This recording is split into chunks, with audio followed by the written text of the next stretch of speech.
Anne of the Island by Lucy Maud Montgomery. Anne Shirley, read by Ariel Lipshaw. Diana Barry, read by Eden Ray Hedrick. Gilbert Blythe, read by M.B. Davy Keith, read by Tricia G. Josie Pye, read by Sherry Vance. Marilla Cuthbert. Mrs. Irving. Mrs. Gardner, read by Elizabeth Klett. Mrs. Rachel Lynde, read by Capricia Page. Priscilla Grant, read by Beth Thomas. Philippa Gordon, read by Amanda Friday. Ruby Gillis, read by April Gonzalez. Jane Andrews, Woman. Miss Lavender, read by Victoria Martin. Stella Maynard, read by Grace Garrett. Miss Patty Spofford, read by Calinda. Miss Maria Spofford, read by Kristen Young. Aunt Atossa, read by Avai. Sam, Pacifique Beauté. Mr. Harrison, read by Phil Chenevert.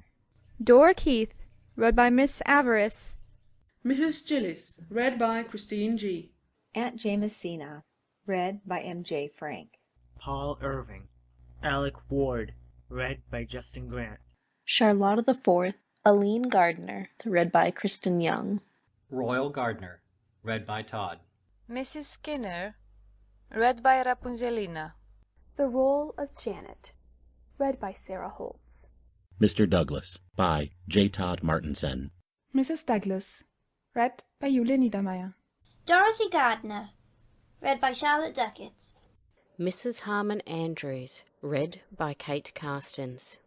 Mrs. Allen, read by Sarah Jennings. Chapter 1. The Shadow of Change. "Harvest is ended and summer is gone," quoted Anne Shirley, gazing across the shorn fields dreamily. She and Diana Barry had been picking apples in the Green Gables orchard, but were now resting from their labors in a sunny corner, where airy fleets of thistledown drifted by on the wings of a wind that was still summer-sweet with the incense of ferns in the haunted wood. But everything in the landscape around them spoke of autumn. The sea was roaring hollowly in the distance, the fields were bare and sere, scarfed with goldenrod. The brook valley below Green Gables overflowed with asters of ethereal purple, and the lake of shining waters was blue, blue, blue. Not the changeful blue of spring, nor the pale azure of summer, but a clear, steadfast, serene blue, as if the water were past all moods and tenses of emotion, and had settled down to a tranquillity unbroken by fickle dreams. "It has been a nice summer," said Diana, twisting the new ring on her left hand with a smile. "And Miss Lavender's wedding seemed to come as a sort of crown to it. I suppose Mr. and Mrs. Irving are on the Pacific coast now." "It seems to me they have been gone long enough to go around the world," sighed Anne. "I can't believe it is only a week since they were married. Everything has changed. Miss Lavender and Mr. and Mrs. Allen gone. How lonely the manse looks with the shutters all closed. I went past it last night, and it made me feel as if everybody in it had died." "We'll never get another minister as nice as Mr. Allen," said Diana, with gloomy conviction. "I suppose we'll have all kinds of supplies this winter, and half the Sundays no preaching at all. And you and Gilbert gone, it will be awfully dull." "Fred will be here," insinuated Anne slyly. "When is Mrs. Lynde going to move up?" asked Diana, as if she had not heard Anne's remark. "Tomorrow. I'm glad she's coming, but it will be another change. Marilla and I cleared everything out of the spare room yesterday. Do you know, I hated to do it. Of course it was silly, but it did seem as if we were committing sacrilege. That old spare room has always seemed like a shrine to me. When I was a child I thought it the most wonderful apartment in the world. You remember what a consuming desire I had to sleep in a spare room bed, but not the Green Gables spare room. Oh no, never there. It would have been too terrible. I couldn't have slept a wink from awe. I never walked through that room when Marilla sent me in on an errand. No, indeed. I tiptoed through it and held my breath, as if I were in church, and felt relieved when I got out of it. The pictures of George Whitefield and the Duke of Wellington hung there, one on each side of the mirror, and frowned so sternly at me all the time I was in, especially if I dared peep in the mirror, which was the only one in the house that didn't twist my face a little.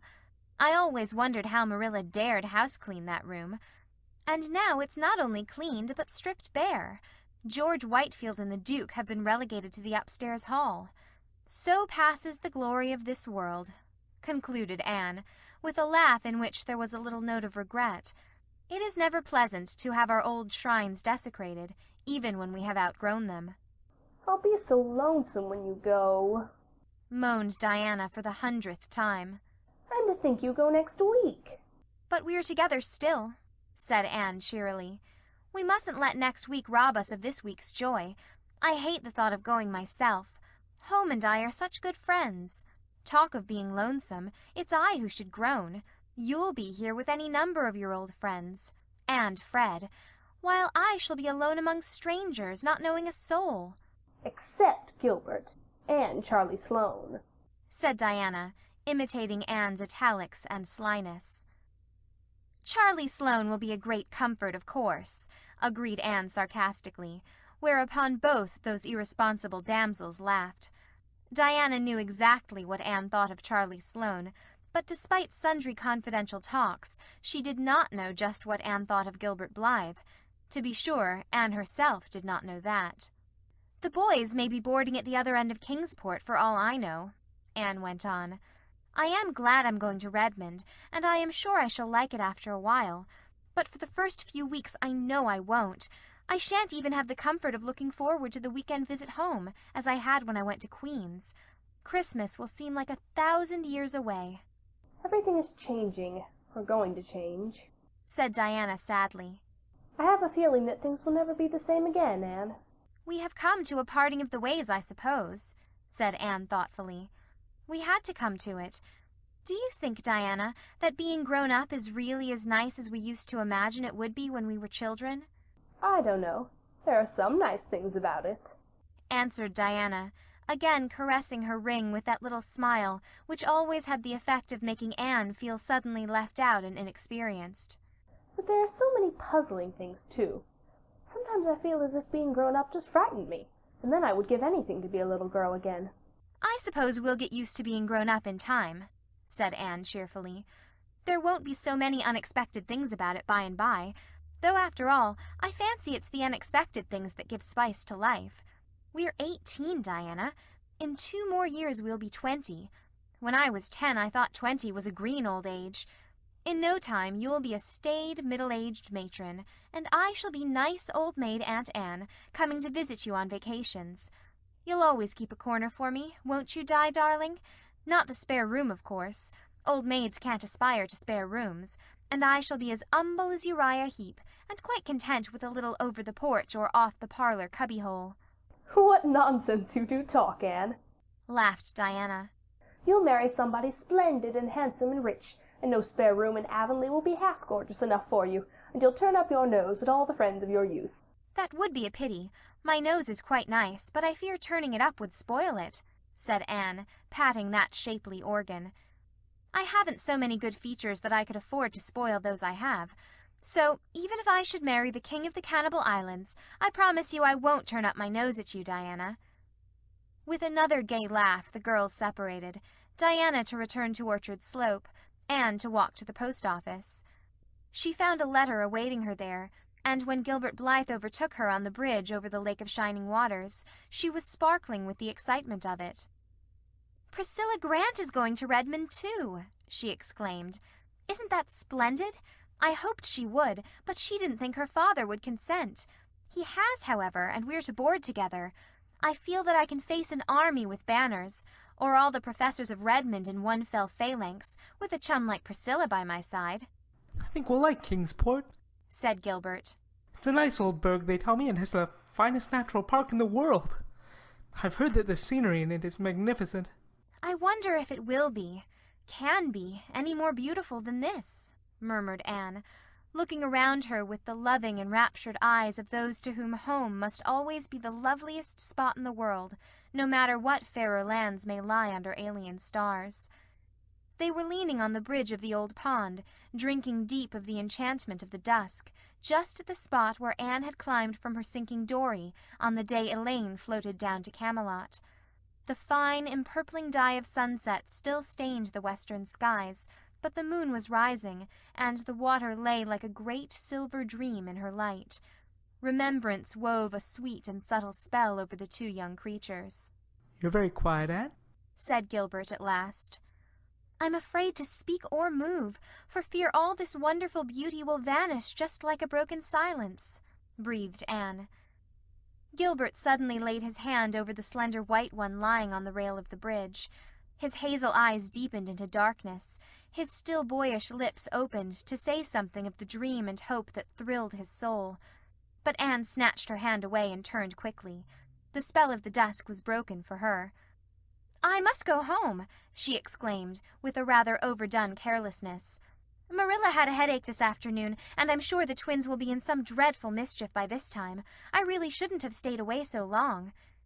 She chattered ceaselessly and inconsequently until they reached the Green Gables lane. Poor Gilbert hardly had a chance to get a word in edgewise. Anne felt rather relieved when they parted. There had been a new, secret self-consciousness in her heart with regard to Gilbert, ever since that fleeting moment of revelation in the garden of Echo Lodge. Something alien had intruded into the old, perfect school-day comradeship, something that threatened to mar it. "I never felt glad to see Gilbert go before," she thought, half resentfully, half sorrowfully, as she walked alone up the lane. "Our friendship will be spoiled if he goes on with this nonsense. It mustn't be spoiled. I won't let it. Oh, why can't boys be just sensible?" Anne had an uneasy doubt that it was not strictly sensible that she should still feel on her hand the warm pressure of Gilbert's, as distinctly as she had felt it for the swift second his had rested there, and still less sensible that the sensation was far from being an unpleasant one, very different from that which had attended a similar demonstration on Charlie Sloane's part when she had been sitting at a dance with him at a White Sands party 3 nights before. Anne shivered over the disagreeable recollection. But all problems connected with infatuated swains vanished from her mind when she entered the homely, unsentimental atmosphere of the Green Gables kitchen, where an 8-year-old boy was crying grievously on the sofa. "What is the matter, Davy?" asked Anne, taking him up in her arms. "Where are Marilla and Dora?" "Marilla's putting Dora to bed," sobbed Davy. "And I'm crying 'cause Dora fell down the outside cellar steps, heels over head, and scraped all the skin off her nose, and—" "Oh, well, don't cry about it, dear. Of course you are sorry for her, but crying won't help her any. She'll be all right tomorrow. Crying never helps anyone, Davy boy, and—" "I ain't crying 'cause Dora fell down cellar," said Davy, cutting short Anne's well-meant preachment with increasing bitterness. "I'm crying 'cause I wasn't there to see her fall. I'm always missing some fun or other, seems to me." "Oh, Davy!" Anne choked back an unholy shriek of laughter. "Would you call it fun to see poor little Dora fall down the steps and get hurt?" "She wasn't much hurt," said Davy defiantly. "Course, if she'd been killed, I'd have been real sorry, Anne. But the Keiths ain't so easy killed. They're like the Blewetts, I guess. Herb Blewett fell off the hayloft last Wednesday and rolled right down through the turnip chute into the box stall, where they had a fearful wild cross horse, and rolled right under his heels. And still he got out alive, with only 3 bones broke. Mrs. Lynde says there are some folks you can't kill with a meat axe. Is Mrs. Lynde coming here tomorrow, Anne?" "Yes, Davy, and I hope you'll be always very nice and good to her." "I'll be nice and good, but will she ever put me to bed at nights, Anne?" "Perhaps. Why?" "'Cause," said Davy very decidedly, "if she does, I won't say my prayers before her like I do before you, Anne." "Why not?" "'Cause I don't think it would be nice to talk to God before strangers, Anne. Dora can say hers to Mrs. Lynde if she likes, but I won't. I'll wait till she's gone and then say 'em. Won't that be all right, Anne?" "Yes, if you are sure you won't forget to say them, Davy boy." "Oh, I won't forget, you bet. I think saying my prayers is great fun, but it won't be as good fun saying them alone as saying them to you. I wish you'd stay home, Anne. I don't see what you want to go away and leave us for."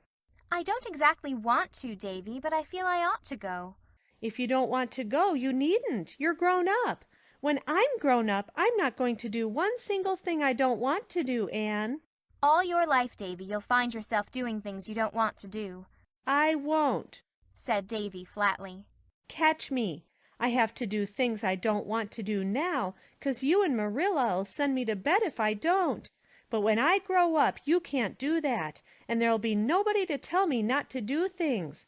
Won't I have the time! Say, Anne, Milty Boulter says his mother says you're going to college to see if you can catch a man. Are you, Anne? I want to know. For a second Anne burned with resentment. Then she laughed, reminding herself that Mrs. Boulter's crude vulgarity of thought and speech could not harm her. No, Davy, I'm not. I'm going to study and grow and learn about many things. What things? Shoes and ships and sealing wax and cabbages and kings, quoted Anne. But if you did want to catch a man, how would you go about it? I want to know, persisted Davy, for whom the subject evidently possessed a certain fascination. You'd better ask Mrs. Boulter, said Anne thoughtlessly. I think it's likely she knows more about the process than I do. I will, the next time I see her, said Davy gravely. Davy, if you do, cried Anne, realizing her mistake. But you just told me to, protested Davy, aggrieved. It's time you went to bed, decreed Anne, by way of getting out of the scrape.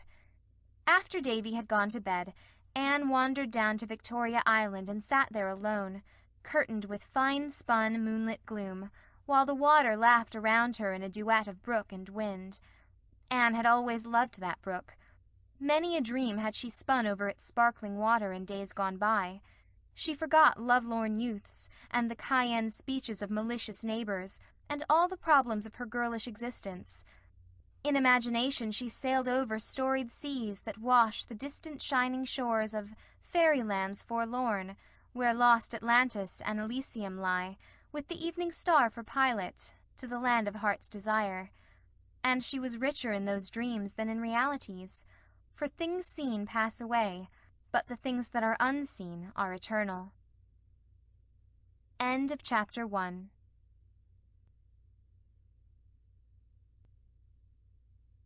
Chapter 2. Garlands of Autumn. The following week sped swiftly, crowded with innumerable last things, as Anne called them. Goodbye calls had to be made and received, being pleasant or otherwise, according to whether callers and called upon were heartily in sympathy with Anne's hopes, or thought she was too much puffed up over going to college, and that it was their duty to take her down a peg or two. The AVIS gave a farewell party in honor of Anne and Gilbert, one evening at the home of Josie Pye, choosing that place, partly because Mr. Pye's house was large and convenient, partly because it was strongly suspected that the Pye girls would have nothing to do with the affair if their offer of the house for the party was not accepted. It was a very pleasant little time, for the Pye girls were gracious, and said and did nothing to mar the harmony of the occasion, which was not according to their wont. Josie was unusually amiable, so much so that she even remarked condescendingly to Anne, "Your new dress is rather becoming to you, Anne. Really, you look almost pretty in it." "How kind of you to say so," responded Anne, with dancing eyes. Her sense of humor was developing, and the speeches that would have hurt her at 14 were becoming merely food for amusement now. Josie suspected that Anne was laughing at her behind those wicked eyes, but she contented herself with whispering to Gertie, as they went downstairs, that Anne Shirley would put on more airs than ever now that she was going to college. You'd see. All the old crowd was there, full of mirth and zest and youthful light-heartedness.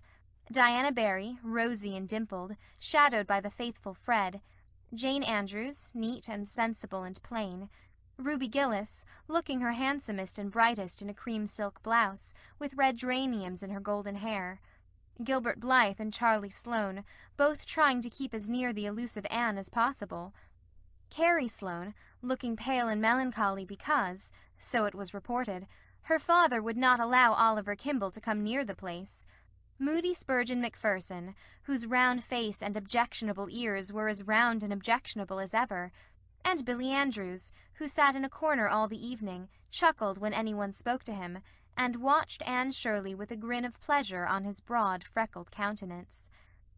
Anne had known beforehand of the party, but she had not known that she and Gilbert were, as the founders of the society, to be presented with a very complimentary address and tokens of respect, in her case a volume of Shakespeare's plays, in Gilbert's a fountain pen. She was so taken by surprise, and pleased by the nice things said in the address, read in Moody Spurgeon's most solemn and ministerial tones, that the tears quite drowned the sparkle of her big grey eyes. She had worked hard and faithfully for the AVIS, and it warmed the cockles of her heart that the members appreciated her efforts so sincerely. And they were all so nice and friendly and jolly. Even the Pye girls had their merits. At that moment Anne loved all the world. She enjoyed the evening tremendously, but the end of it rather spoiled all. Gilbert again made the mistake of saying something sentimental to her as they ate their supper on the moonlit veranda, and Anne, to punish him, was gracious to Charlie Sloane and allowed the latter to walk home with her. She found, however, that revenge hurts nobody quite so much as the one who tries to inflict it. Gilbert walked airily off with Ruby Gillis, and Anne could hear them laughing and talking gaily as they loitered along in the still, crisp autumn air. They were evidently having the best of good times, while she was horribly bored by Charlie Sloane, who talked unbrokenly on, and never, even by accident, said one thing that was worth listening to. Anne gave an occasional absent yes or no, and thought how beautiful Ruby had looked that night, how very goggly Charlie's eyes were in the moonlight, worse even than by daylight, and that the world, somehow, wasn't quite such a nice place as she had believed it to be earlier in the evening. "I'm just tired out, that is what is the matter with me," she said, when she thankfully found herself alone in her own room. And she honestly believed it was. But a certain little gush of joy, as from some secret, unknown spring, bubbled up in her heart the next evening, when she saw Gilbert striding down through the haunted wood and crossing the old log bridge with that firm, quick step of his. So Gilbert was not going to spend this last evening with Ruby Gillis after all. "You look tired, Anne," he said. "I am tired, and worse than that, I'm disgruntled. I'm tired because I've been packing my trunk and sewing all day. But I'm disgruntled because 6 women have been here to say good-bye to me, and every one of the 6 managed to say something that seemed to take the color right out of life and leave it as gray and dismal and cheerless as a November morning." "Spiteful old cats," was Gilbert's elegant comment. "Oh, no, they weren't," said Anne seriously. "That is just the trouble. If they had been spiteful cats, I wouldn't have minded them. But they are all nice, kind, motherly souls, who like me and whom I like, and that is why what they said, or hinted, had such undue weight with me. They let me see they thought I was crazy going to Redmond and trying to take a B.A., and ever since I've been wondering if I am.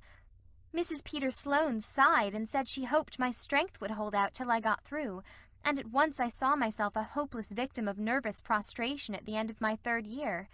Mrs. Eben Wright said it must cost an awful lot to put in 4 years at Redmond, and I felt all over me that it was unpardonable of me to squander Marilla's money and my own on such a folly. Mrs. Jasper Bell said she hoped I wouldn't let college spoil me as it did some people, and I felt in my bones that the end of my 4 Redmond years would see me a most insufferable creature, thinking I knew it all, and looking down on everything and everybody in Avonlea.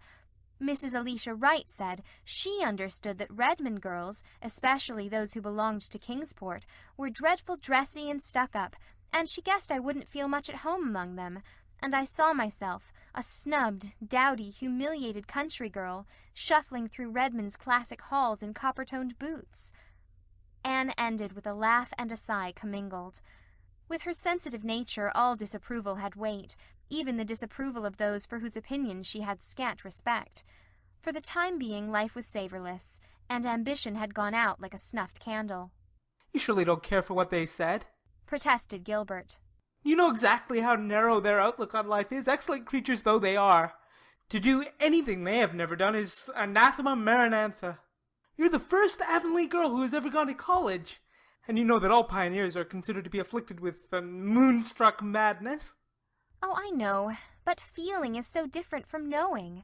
My common sense tells me all you can say, but there are times when common sense has no power over me.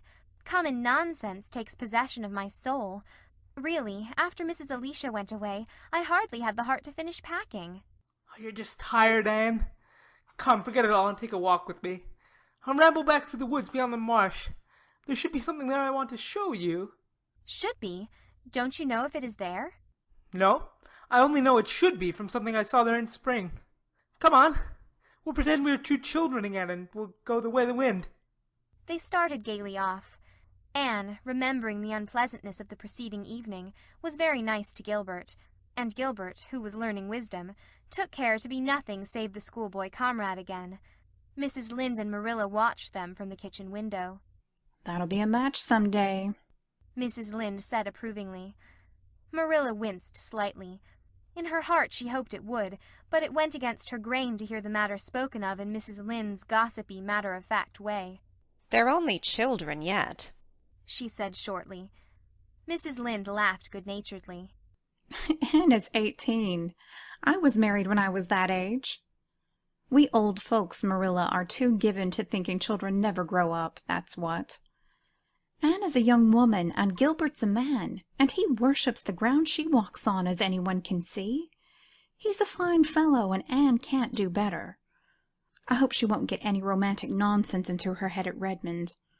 I don't approve of them coeducational places, and never did, that's what.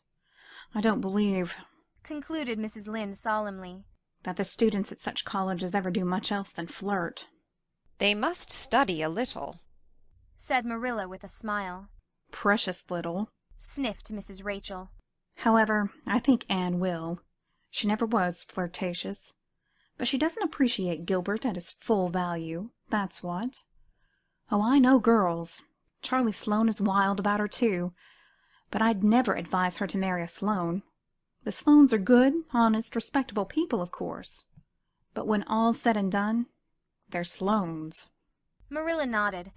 To an outsider, the statement that Sloanes were Sloanes might not be very illuminating, but she understood. Every village has such a family. Good, honest, respectable people they may be, but Sloanes they are and must ever remain, though they speak with the tongues of men and angels.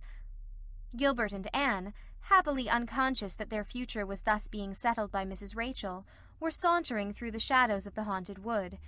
Beyond, the harvest hills were basking in an amber sunset radiance, under a pale, aerial sky of rose and blue. The distant spruce groves were burnished bronze, and their long shadows barred the upland meadows. But around them a little wind sang among the fir tassels, and in it there was the note of autumn. "This wood really is haunted now, by old memories," said Anne, stooping to gather a spray of ferns, bleached to waxen whiteness by frost. "It seems to me that the little girls Diana and I used to be play here still, and sit by the Dryad's bubble in the twilights, trysting with the ghosts. Do you know, I can never go up this path in the dusk without feeling a bit of the old fright and shiver. There was one especially horrifying phantom which we created, the ghost of the murdered child that crept up behind you and laid cold fingers on yours. I confess that, to this day, I cannot help fancying its little furtive footsteps behind me when I come here after nightfall. I'm not afraid of the White Lady or the Headless Man or the skeletons, but I wish I had never imagined that baby's ghost into existence. How angry Marilla and Mrs. Barry were over that affair," concluded Anne, with reminiscent laughter. The woods around the head of the marsh were full of purple vistas, threaded with gossamers. Past a dour plantation of gnarled spruces, and a maple-fringed, sun-warm valley, they found the something Gilbert was looking for. "Ah, here it is," he said with satisfaction. "An apple tree, and away back here!" exclaimed Anne delightedly. "Yes, a veritable apple-bearing apple tree, too. Here in the very midst of pines and beeches, a mile away from any orchard. I was here one day last spring and found it all white with blossom, so I resolved I'd come again in the fall and see if it had been apples. See, it's loaded! They look good, too. Tawny as russets, but with a dusky red cheek. Most wild seedlings are green and uninviting." "I suppose it sprang years ago from some chance-sown seed," said Anne dreamily. "And how it has grown and flourished and held its own here all alone among aliens, the brave, determined thing." "Here's a fallen tree with a cushion of moss. Sit down, Anne. It'll serve for a woodland throne. I'll climb for some apples. They all grow high. The tree had to reach up to the sunlight. The apples proved to be delicious. Under the tawny skin was a white, white flesh, faintly veined with red, and besides their own proper apple taste, they had a certain wild, delightful tang no orchard-grown apple ever possessed. "The fatal apple of Eden couldn't have had a rarer flavor," commented Anne. "But it's time we were going home. See, it was twilight 3 minutes ago, and now it's moonlight. What a pity we couldn't have caught the moment of transformation. But such moments never are caught, I suppose." Let's go back around the marsh and home by way of Lover's Lane. Do you feel as disgruntled now as when you started out, Anne? Not I. Those apples have been as manna to a hungry soul. I feel that I shall love Redmond and have a splendid 4 years there. And after those 4 years, what? Oh, there's another bend in the road at their end, answered Anne lightly. I've no idea what may be around it. I don't want to have. It's nicer not to know. Lover's Lane was a dear place that night, still and mysteriously dim in the pale radiance of the moonlight. They loitered through it in a pleasant, chummy silence, neither caring to talk. If Gilbert were always as he has been this evening, how nice and simple everything would be, reflected Anne. Gilbert was looking at Anne as she walked along. In her light dress, with her slender delicacy, she made him think of a white iris. I wonder if I can ever make her care for me, he thought, with a pang of self-distrust. End of chapter 2.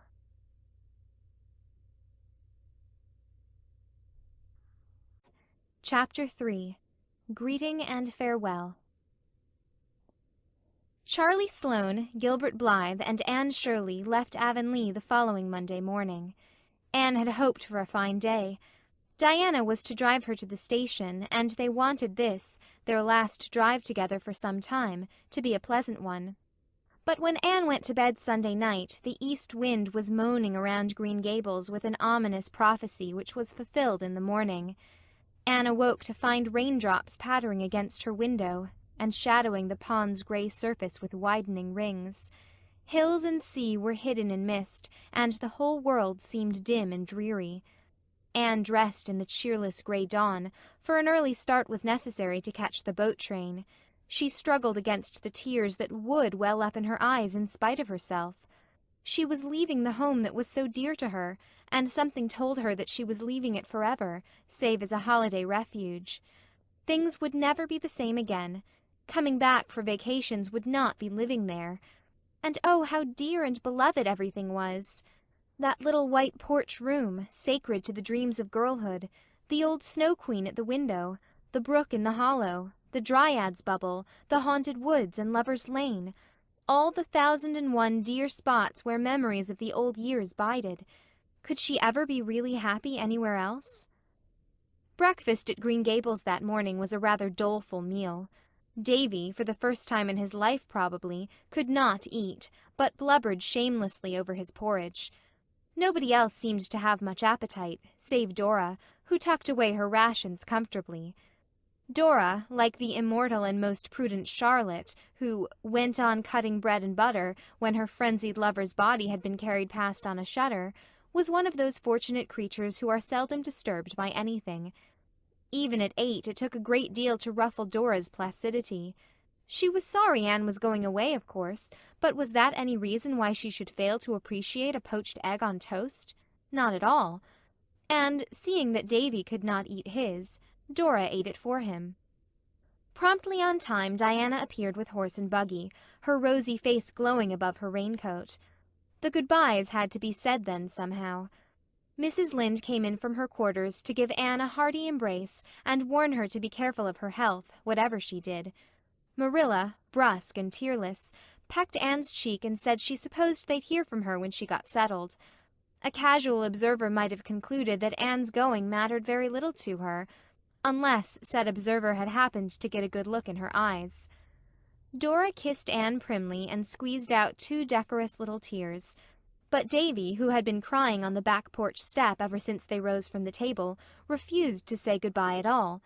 When he saw Anne coming towards him, he sprang to his feet, bolted up the back stairs, and hid in a clothes closet, out of which he would not come. His muffled howls were the last sounds Anne heard as she left Green Gables. It rained heavily all the way to Bright River, to which station they had to go, since the branch line train from Carmody did not connect with the boat train. Charlie and Gilbert were on the station platform when they reached it, and the train was whistling. Anne had just time to get her ticket and trunk check, say a hurried farewell to Diana, and hasten on board. She wished she were going back with Diana to Avonlea. She knew she was going to die of homesickness. And oh, if only that dismal rain would stop pouring down as if the whole world were weeping over summer vanished and joys departed. Even Gilbert's presence brought her no comfort, for Charlie Sloane was there too, and Sloanishness could be tolerated only in fine weather. It was absolutely insufferable in rain. But when the boat steamed out of Charlottetown harbor, things took a turn for the better.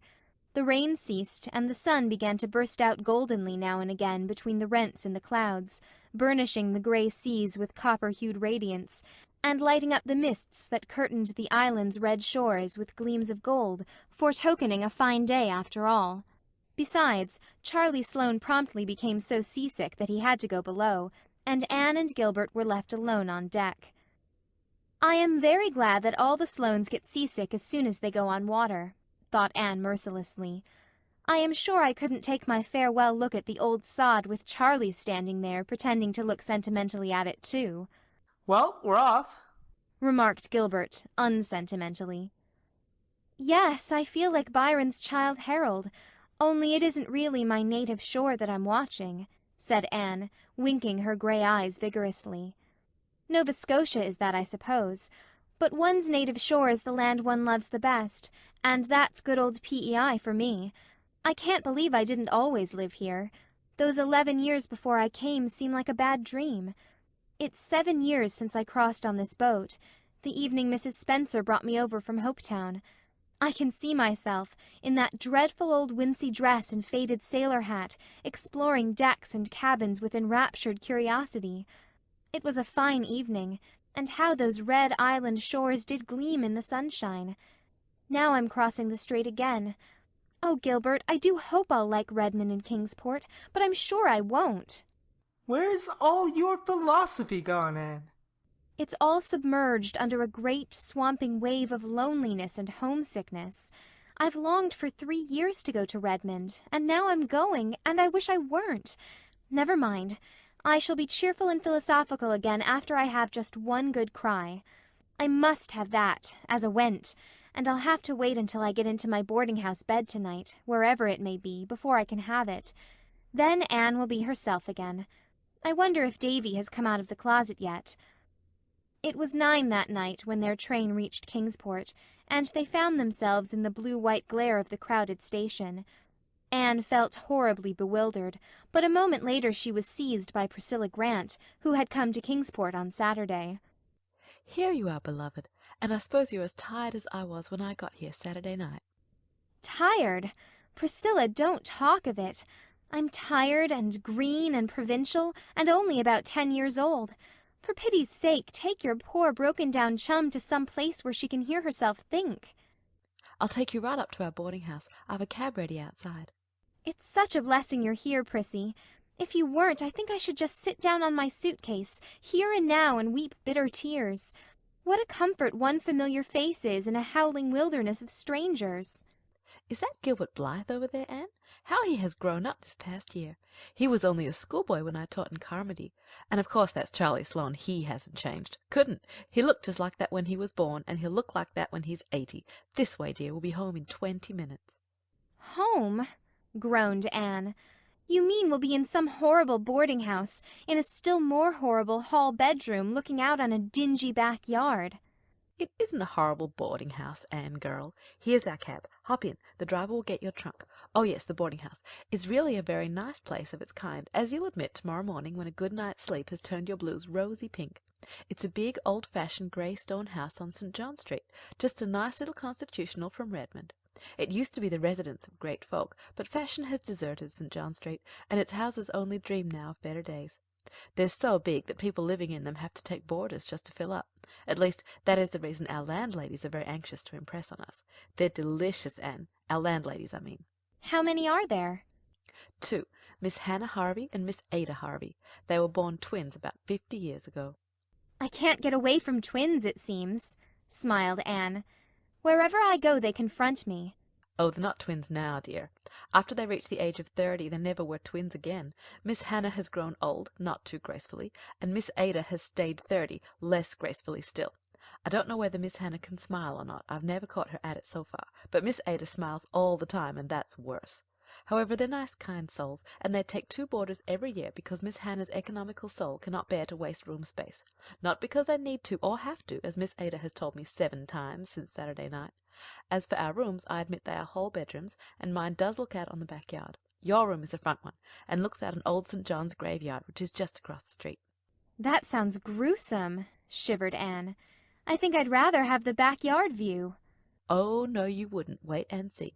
Old St. John's is a darling place. It's been a graveyard so long that it's ceased to be one, and has become one of the sights of Kingsport. I was all through it yesterday for a pleasure exertion. There's a big stone wall and a row of enormous trees all around it, and rows of trees all through it, and the queerest old tombstones with the queerest and quaintest inscriptions. You'll go there to study, Anne, see if you don't. Of course, nobody is ever buried there now, but a few years ago they put up a beautiful monument to the memory of Nova Scotian soldiers who fell in the Crimean War.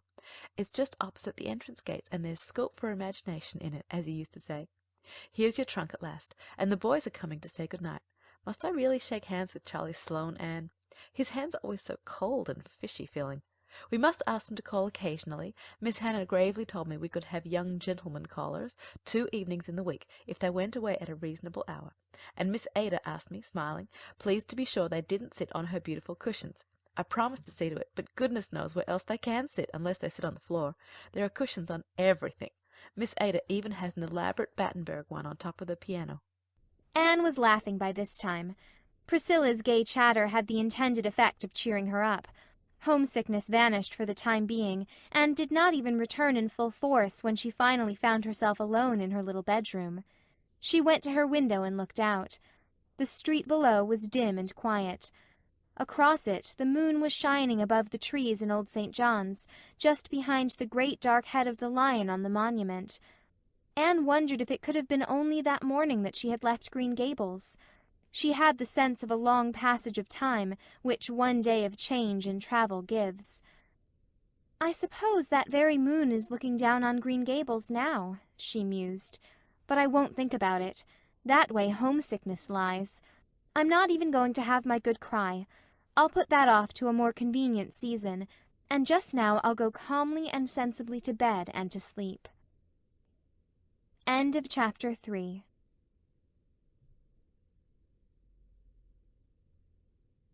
Chapter 4. April's Lady. Kingsport is a quaint old town, harking back to early colonial days, and wrapped in its ancient atmosphere, as some fine old dame in garments fashioned like those of her youth. Here and there it sprouts out into modernity, but at heart it is still unspoiled. It is full of curious relics, and haloed by the romance of many legends of the past. Once it was a mere frontier station on the fringe of the wilderness, and those were the days when Indians kept life from being monotonous to the settlers. Then it grew to be a bone of contention between the British and the French, being occupied now by the one and now by the other, emerging from each occupation with some fresh scar of battling nations branded on it. It has in its park a Martello Tower, autographed all over by tourists, a dismantled old French fort on the hills beyond the town, and several antiquated cannon in its public squares. It has other historic spots also, which may be hunted out by the curious, and none is more quaint and delightful than Old St. John's Cemetery, at the very core of the town, with streets of quiet, old-time houses on 2 sides, and busy, bustling modern thoroughfares on the others. Every citizen of Kingsport feels a thrill of possessive pride in Old St. John's, for, if he be of any pretensions at all, he has an ancestor buried there, with a queer, crooked slab at his head, or else sprawling protectively over the grave, on which all the main facts of his history are recorded. For the most part, no great art or skill was lavished on those old tombstones. The larger number are of roughly chiseled brown or gray native stone, and only in a few cases is there any attempt at ornamentation. Some are adorned with skull and crossbones, and this grisly decoration is frequently coupled with a cherub's head. Many are prostrate and in ruins. In almost all, time's tooth has been gnawing, until some inscriptions have been completely effaced, and others can only be deciphered with difficulty. The graveyard is very full and very bowery, for it is surrounded and intersected by rows of elms and willows, beneath whose shade the sleepers must lie very dreamlessly, forever crooned to by the winds and leaves over them, and quite undisturbed by the clamour of traffic just beyond. Anne took the first of many rambles in Old St. John's the next afternoon. She and Priscilla had gone to Redmond in the forenoon and registered as students, after which there was nothing more to do that day. The girls gladly made their escape, for it was not exhilarating to be surrounded by crowds of strangers, most of whom had a rather alien appearance, as if not quite sure where they belonged. The freshettes stood about in detached groups of 2 or 3, looking askance at each other. The freshies, wiser in their day and generation, had banded themselves together on the big staircase of the entrance hall, where they were shouting out glees with all the vigour of youthful lungs, as a species of defiance to their traditional enemies, the sophomores, a few of whom were prowling loftily about, looking properly disdainful of the unlicked cubs on the stairs. Gilbert and Charlie were nowhere to be seen. Little did I think the day would ever come when I'd be glad at the sight of a Sloane, said Priscilla as they crossed the campus. But I'd welcome Charlie's goggle eyes almost ecstatically. At least they'd be familiar eyes. Oh, sighed Anne, I can't describe how I felt when I was standing there, waiting my turn to be registered, as insignificant as the teeniest drop in a most enormous bucket. It's bad enough to feel insignificant, but it's unbearable to have it grained into your soul that you will never, can never, be anything but insignificant, and that is how I did feel, as if I were invisible to the naked eye, and some of those sophs might step on me. I knew I would go down to my grave unwept, unhonoured, and unsung. Wait till next year, comforted Priscilla. Then we'll be able to look as bored and sophisticated as any sophomore of them all. No doubt it is rather dreadful to feel insignificant, but I think it's better that than to feel as big and awkward as I did, as if I was sprawled all over Redmond. That's how I felt. I suppose because I was a good 2 inches taller than anyone else in the crowd. I wasn't afraid a soph might walk all over me. I was afraid they'd take me for an elephant or an overgrown sample of a potato-fed islander.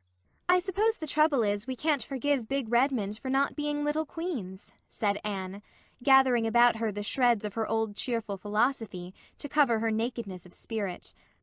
When we left Queens we knew everybody and had a place of our own. I suppose we have been unconsciously expecting to take life up at Redmond just where we left off at Queens, and now we feel as if the ground had slipped from under our feet. I'm thankful that neither Mrs. Lynde nor Mrs. Elisha Wright know, or ever will know, my state of mind at present.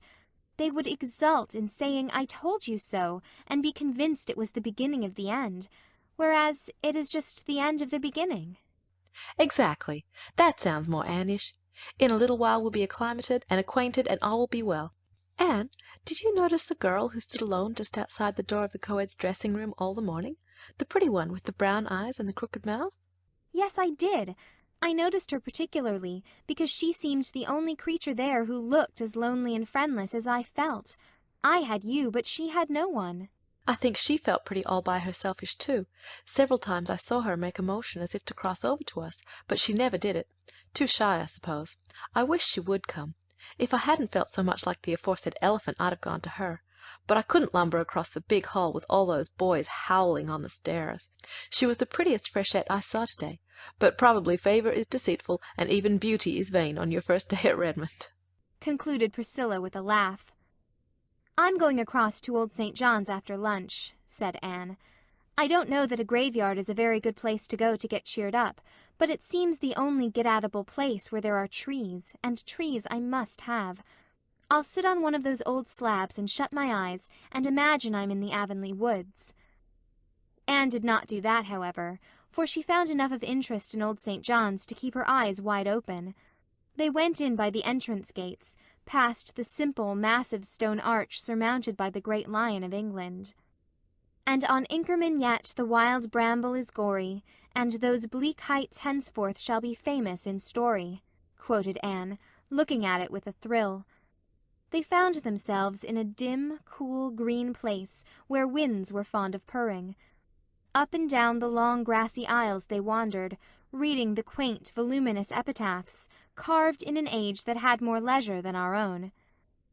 "Here lieth the body of Albert Crawford, Esquire," read Anne from a worn grey slab. "For many years keeper of His Majesty's ordnance at Kingsport. He served in the army till the peace of 1763, when he retired from bad health. He was a brave officer, the best of husbands, the best of fathers, the best of friends. He died October 29th, 1792, aged 84 years. There's an epitaph for you, Prissy. There is certainly some scope for imagination in it. How full such a life must have been of adventure! And as for his personal qualities, I'm sure human eulogy couldn't go further.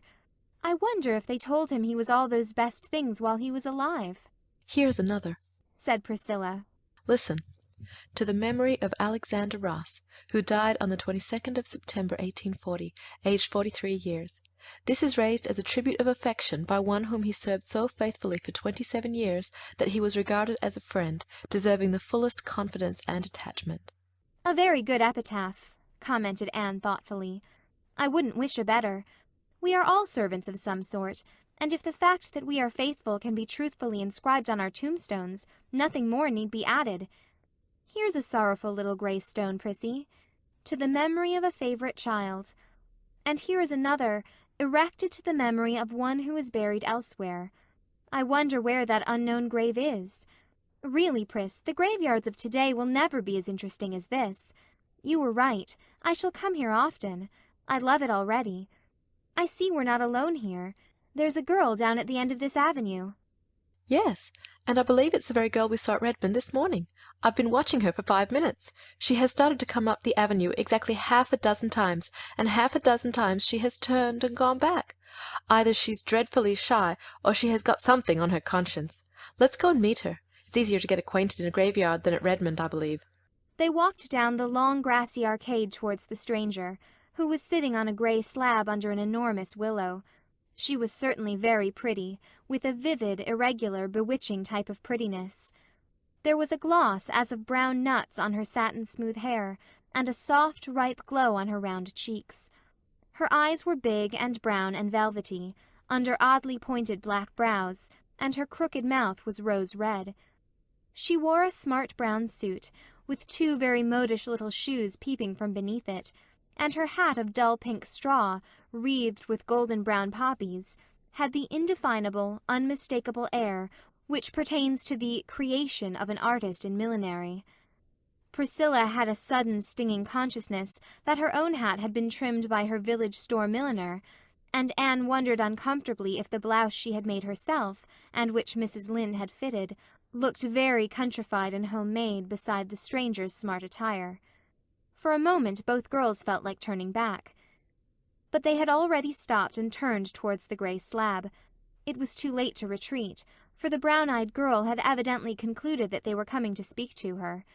Instantly she sprang up, and came forward with outstretched hand, and a gay, friendly smile, in which there seemed not a shadow of either shyness or burdened conscience. "Oh, I want to know who you 2 girls are," she exclaimed eagerly. "I've been dying to know. I saw you at Redmond this morning. Say, wasn't it awful there? For the time I wished I had stayed home and got married." Anne and Priscilla both broke into unconstrained laughter at this unexpected conclusion. The brown-eyed girl laughed too. "I really did. I could have, you know. Come, let's all sit down on this gravestone and get acquainted. It won't be hard. I know we're going to adore each other. I knew it as soon as I saw you at Redmond this morning. I wanted so much to go right over and hug you both." "Why didn't you?" asked Priscilla. "Because I simply couldn't make up my mind to do it. I never can make up my mind about anything myself. I'm always afflicted with indecision. Just as soon as I decide to do something, I feel in my bones that another course would be the correct one. It's a dreadful misfortune. But I was born that way, and there is no use in blaming me for it, as some people do. So I couldn't make up my mind to go and speak to you, much as I wanted to." "We thought you were too shy," said Anne. "No, no, dear. Shyness isn't among the many failings, or virtues, of Philippa Gordon. Phil, for short. Do call me Phil right off. Now, what are your handles? She's Priscilla Grant, said Anne, pointing. And she's Anne Shirley, said Priscilla, pointing in turn. And we're from the island, said both together. I hail from Bolingbroke, Nova Scotia, said Philippa. Bolingbroke? Exclaimed Anne. Why, that is where I was born. Do you really mean it? Why, that makes you a blue nose after all. No, it doesn't, retorted Anne. Wasn't it Dan O'Connell who said that if a man was born in a stable it didn't make him a horse? I'm island to the core. Well, I'm glad you were born in Bolingbroke anyway.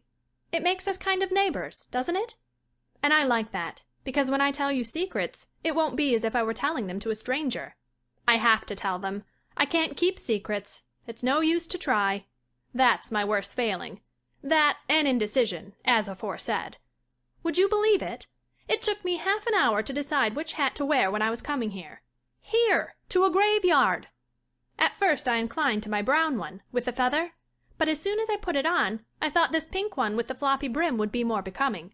When I got it pinned in place, I liked the brown one better.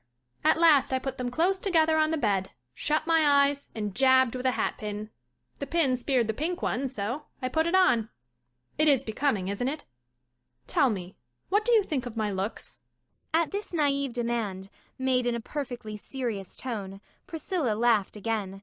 But Anne said, impulsively squeezing Philippa's hand, "We thought this morning that you were the prettiest girl we saw at Redmond." Philippa's crooked mouth flashed into a bewitching crooked smile over very white little teeth. "I thought that myself," was her next astounding statement. "But I wanted someone else's opinion to bolster mine up. I can't decide even on my own appearance. Just as soon as I've decided that I'm pretty, I begin to feel miserably that I'm not. Besides, I have a horrible old great-aunt who is always saying to me, with a mournful sigh, 'You were such a pretty baby. It's strange how children change when they grow up.' I adore aunts, but I detest great-aunts. Please tell me quite often that I am pretty, if you don't mind. I feel so much more comfortable when I can believe I'm pretty. And I'll be just as obliging to you if you want me to.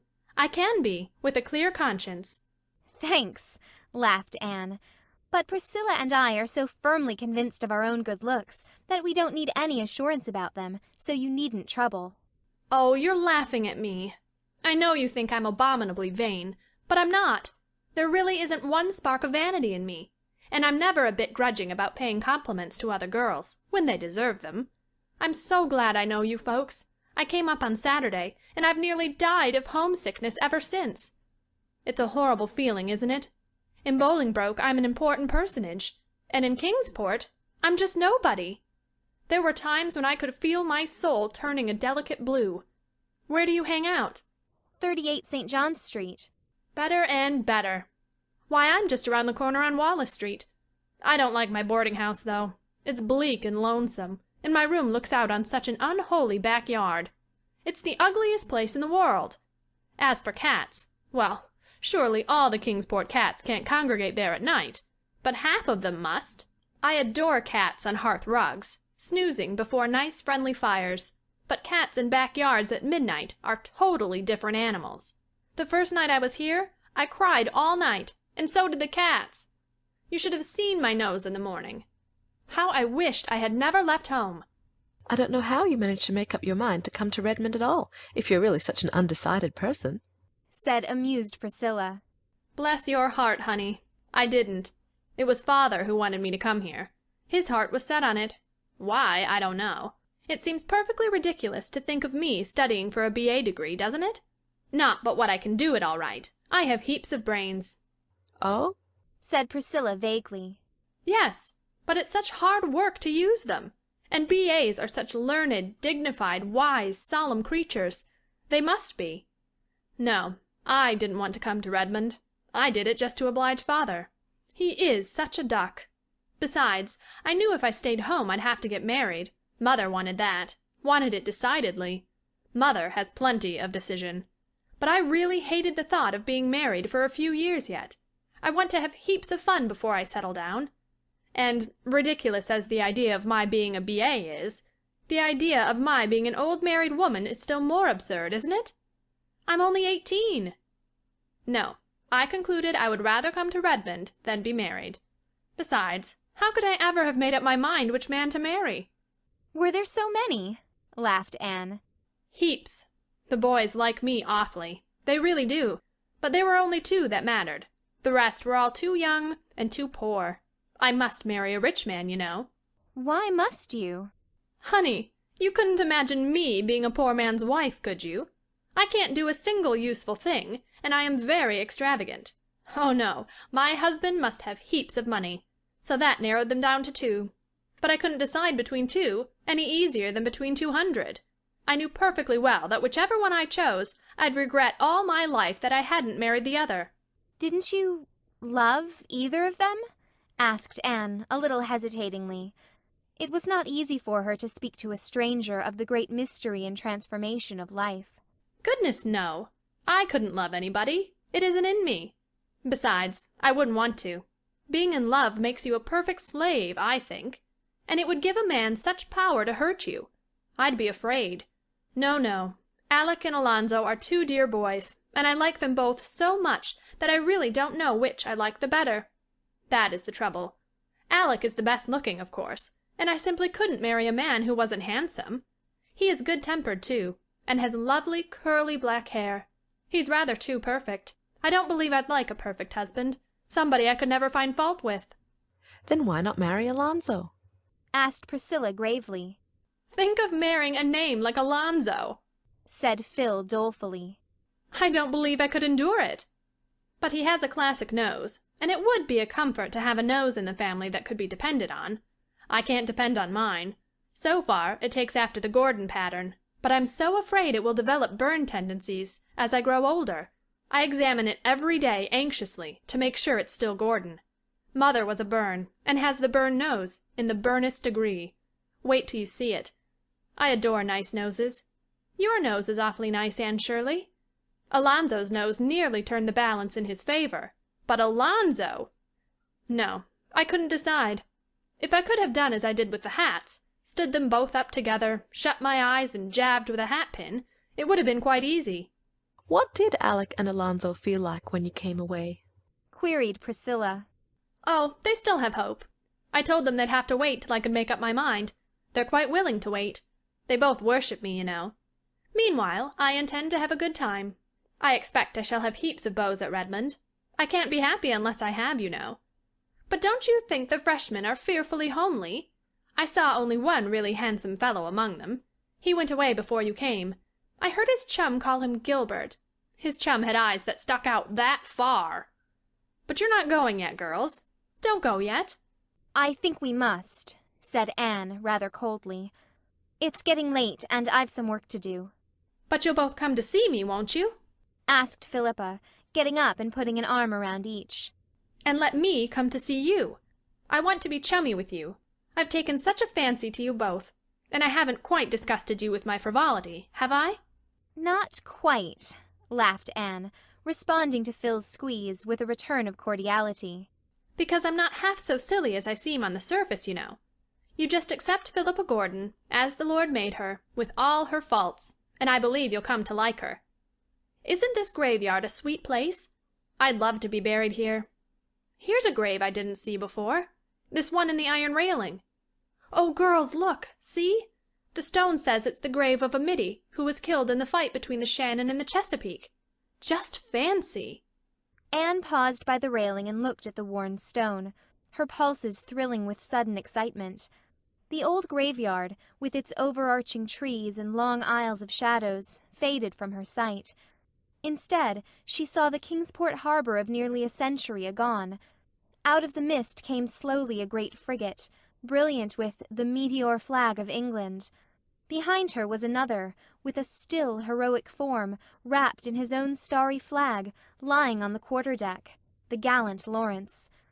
Time's finger had turned back his pages, and that was the Shannon sailing triumphant up the bay with the Chesapeake as her prize. Come back, Anne Shirley! Come back!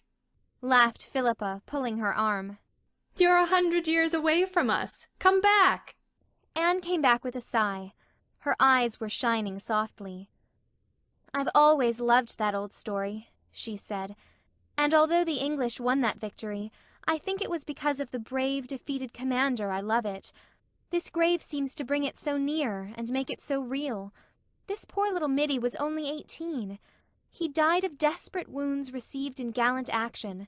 So reads his epitaph. It is such as a soldier might wish for. Before she turned away, Anne unpinned the little cluster of purple pansies she wore, and dropped it softly on the grave of the boy who had perished in the great sea duel. "Well, what do you think of our new friend?" asked Priscilla when Phil had left them. "I like her. There is something very lovable about her, in spite of all her nonsense. I believe, as she says herself, that she isn't half as silly as she sounds. She's a dear, kissable baby, and I don't know that she'll ever really grow up." "I like her too," said Priscilla decidedly. "She talks as much about boys as Ruby Gillis does, but it always enrages or sickens me to hear Ruby, whereas I just wanted to laugh good-naturedly at Phil. Now, what is the why of that?" "There is a difference," said Anne meditatively. "I think it's because Ruby is really so conscious of boys. She plays at love and love-making. Besides, you feel, when she is boasting of her beaux, that she is doing it to rub it well into you that you haven't half so many. Now, when Phil talks of her beaux, it sounds as if she was just speaking of chums. She really looks upon boys as good comrades, and she is pleased when she has dozens of them tagging round, simply because she likes to be popular and to be thought popular. Even Alex and Alonzo, I'll never be able to think of those two names separately after this, are to her just two playfellows who want her to play with them all their lives. I'm glad we met her, and I'm glad we went to Old St. John's. I believe I've put forth a tiny soul root into Kingsport soil this afternoon. I hope so. I hate to feel transplanted. End of chapter 4.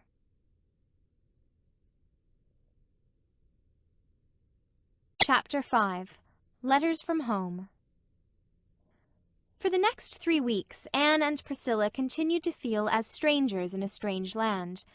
Then, suddenly, everything seemed to fall into focus. Redmond, professors, classes, students, studies, social doings. Life became homogeneous again, instead of being made up of detached fragments. The freshmen, instead of being a collection of unrelated individuals, found themselves a class, with a class spirit, a class yell, class interests, class antipathies, and class ambitions. They won the day in the annual arts rush against the sophomores, and thereby gained the respect of all the classes, and an enormous, confidence-giving opinion of themselves. For 3 years the sophomores had won in the rush. That the victory of this year perched upon the freshmen's banner was attributed to the strategic generalship of Gilbert Blythe, who marshalled the campaign and originated certain new tactics, which demoralized the sophs and swept the freshmen to triumph. As a reward of merit, he was elected president of the freshman class, a position of honor and responsibility, from a fresh point of view at least, coveted by many.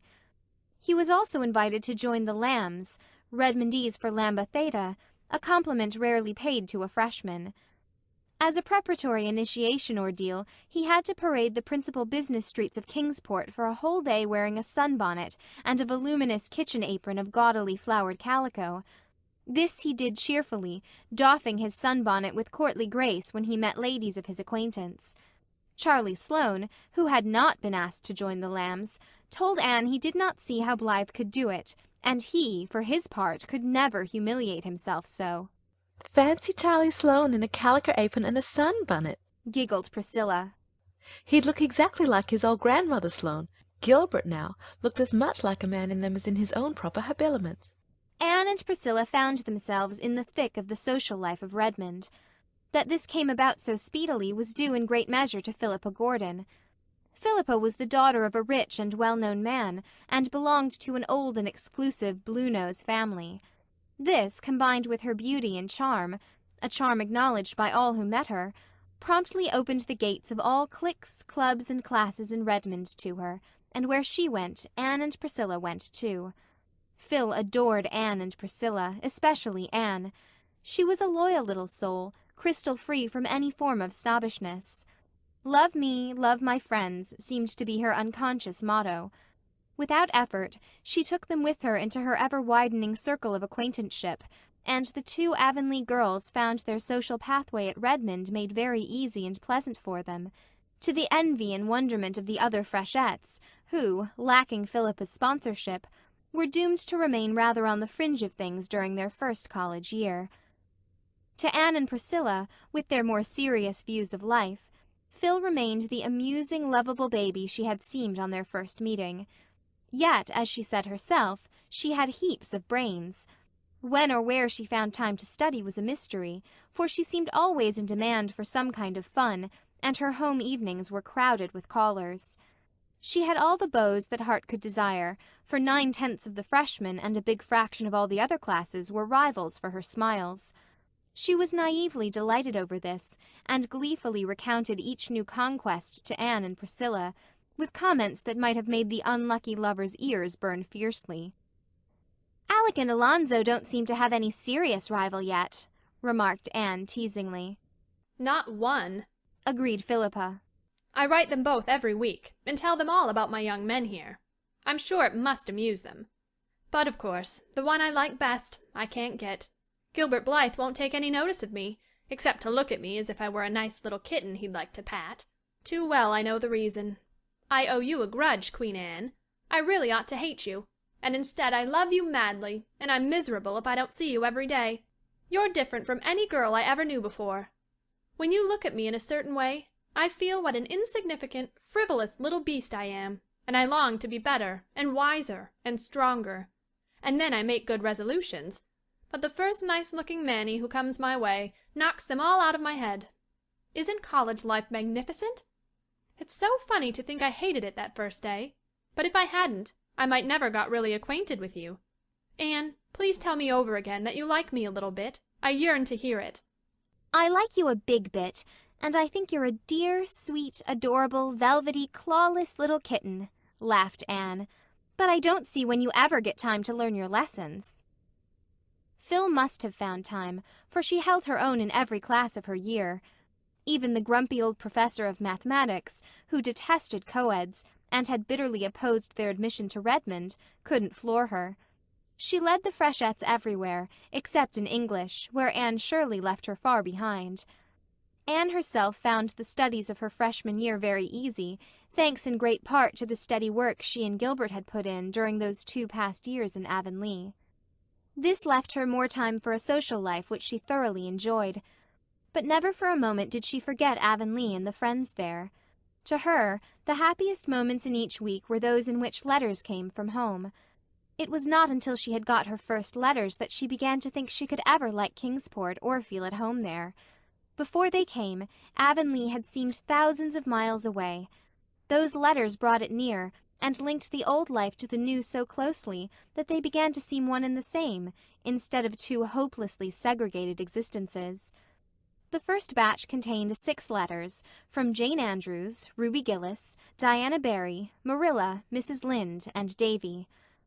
Jane's was a copperplate production, with every T nicely crossed and every I precisely dotted, and not an interesting sentence in it. She never mentioned the school, concerning which Anne was avid to hear. She never answered one of the questions Anne had asked in her letter. But she told Anne how many yards of lace she had recently crocheted, and the kind of weather they were having in Avonlea, and how she intended to have her new dress made, and the way she felt when her head ached. Ruby Gillis wrote a gushing epistle deploring Anne's absence, assuring her she was horribly missed in everything, asking what the Redmond fellows were like, and filling the rest with accounts of her own harrowing experiences with her numerous admirers. It was a silly, harmless letter, and Anne would have laughed over it had it not been for the postscript. "Gilbert seems to be enjoying Redmond, judging from his letters," wrote Ruby. "I don't think Charlie's has struck on it." So Gilbert was writing to Ruby. Very well. He had a perfect right to, of course, only— Anne did not know that Ruby had written the first letter, and that Gilbert had answered it from mere courtesy. She tossed Ruby's letter aside contemptuously. But it took all Diana's breezy, newsy, delightful epistle to banish the sting of Ruby's postscript. Diana's letter contained a little too much Fred, but was otherwise crowded and crossed with items of interest, and Anne almost felt herself back in Avonlea while reading it. Marilla's was a rather prim and colourless epistle, severely innocent of gossip or emotion. Yet somehow it conveyed to Anne a whiff of the wholesome, simple life at Green Gables, with its savour of ancient peace, and the steadfast abiding love that was there for her. Mrs. Lynde's letter was full of church news. Having broken up housekeeping, Mrs. Lynde had more time than ever to devote to church affairs, and had flung herself into them heart and soul. She was at present much worked up over the poor "supplies" they were having in the vacant Avonlea pulpit. "I don't believe any but fools enter the ministry nowadays," she wrote bitterly. "Such candidates as they have sent us, and such stuff as they preach. Half of it ain't true, and what's worse, it ain't sound doctrine. The one we have now is the worst of the lot. He mostly takes a text and preaches about something else. And he says he doesn't believe all the heathen will be eternally lost. The idea! If they won't, all the money we've been giving to the foreign missions will be clean wasted, that's what. Last Sunday night he announced that the next Sunday he'd preach on the axe head that swam. I think he'd better confine himself to the Bible and leave sensational subjects alone. Things have come to a pretty pass if a minister can't find enough in Holy Writ to preach about, that's what. What church do you attend, Anne? I hope you go regularly. People are apt to get so careless about church going away from home, and I understand college students are great sinners in this respect. I'm told many of them actually study their lessons on Sunday. I hope you'll never sink that low, Anne. Remember how you were brought up, and be very careful what friends you make. You never know what sort of creatures are in them colleges. Outwardly they may be as whited sepulchres, and inwardly as ravening wolves, that's what. You'd better not have anything to say to any young man who isn't from the island. I forgot to tell you what happened the day the minister called here. It was the funniest thing I ever saw. I said to Marilla if Anne had been here, wouldn't she have laughed? Even Marilla laughed. You know he's a very short, fat little man with bow legs. Well, that old pig of Mr. Harrison's, the big, tall one, had wandered over here that day, again, and broke into the yard, and it got on the back porch, unbeknownst to us. And it was there when the minister appeared in the doorway. It made one wild bolt to get out, and there was nowhere to bolt except between them bow legs. So there it went, and being as it was so big, and the minister so little, it took him clean off his feet and carried him away. His hat went one way, and his cane another, just as Marilla and I got to the door. I'll never forget the look on him, and that poor pig was near scared to death.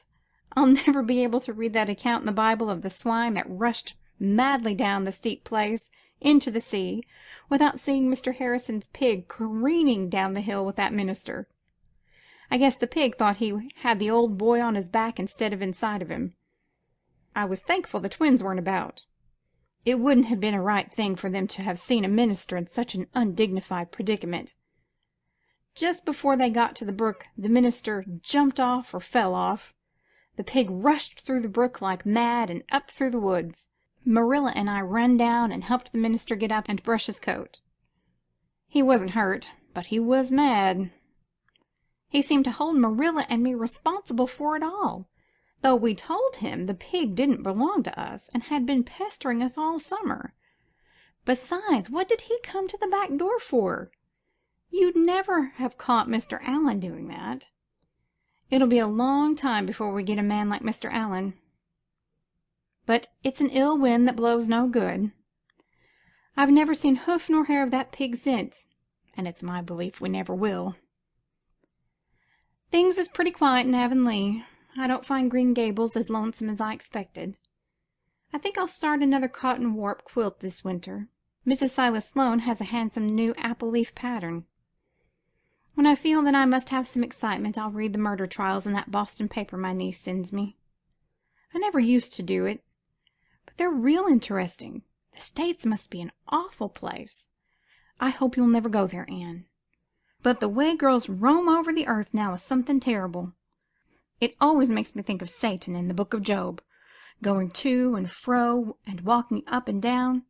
I don't believe the Lord ever intended it, that's what.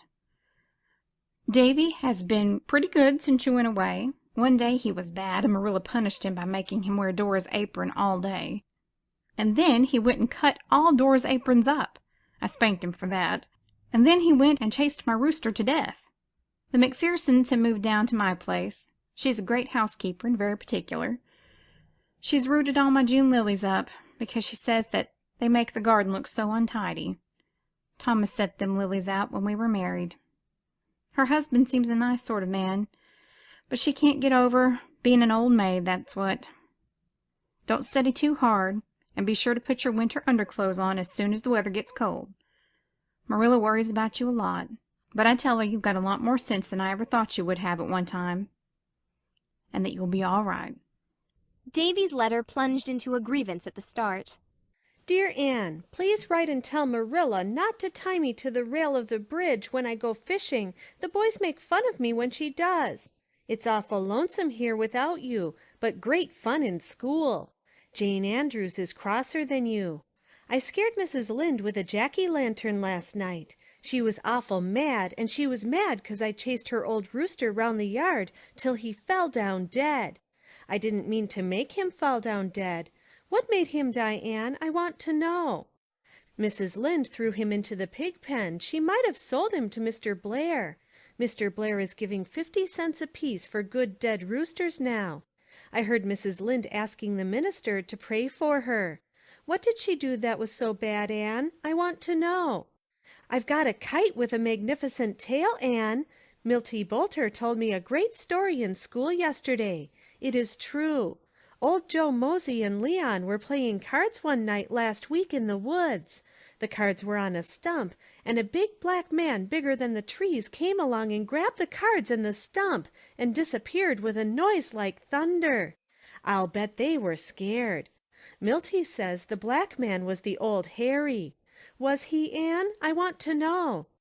Mr. Kimball over at Spencervale is very sick and will have to go to the hospitable. Please excuse me while I ask Marilla if that's spelled right. Marilla says it's the 'sylum he has to go to, not the other place. He thinks he has a snake inside of him. What's it like to have a snake inside of you, Anne? I want to know. Mrs. Lawrence Bell is sick, too. Mrs. Lynde says that all that is the matter with her is that she thinks too much about her insides. I wonder, said Anne, as she folded up her letters, what Mrs. Lynde would think of Philippa. End of chapter 5.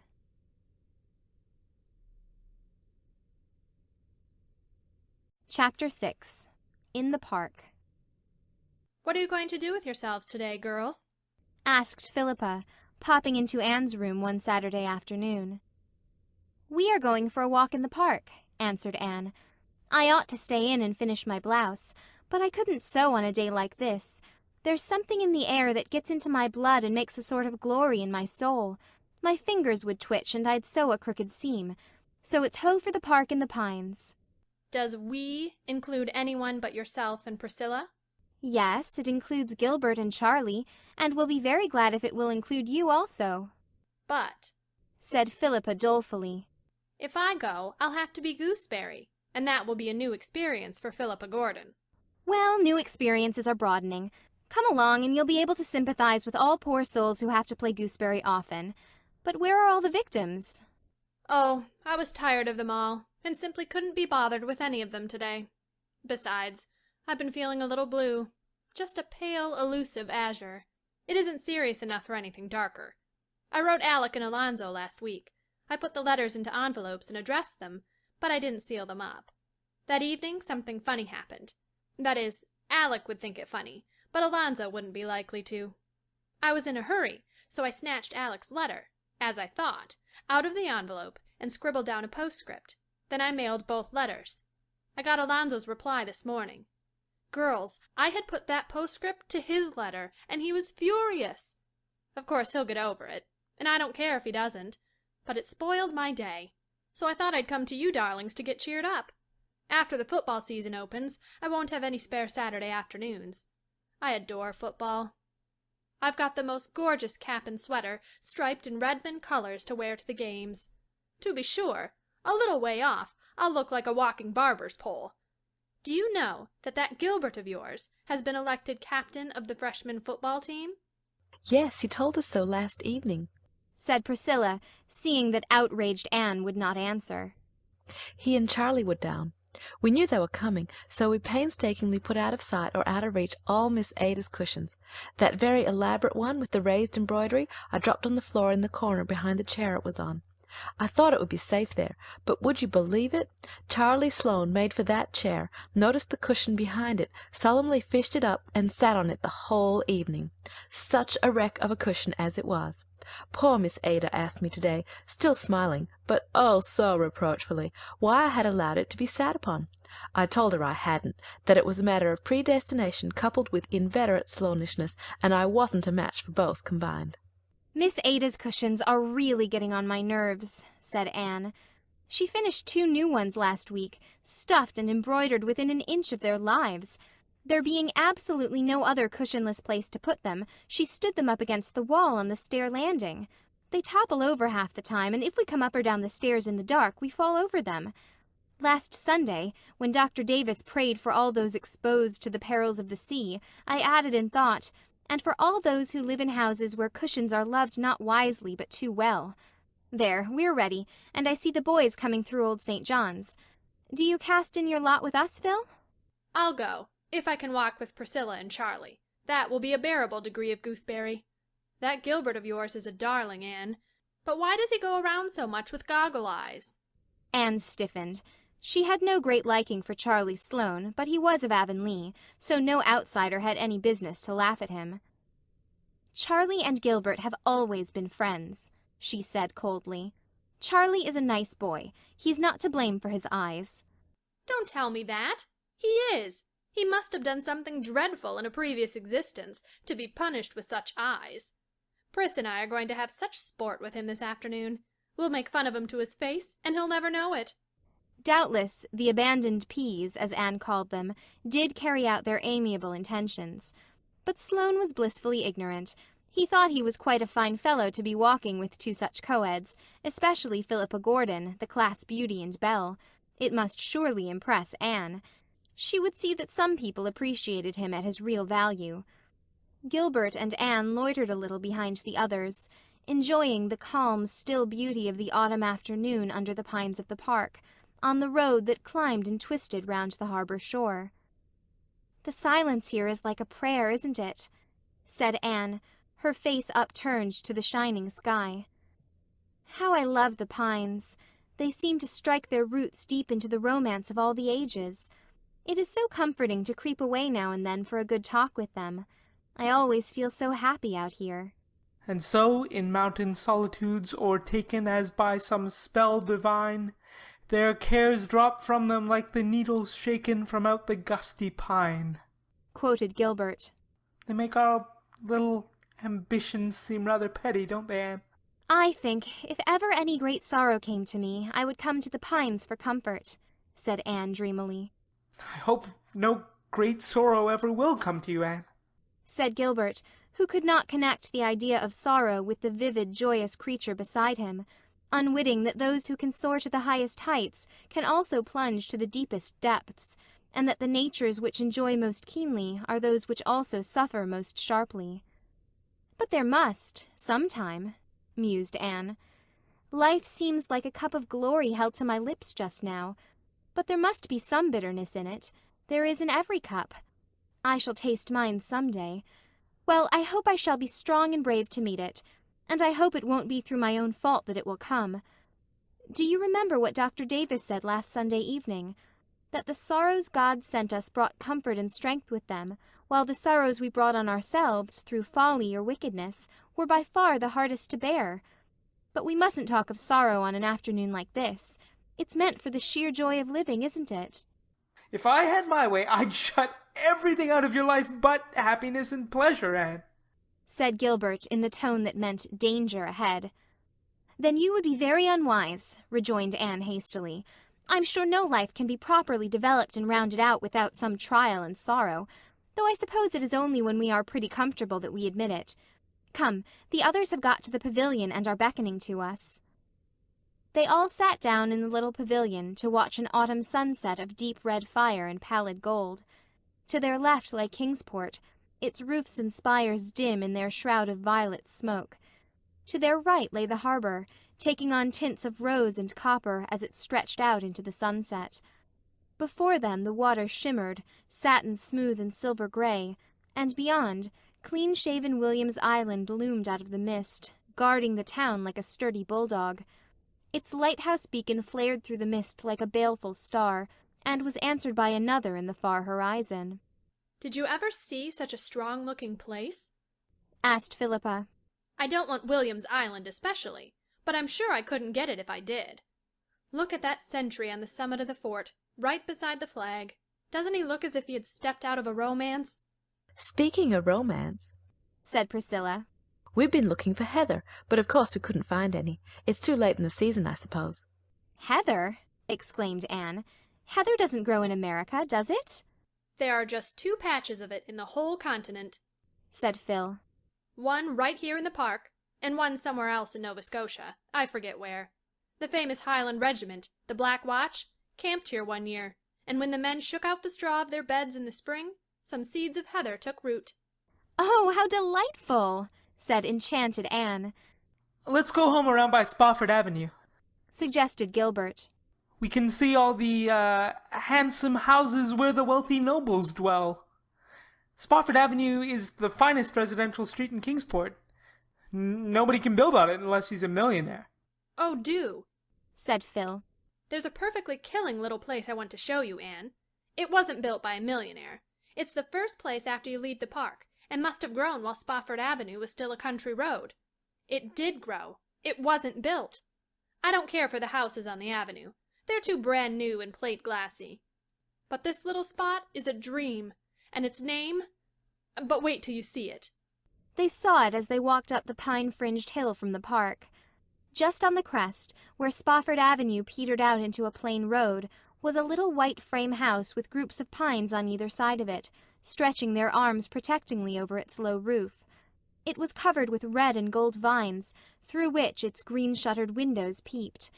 Before it was a tiny garden, surrounded by a low stone wall. October though it was, the garden was still very sweet, with dear, old-fashioned, unworldly flowers and shrubs.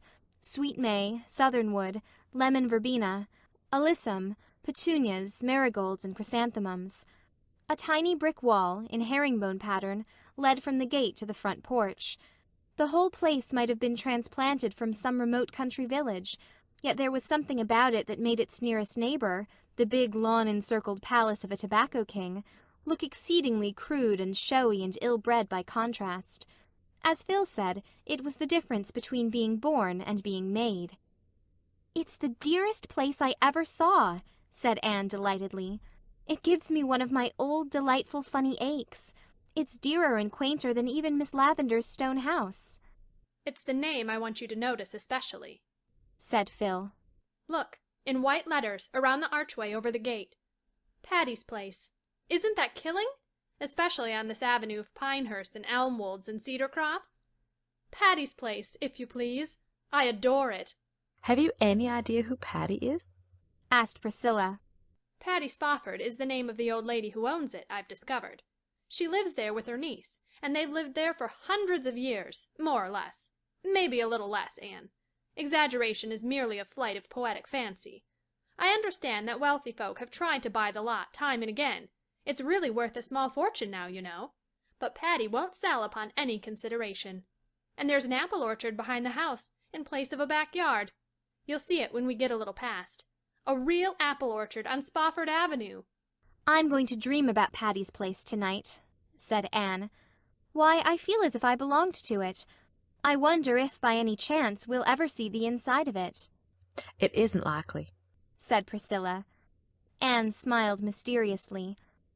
"No, it isn't likely, but I believe it will happen. I have a queer, creepy, crawly feeling, you can call it a presentiment if you like, that Patty's Place and I are going to be better acquainted yet." End of chapter 6.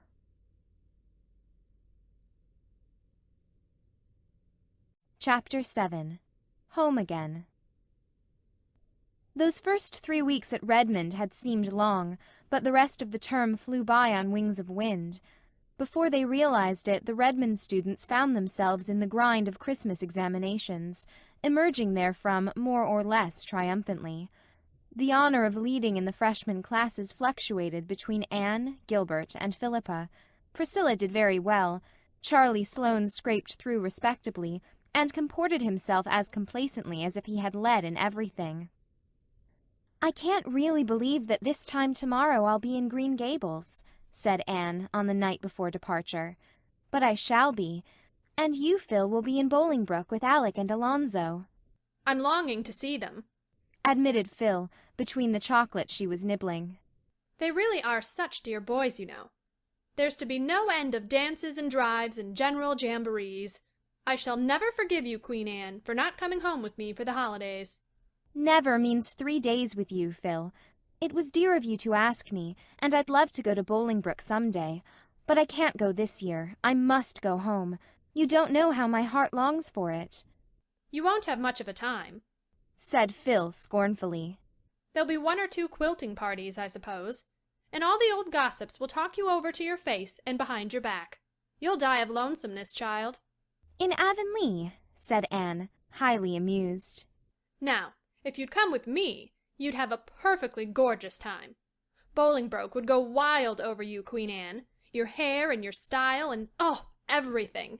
You're so different. You'd be such a success, and I would bask in reflected glory. Not the rose, but near the rose. Do come after all, Anne." "Your picture of social triumphs is quite fascinating, Phil, but I'll paint one to offset it. I'm going home to an old country farmhouse, once green, rather faded now, set among leafless apple orchards. There is a brook below and a December fir wood beyond, where I've heard harps swept by the fingers of rain and wind. There is a pond near by that will be grey and brooding now. There will be 2 oldish ladies in the house, one tall and thin, one short and fat, and there will be 2 twins, one a perfect model, the other what Mrs. Lynde calls a holy terror. There will be a little room upstairs over the porch, where old dreams hang thick, and a big, fat, glorious feather bed, which will almost seem the height of luxury after a boarding-house mattress. How do you like my picture, Phil?" "It seems a very dull one," said Phil with a grimace. "Oh, but I've left out the transforming thing," said Anne softly. "There'll be love there, Phil. Faithful, tender love, such as I'll never find anywhere else in the world. Love that's waiting for me. That makes my picture a masterpiece, doesn't it, even if the colors are not very brilliant?" Phil silently got up, tossed her box of chocolates away, went up to Anne and put her arms about her. "Anne, I wish I was like you," she said soberly. Diana met Anne at the Carmody station the next night, and they drove home together under silent, star-sown depths of sky. Green Gables had a very festal appearance as they drove up the lane. There was a light in every window, the glow breaking out through the darkness like flame-red blossoms swung against the dark background of the haunted wood. And in the yard was a brave bonfire, with 2 gay little figures dancing around it, one of which gave an unearthly yell as the buggy turned in under the poplars. "Davy means that for an Indian war whoop," said Diana. "Mr. Harrison's hired boy taught it to him, and he's been practicing it up to welcome you with. Mrs. Lynde says it's worn her nerves to a frazzle.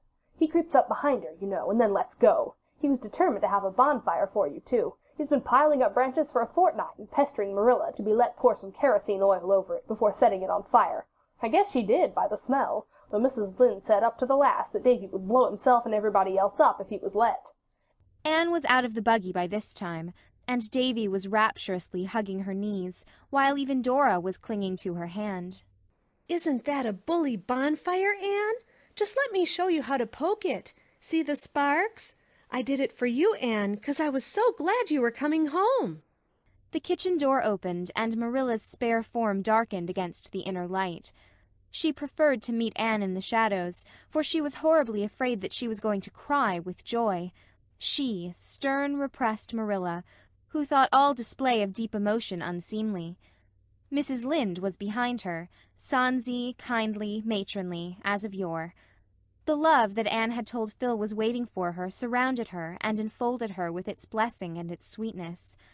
Nothing, after all, could compare with old ties, old friends, and old Green Gables.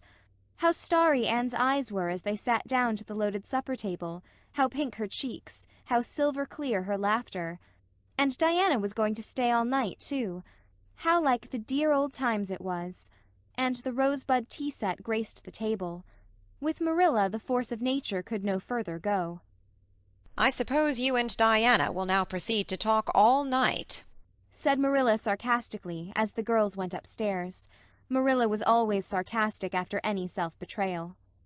"Yes," agreed Anne gaily, "but I'm going to put Davy to bed first. He insists on that." "You bet," said Davy as they went along the hall.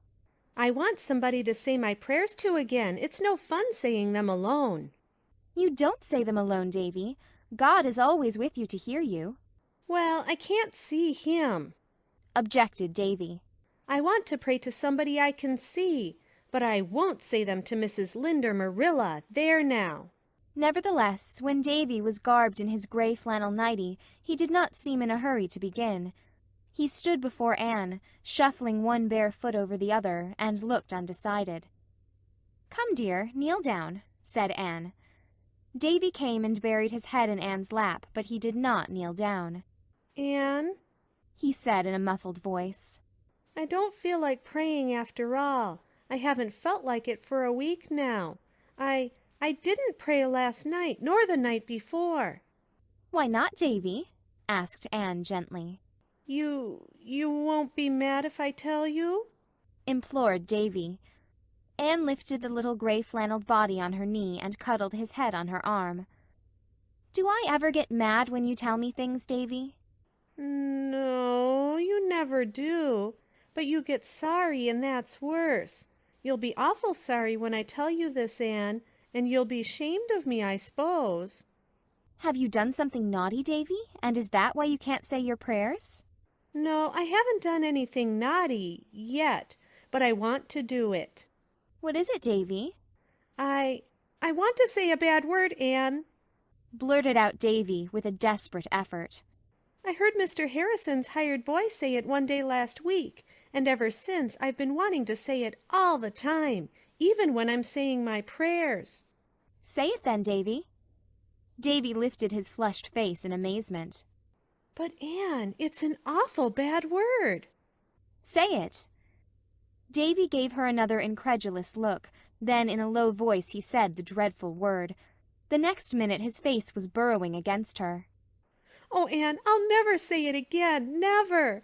I'll never want to say it again.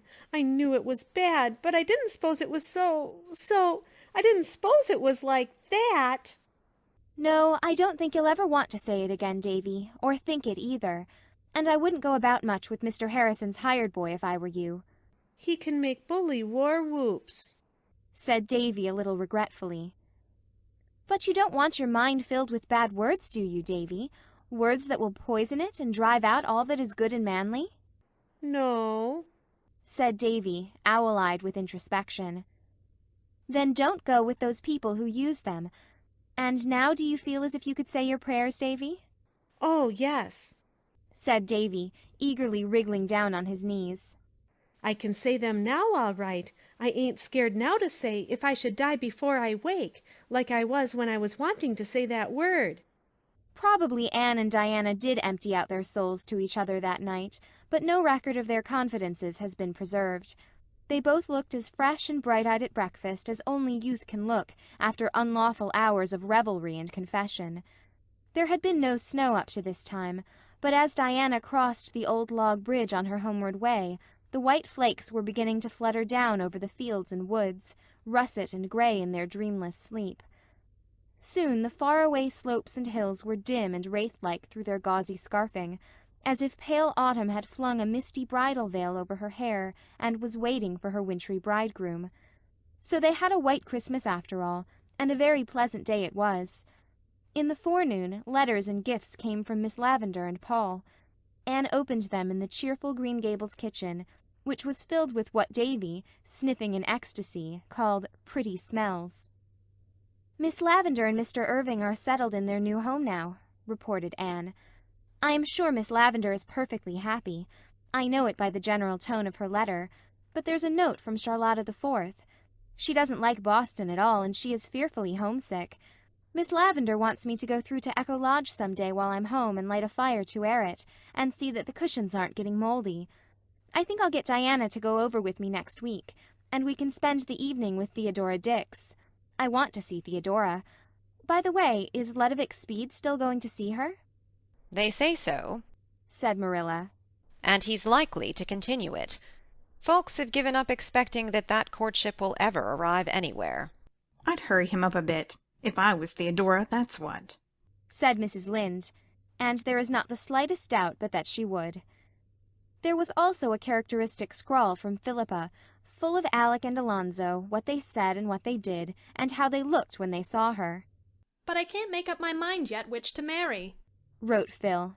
I do wish you would come with me to decide for me. Someone will have to. When I saw Alec, my heart gave a great thump, and I thought he might be the right one. And then, when Alonzo came, thump went my heart again. So that's no guide, though it should be, according to all the novels I've ever read. Now, Anne, your heart wouldn't thump for anybody but the genuine Prince Charming, would it? There must be something radically wrong with mine. But I'm having a perfectly gorgeous time. How I wish you were here. It's snowing today, and I'm rapturous. I was so afraid we'd have a green Christmas, and I loathe them. You know, when Christmas is a dirty, grey, browny affair, looking as if it had been left over 100 years ago, and had been in soak ever since, it is called a green Christmas. Don't ask me why. As Lord Dundreary says, there are some things no fellow can understand. Anne, did you ever get on a streetcar, and then discover that you hadn't any money with you to pay your fare? I did, the other day. It's quite awful. I had a nickel with me when I got on the car. I thought it was in the left pocket of my coat. When I got settled down comfortably, I felt for it. It wasn't there. I had a cold chill. I felt in the other pocket. Not there. I had another chill. Then I felt in a little inside pocket. All in vain. I had 2 chills at once. I took off my gloves, laid them on the seat, and went over all my pockets again. It was not there. I stood up and shook myself, and then looked on the floor. The car was full of people who were going home from the opera, and they all stared at me, but I was past caring for a little thing like that. But I could not find my fare. I concluded I must have put it in my mouth and swallowed it inadvertently. I didn't know what to do. Would the conductor, I wondered, stop the car and put me off in ignominy and shame? Was it possible that I could convince him that I was merely the victim of my own absent-mindedness, and not an unprincipled creature trying to obtain a ride upon false pretenses? How I wished that Alec or Alonzo were there! But they weren't, because I wanted them. If I hadn't wanted them, they would have been there by the dozen. And I couldn't decide what to say to the conductor when he came around.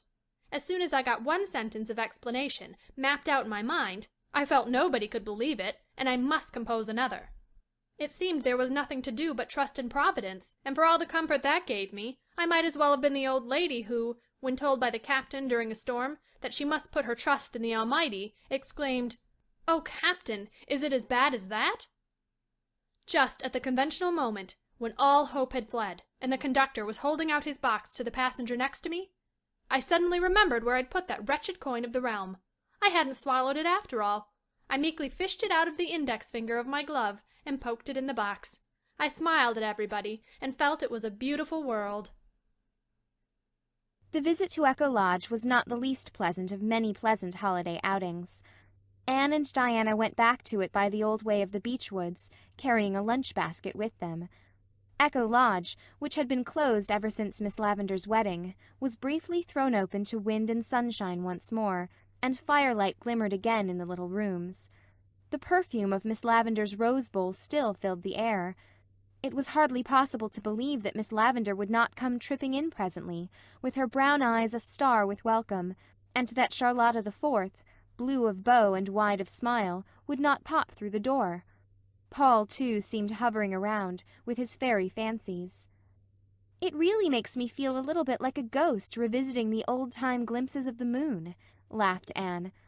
"Let's go out and see if the echoes are at home. Bring the old horn. It is still behind the kitchen door."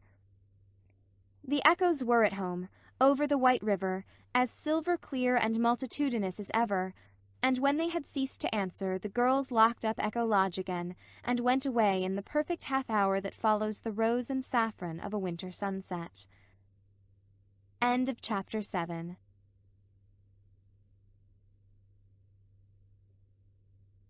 Chapter 8.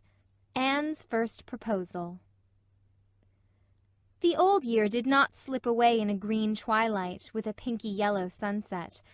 Instead, it went out with a wild white bluster and blow. It was one of the nights when the storm wind hurtles over the frozen meadows and black hollows, and moans around the eaves like a lost creature, and drives the snow sharply against the shaking panes. "Just the sort of night people like to cuddle down between their blankets and count their mercies," said Anne to Jane Andrews, who had come up to spend the afternoon and stay all night. But when they were cuddled between their blankets, in Anne's little porch room, it was not her mercies of which Jane was thinking. "Anne," she said very solemnly, "I want to tell you something. May I?" Anne was feeling rather sleepy after the party Ruby Gillis had given the night before. She would much rather have gone to sleep than listen to Jane's confidences, which she was sure would bore her. She had no prophetic inkling of what was coming. Probably Jane was engaged, too. Rumor averred that Ruby Gillis was engaged to the Spencervale schoolteacher, about whom all the girls were said to be quite wild. "I'll soon be the only fancy-free maiden of our old quartet," thought Anne drowsily. Aloud she said, "Of course." "Anne," said Jane, still more solemnly, "what do you think of my brother, Billy?" Anne gasped over this unexpected question, and floundered helplessly in her thoughts. Goodness, what did she think of Billy Andrews? She had never thought anything about him. Round-faced, stupid, perpetually smiling, good-natured Billy Andrews. Did anybody ever think about Billy Andrews? I don't understand, Jane," she stammered. "What do you mean, exactly?" "Do you like Billy?" asked Jane bluntly. Why, yes, I like him, of course," gasped Anne, wondering if she were telling the literal truth. Certainly she did not dislike Billy, but could the indifferent tolerance with which she regarded him, when he happened to be in her range of vision, be considered positive enough for liking? What was Jane trying to elucidate? "Would you like him for a husband?" asked Jane calmly. A husband? Anne had been sitting up in bed, the better to wrestle with the problem of her exact opinion of Billy Andrews. Now she fell flatly back on her pillows, the very breath gone out of her. "Whose husband?" "Yours, of course," answered Jane. "Billy wants to marry you. He's always been crazy about you, and now Father has given him the upper farm in his own name, and there's nothing to prevent him from getting married.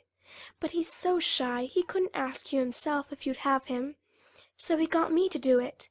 I'd rather not have, but he gave me no peace till I said I would, if I got a good chance. What do you think about it, Anne?" Was it a dream? Was it one of those nightmare things in which you find yourself engaged or married to someone you hate or don't know, without the slightest idea how it ever came about? No, she, Anne Shirley, was lying there, wide awake in her own bed, and Jane Andrews was beside her, calmly proposing for her brother Billy. Anne did not know whether she wanted to writhe or laugh, but she could do neither, for Jane's feelings must not be hurt. I couldn't marry Bill, you know, Jane," she managed to gasp. "Why, such an idea never occurred to me. Never." "I don't suppose it did," agreed Jane. "Billy has always been far too shy to think of courting. But you might think it over, Anne. Billy is a good fellow. I must say that, if he is my brother. He has no bad habits, and he's a great worker, and you can depend on him. A bird in the hand is worth two in the bush. He told me to tell you he'd be quite willing to wait till you got through college, if you insisted, though he'd rather get married this spring, before the planting begins. He'd always be very good to you, I'm sure, and, you know, Anne, I'd love to have you for a sister." "I can't marry Billy," said Anne decidedly. She had recovered her wits, and was even feeling a little angry. It was all so ridiculous. There is no use thinking of it, Jane. I don't care anything for him in that way, and you must tell him so. Well, I didn't suppose you would, said Jane with a resigned sigh, feeling that she had done her best. I told Billy I didn't believe it was a bit of use to ask you, but he insisted. Well, you've made your decision, Anne, and I hope you won't regret it. Jane spoke rather coldly. She had been perfectly sure that the enamoured Billy had no chance at all of inducing Anne to marry him. Nevertheless, she felt a little resentment that Anne Shirley, who was, after all, merely an adopted orphan, without kith or kin, should refuse her brother, one of the Avonlea Andrews. Well, pride sometimes goes before a fall, Jane reflected ominously.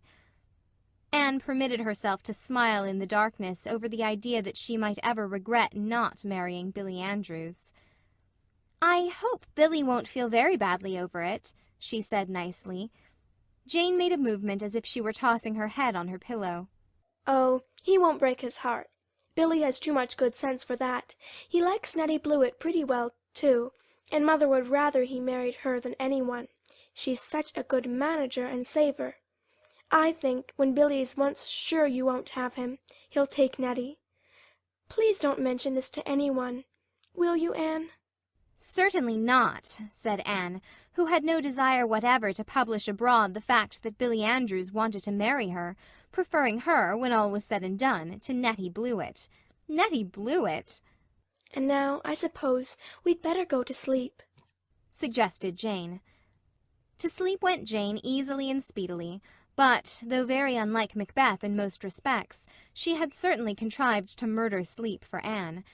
That proposed-to damsel lay on a wakeful pillow until the wee sma's, but her meditations were far from being romantic.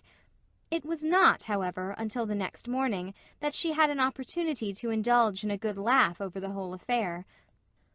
When Jane had gone home, still with a hint of frost in voice and manner because Anne had declined so ungratefully and decidedly the honour of an alliance with the house of Andrews, Anne retreated to the porch room, shut the door, and had her laugh out at last.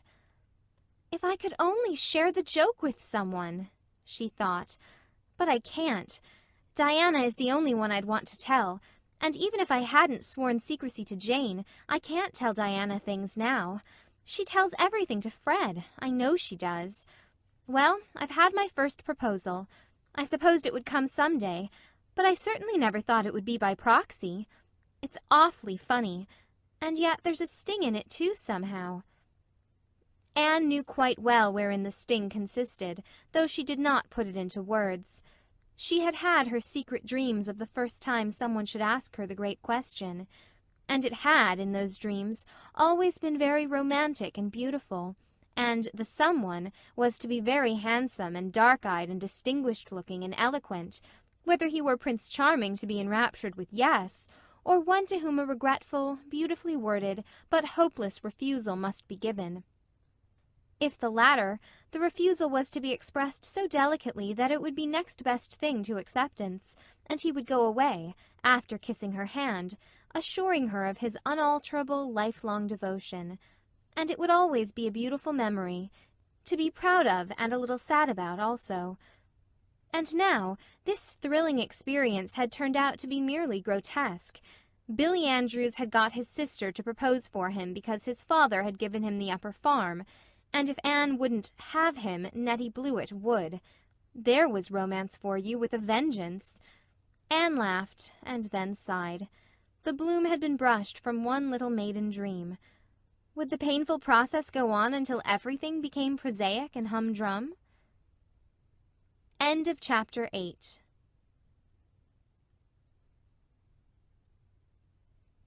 Chapter 9. An unwelcome lover and a welcome friend. The second term at Redmond sped as quickly as had the first. Actually whizzed away, Philippa said. Anne enjoyed it thoroughly in all its phases. The stimulating class rivalry, the making and deepening of new and helpful friendships, the gay little social stunts, the doings of the various societies of which she was a member, the widening of horizons and interests. She studied hard, for she had made up her mind to win the Thorburn Scholarship in English. This being won, meant that she could come back to Redmond the next year without trenching on Marilla's small savings, something Anne was determined she would not do. Gilbert, too, was in full chase after a scholarship, but found plenty of time for frequent calls at 38 St. John's. He was Anne's escort at nearly all the college affairs, and she knew that their names were coupled in Redmond gossip. Anne raged over this, but was helpless. She could not cast an old friend like Gilbert aside, especially when he had grown suddenly wise and wary, as behooved him in the dangerous proximity of more than one Redmond youth who would gladly have taken his place by the side of the slender, red-haired co-ed, whose grey eyes were as alluring as stars of evening.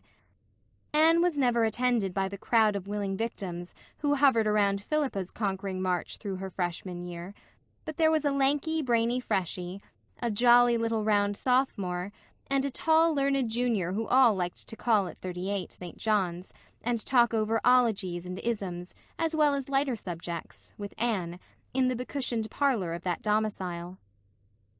Gilbert did not love any of them, and he was exceedingly careful to give none of them the advantage over him by any untimely display of his real feelings Anneward. To her he had become again the boy comrade of Avonlea days, and as such could hold his own against any smitten swain who had so far entered the lists against him. As a companion, Anne honestly acknowledged nobody could be so satisfactory as Gilbert. She was very glad, so she told herself, that he had evidently dropped all nonsensical ideas, though she spent considerable time secretly wondering why. Only one disagreeable incident marred that winter. Charlie Sloane, sitting bolt upright on Miss Ada's most dearly beloved cushion, asked Anne one night if she would promise to become Mrs. Charlie Sloane some day. Coming after Billy Andrews' proxy effort, this was not quite the shock to Anne's romantic sensibilities that it would otherwise have been, but it was certainly another heart-rending disillusion. She was angry, too, for she felt that she had never given Charlie the slightest encouragement to suppose such a thing possible. But what could you expect of a Sloane, as Mrs. Rachel Lynde would ask scornfully? Charlie's whole attitude, tone, air, words, fairly reeked with Sloanishness. He was conferring a great honour, no doubt whatever about that. And when Anne, utterly insensible to the honour, refused him, as delicately and considerately as she could, for even a Sloane had feelings which ought not to be unduly lacerated, Sloanishness still further betrayed itself. Charlie certainly did not take his dismissal as Anne's imaginary rejected suitors did. Instead, he became angry, and showed it. He said 2 or 3 quite nasty things. Anne's temper flashed up mutinously, and she retorted with a cutting little speech, whose keenness pierced even Charlie's protective Sloanishness and reached the quick. He caught up his hat, and flung himself out of the house with a very red face. Anne rushed upstairs, falling twice over Miss Ada's cushions on the way, and threw herself on her bed, in tears of humiliation and rage. Had she actually stooped to quarrel with a Sloane? Was it possible anything Charlie Sloane could say had power to make her angry? Oh, this was degradation indeed, worse even than being the rival of Nettie Blewett. "I wish I need never see the horrible creature again," she sobbed vindictively into her pillows. She could not avoid seeing him again, but the outraged Charlie took care that it should not be at very close quarters. Miss Ada's cushions were henceforth safe from his depredations, and when he met Anne on the street, or in Redmond's halls, his bow was icy in the extreme.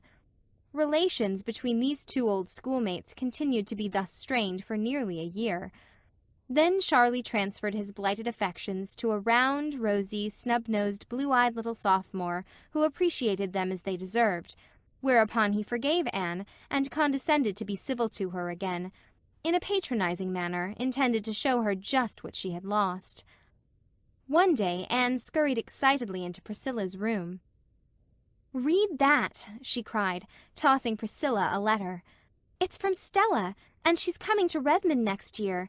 And what do you think of her idea? I think it's a perfectly splendid one, if we can only carry it out. Do you suppose we can, Pris?" "I'll be better able to tell you when I find out what it is," said Priscilla, casting aside a Greek lexicon and taking up Stella's letter. Stella Maynard had been one of their chums at Queen's Academy and had been teaching school ever since. "But I'm going to give it up, Anne dear," she wrote, "and go to college next year. As I took the 3rd year at Queen's, I can enter the sophomore year. I'm tired of teaching in a back country school. Some day I'm going to write a treatise on the trials of a country schoolmarm. It will be a harrowing bit of realism. It seems to be the prevailing impression that we live in clover, and have nothing to do but draw our quarter's salary. My treatise shall tell the truth about us. Why, if a week should pass without someone telling me that I am doing easy work for big pay, I would conclude that I might as well order my ascension robe immediately and to onct. Well, you get your money easy, some ratepayer will tell me condescendingly. All you have to do is sit there and hear lessons. I used to argue the matter at first, but I'm wiser now. Facts are stubborn things, but as someone has wisely said, not half so stubborn as fallacies. So I only smile loftily now in eloquent silence. Why, I have 9 grades in my school, and I have to teach a little of everything, from investigating the interiors of earthworms to the study of the solar system. My youngest pupil is 4. His mother sends him to school to get him out of the way, and my oldest is 20. It suddenly struck him that it would be easier to go to school and get an education than follow the plough any longer. In the wild effort to cram all sorts of research into 6 hours a day, I don't wonder if the children feel like the little boy who was taken to see the biograph. I have to look for what's coming next before I know what went last, he complained. I feel like that myself. And the letters I get, Anne!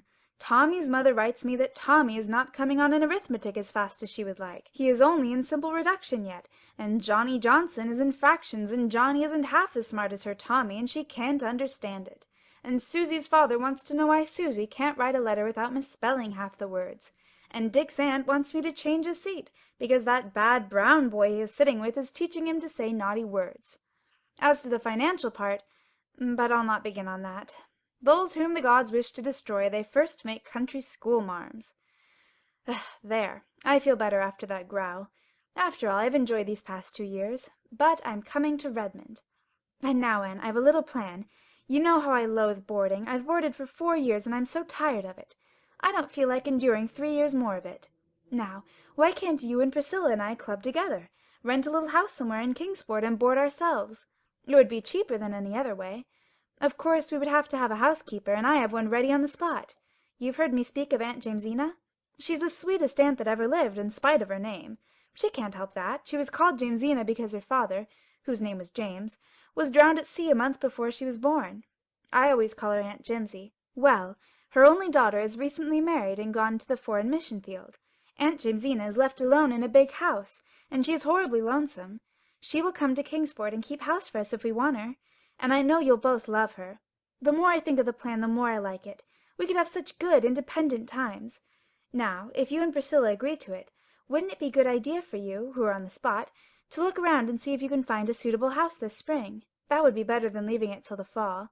If you could get a furnished one, so much the better. But if not, we can scare up a few sticks of furniture between us, and old family friends with attics. Anyhow, decide as soon as you can and write me, so that Aunt Jamesina will know what plans to make for next year. I think it's a good idea, said Priscilla. So do I, agreed Anne delightedly. Of course we have a nice boarding house here, but when all's said and done, a boarding house isn't home. So let's go house hunting at once before exams come on. I'm afraid it will be hard enough to get a really suitable house, warned Priscilla. Don't expect too much, Anne. Nice houses in nice localities will probably be away beyond our means.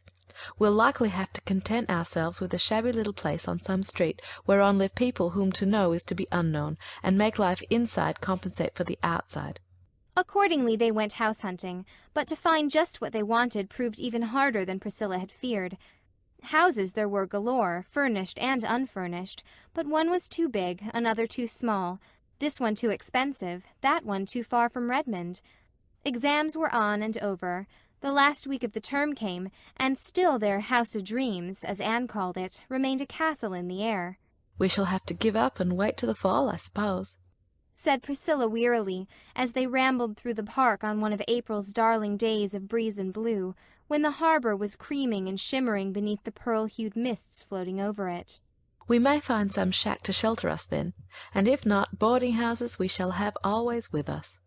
I'm not going to worry about it just now anyway, and spoil this lovely afternoon, said Anne, gazing around her with delight. The fresh, chill air was faintly charged with the aroma of pine balsam, and the sky above was crystal clear and blue, a great inverted cup of blessing. Spring is singing in my blood today, and the lure of April is abroad on the air. I'm seeing visions and dreaming dreams, Priss. That's because the wind is from the west. I do love the west wind. It sings of hope and gladness, doesn't it? When the east wind blows, I always think of sorrowful rain on the eaves and sad waves on a grey shore. When I get old, I shall have rheumatism when the wind is east. And isn't it jolly when you discard furs and winter garments for the first time, and sally forth like this in spring attire? Laughed Priscilla. Don't you feel as if you had been made over new? Everything is new in the spring, said Anne. Springs themselves are always so new, too. No spring is ever just like any other spring. It always has something of its own to be its own peculiar sweetness. See how green the grass is around that little pond, and how the willow buds are bursting. And exams are over and gone. The time of convocation will come soon. Next Wednesday, this day next week, we'll be home. I'm glad, said Anne dreamily. There are so many things I want to do. I want to sit on the back porch steps and feel the breeze blowing down over Mr. Harrison's fields. I want to hunt ferns in the haunted wood and gather violets in Violet Vale. Do you remember the day of our golden picnic, Priscilla? I want to hear the frogs singing and the poplars whispering. But I've learned to love Kingsport, too, and I'm glad I'm coming back next fall. If I hadn't won the Thorburn, I don't believe I could have. I couldn't take any of Marilla's little hoard. If only we could find a house, sighed Priscilla. Look over there at Kingsport, Anne. Houses, houses everywhere, and not one for us. Stop it, Priss. The best is yet to be. Like the old Roman, we'll find a house or build one. On a day like this, there's no such word as fail in my bright lexicon.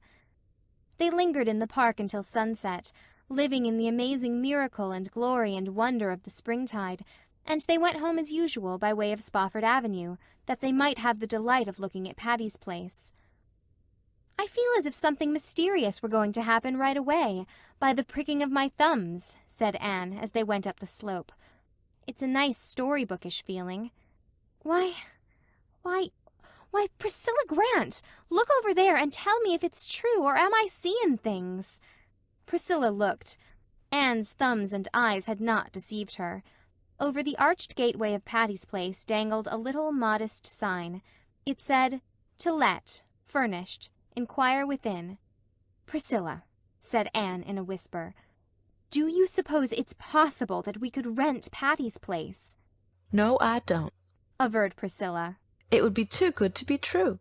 Fairy tales don't happen nowadays. I want hope, Anne. The disappointment would be too awful to bear. They're sure to want more for it than we can afford. Remember, it's on Spofford Avenue. We must find out anyhow, said Anne resolutely. It's too late to call this evening, but we'll come tomorrow. Oh, Priss, if we can get this darling spot! I've always felt that my fortunes were linked with Patty's Place, ever since I saw it first. End of Chapter 9.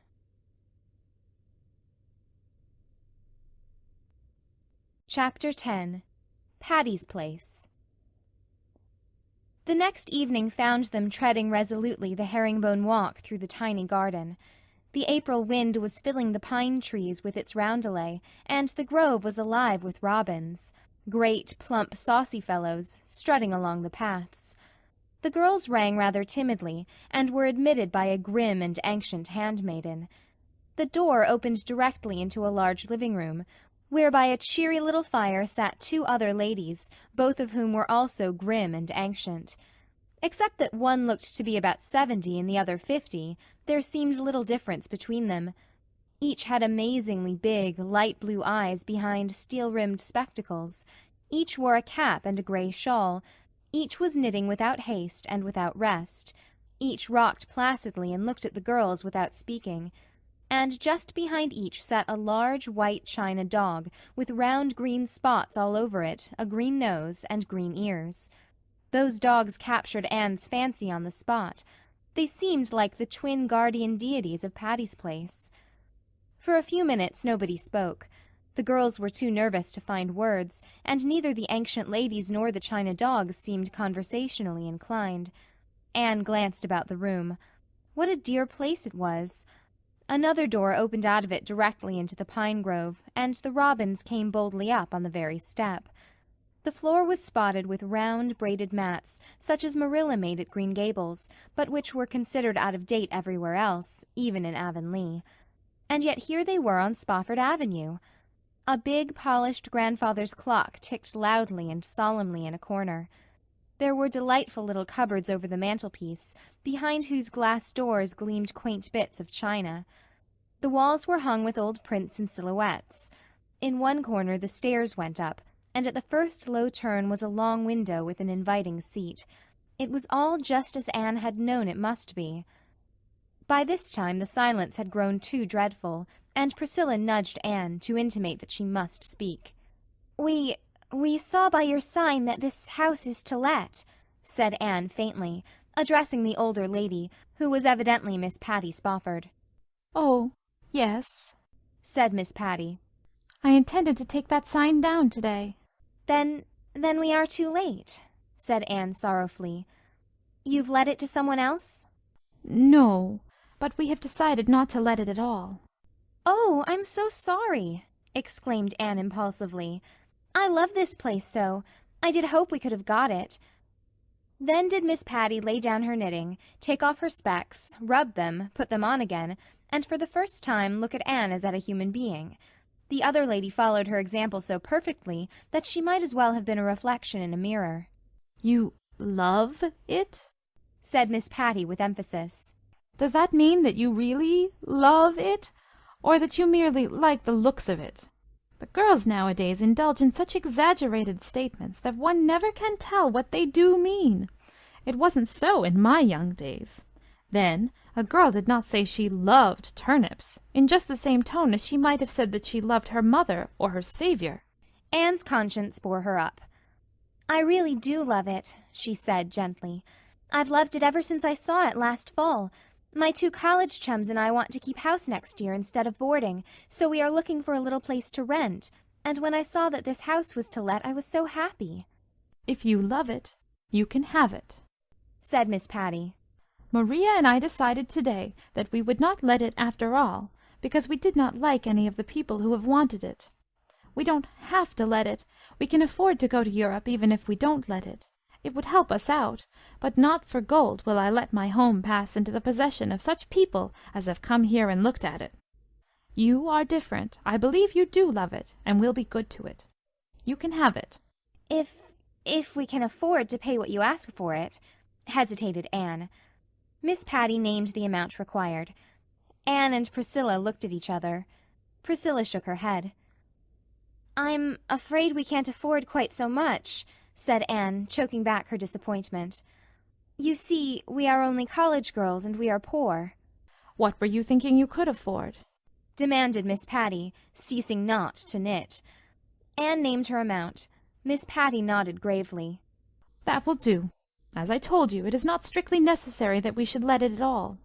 We are not rich, but we have enough to go to Europe on. I have never been in Europe in my life, and never expected or wanted to go, but my niece there, Maria Spofford, has taken a fancy to go. Now you know a young person like Maria can't go globe-trotting alone." "No, I suppose not," murmured Anne, seeing that Miss Patty was quite solemnly in earnest. "Of course not. So I have to go along to look after her. I expect to enjoy it, too. I'm 70 years old, but I'm not tired of living yet. I dare say I'd have gone to Europe before if the idea had occurred to me. We shall be away for 2 years, perhaps 3. We sail in June, and we shall send you the key and leave all in order for you to take possession when you choose. We shall pack away a few things we prize especially, but all the rest will be left." "Will you leave the china dogs?" asked Anne timidly. "Would you like me to?" "Oh, indeed, yes, they are delightful." A pleased expression came into Miss Patty's face. "I think a great deal of those dogs," she said proudly. "They are over 100 years old, and they have sat on either side of this fireplace ever since my brother Aaron brought them from London 50 years ago. Spofford Avenue was called after my brother Aaron." "A fine man he was," said Miss Maria, speaking for the first time. "He was a good uncle to you, Maria," said Miss Patty, with evident emotion. "You do well to remember him." I shall always remember him," said Miss Maria solemnly. "I can see him this minute standing there before that fire, with his hands under his coat-tails, beaming on us." Miss Maria took out her handkerchief and wiped her eyes, but Miss Patty came resolutely back from the regions of sentiment to those of business. "I shall leave the dogs where they are if you will promise to be very careful of them," she said. "Their names are Gog and Magog. Gog looks to the right and Magog to the left. And there's just one more thing. You don't object, I hope, to this house being called Patty's Place?" "No, indeed. We think that is one of the nicest things about it." "You have sense, I see," said Miss Patty in a tone of great satisfaction. "Would you believe it? All the people who came here to rent the house wanted to know if they couldn't take the name off the gate during their occupation of it. I told them roundly that the name went with the house. This has been Patty's Place ever since my brother Aaron left it to me in his will, and Patty's Place it shall remain until I die and Maria dies. After that happens, the next possessor can call it any fool name he likes," concluded Miss Patty, much as she might have said, "After that, the deluge." "And now, wouldn't you like to go over the house and see it all before we consider this bargain made?" Further exploration still further delighted the girls. Besides the big living room, there was a kitchen and a small bedroom downstairs. Upstairs were 3 rooms, 1 large and 2 small. Anne took an especial fancy to one of the small ones, looking out into the big pines, and hoped it would be hers. It was papered in pale blue, and had a little old-timey toilet table with sconces for candles. There was a diamond-paned window with a seat under the blue muslin frills that would be a satisfying spot for studying or dreaming. "It's all so delicious that I know we are going to wake up and find it a fleeting vision of the night," said Priscilla as they went away. "Miss Patty and Miss Maria are hardly such stuff as dreams are made of," laughed Anne. "Can you fancy them globe-trotting, especially in those shawls and caps?" "I suppose they'll take them off when they really begin to trot," said Priscilla. "but I know they'll take their knitting with them everywhere. They simply couldn't be parted from it. They will walk about Westminster Abbey and knit, I feel sure. Meanwhile, Anne, we shall be living in Patty's Place and on Spofford Avenue. I feel like a millionairess even now." "I feel like one of the morning stars that sang for joy," said Anne. Phil Gordon crept into 38 St. John's that night and flung herself on Anne's bed. "Girls, dear, I'm tired to death. I feel like the man without a country. Or was it without a shadow? I forget which. Anyway, I've been packing up." "And I suppose you are worn out because you couldn't decide which things to pack first or where to put them," laughed Priscilla. "Exactly. And when I had got everything jammed in somehow, and my landlady and her maid had both sat on it while I locked it, I discovered I had packed a whole lot of things I wanted for convocation at the very bottom. I had to unlock the old thing and poke and dive into it for an hour before I fished out what I wanted. I would get hold of something that felt like what I was looking for, and I'd yank it up, and it would be something else. No, Anne, I did not swear." "I didn't say you did." "Well, you looked it, but I admit my thoughts verged on the profane. And I have such a cold in the head, I can do nothing but sniffle, sigh, and sneeze. Isn't that alliterative agony for you? Queen Anne, do say something to cheer me up." "Remember that next Thursday night you'll be back in the land of Alec and Alonzo," suggested Anne. Phil shook her head dolefully. "More alliteration. No, I don't want Alec and Alonzo when I have a cold in the head. But what has happened, you two? Now that I look at you closely, you seem all lighted up with an internal iridescence. Why, you're actually shining! What's up?" "We are going to live in Patty's Place next winter," said Anne triumphantly. "Live, mark you, not board. We've rented it, and Stella Maynard is coming, and her aunt is going to keep house for us." Phil bounced up, wiped her nose, and fell on her knees before Anne. "Girls, girls, let me come too. Oh, I'll be so good. If there's no room for me, I'll sleep in the little doghouse in the orchard. I've seen it. Only let me come." "Get up, you goose." "I won't stir off my marrow bones till you tell me I can live with you next winter." Anne and Priscilla looked at each other.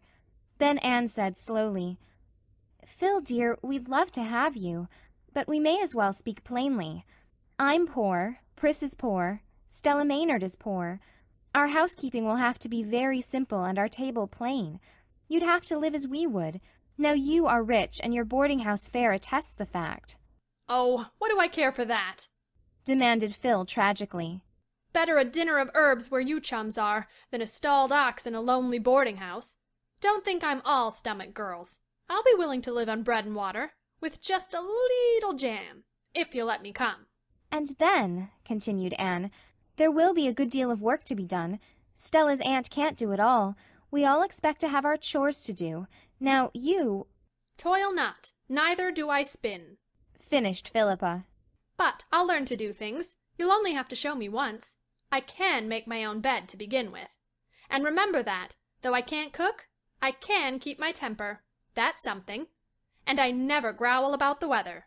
That's more. Oh, please, please, I never wanted anything so much in my life.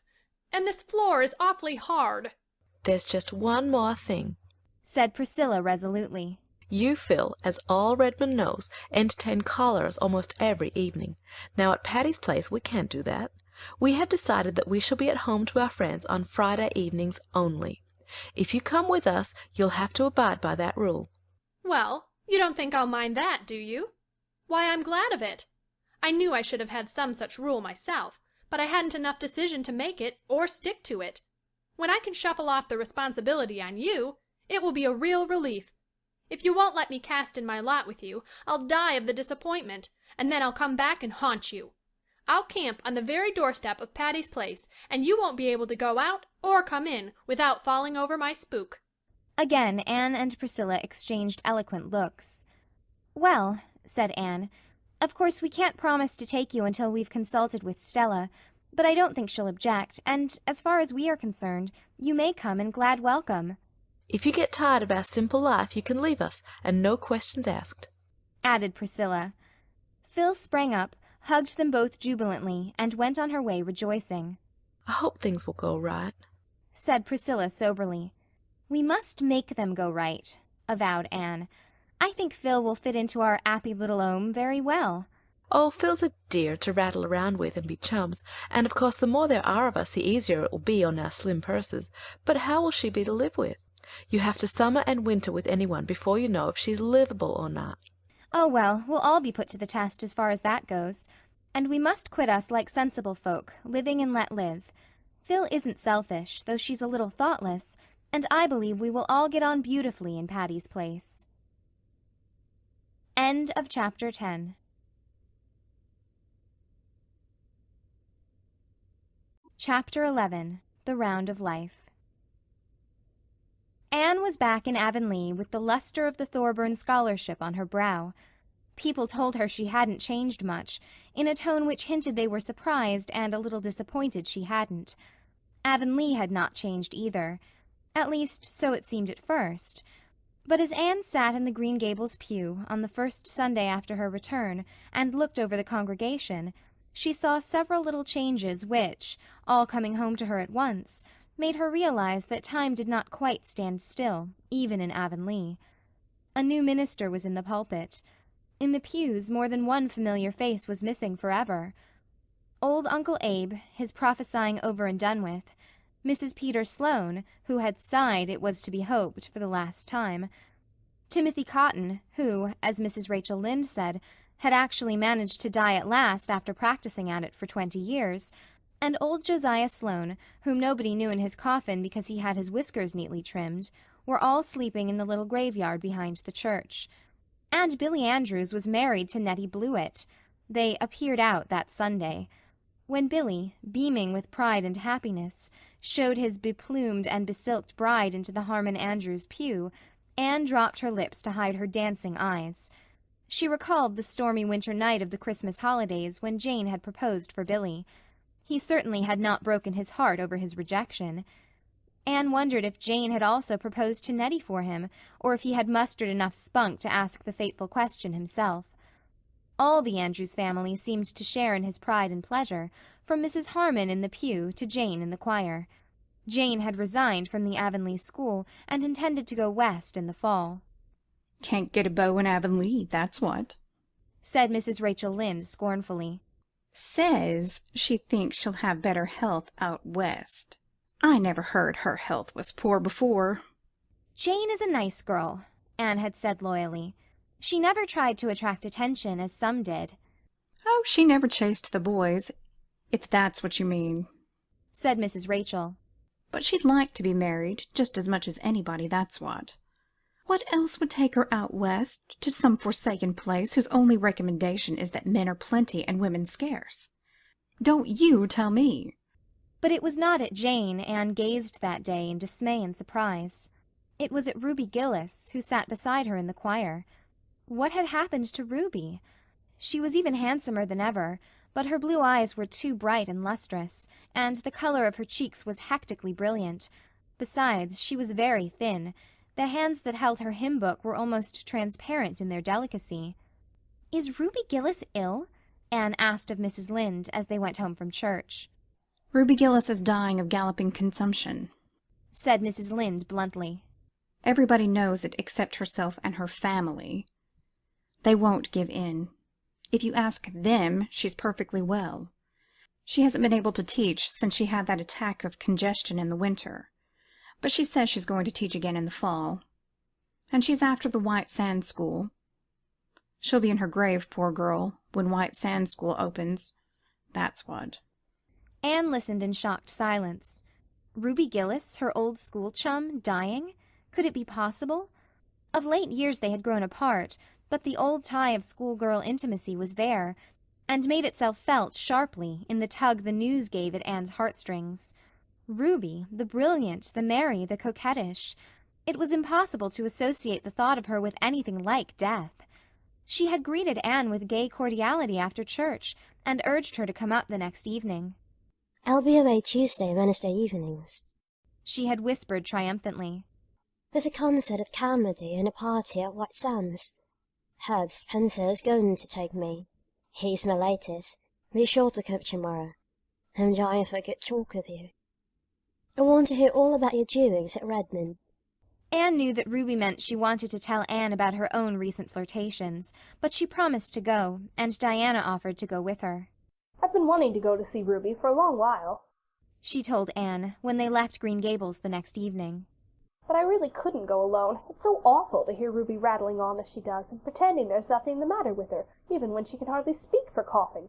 She's fighting so hard for her life, and yet she hasn't any chance at all, they say."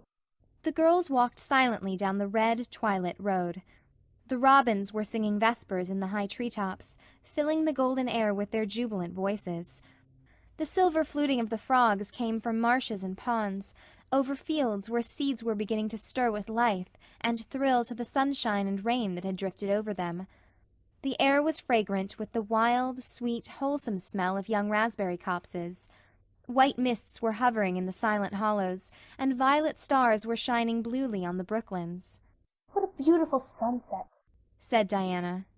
"Look, Anne, it's just like a land in itself, isn't it? That long, low back of purple cloud is the shore, and the clear sky farther on is like a golden sea." "If we could sail to it in the moonshine boat Paul wrote of in his old composition, you remember? How nice it would be," said Anne, rousing from her reverie. "Do you think we could find all our yesterdays there, Diana? All our old springs and blossoms? The beds of flowers that Paul saw there are the roses that have bloomed for us in the past." "Don't," said Diana. "You make me feel as if we were old women with everything in life behind us." "I think I've almost felt as if we were since I heard about poor Ruby," said Anne. "If it is true that she is dying, any other sad thing might be true too." "You don't mind calling in at Elisha Wright's for a moment, do you?" asked Diana. "Mother asked me to leave this little dish of jelly for Aunt Atossa." "Who is Aunt Atossa?"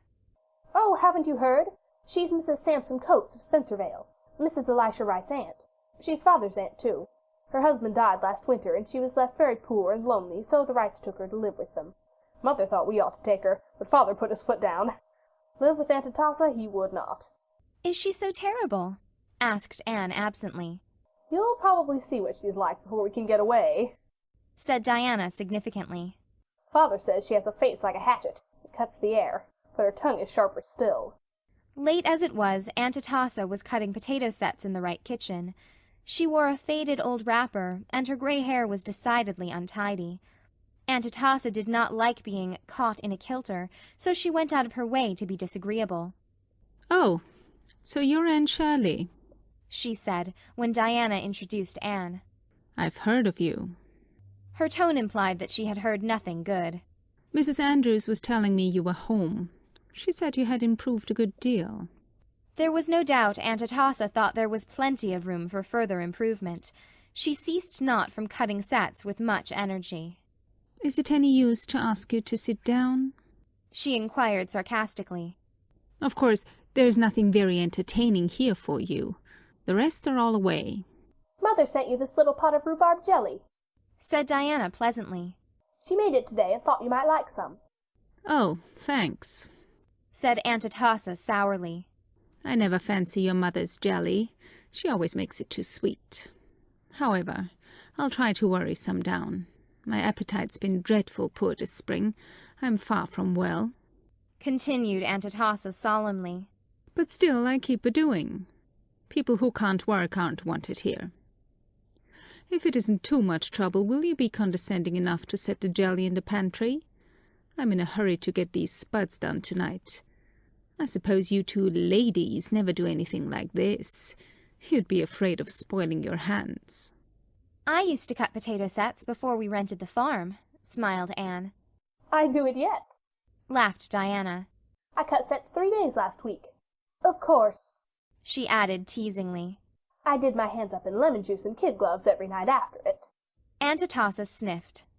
"I suppose you got that notion out of some of those silly magazines you read so many of. I wonder your mother allows you. But she always spoiled you. We all thought when George married her she wouldn't be a suitable wife for him."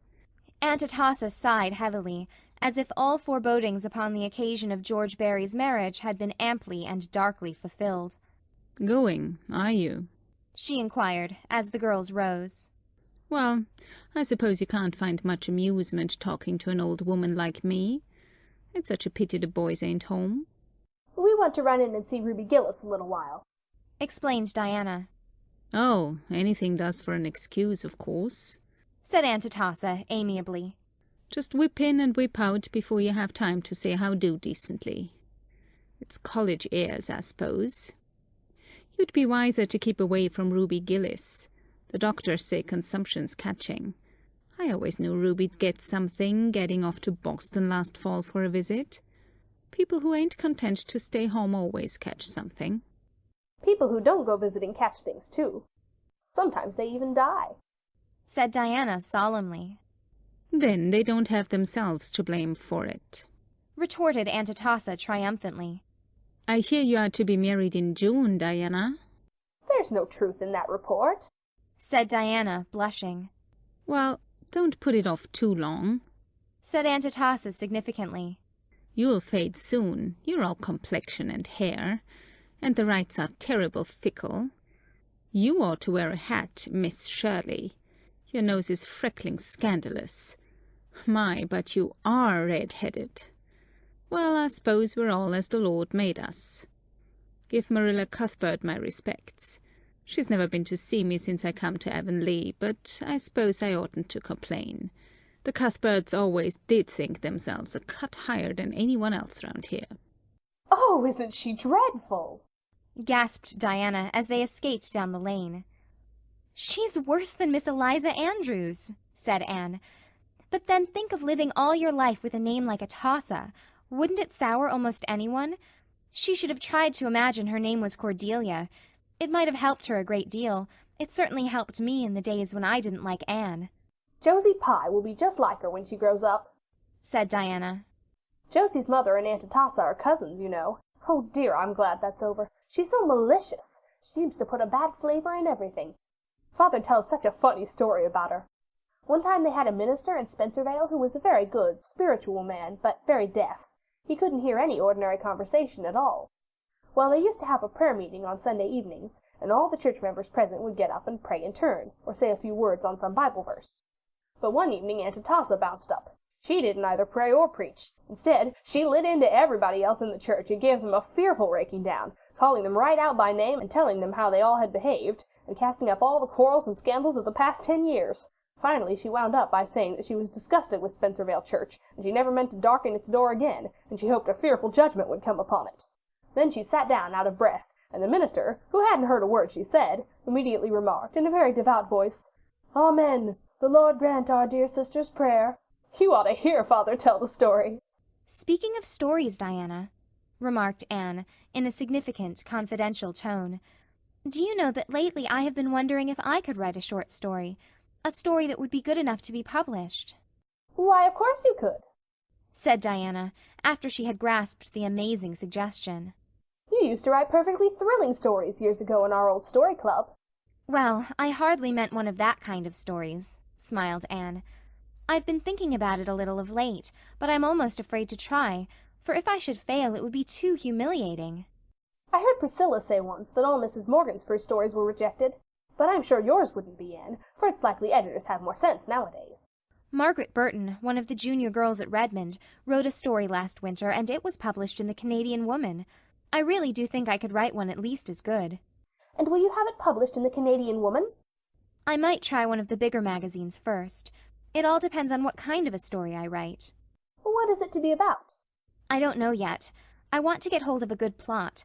I believe this is very necessary from an editor's point of view. The only thing I've settled on is the heroine's name. It is to be Averil Lester. Rather pretty, don't you think? Don't mention this to anyone, Diana. I haven't told anybody but you and Mr. Harrison. He wasn't very encouraging. He said there was far too much trash written nowadays as it was, and he'd expected something better of me after a year at college." "What does Mr. Harrison know about it?"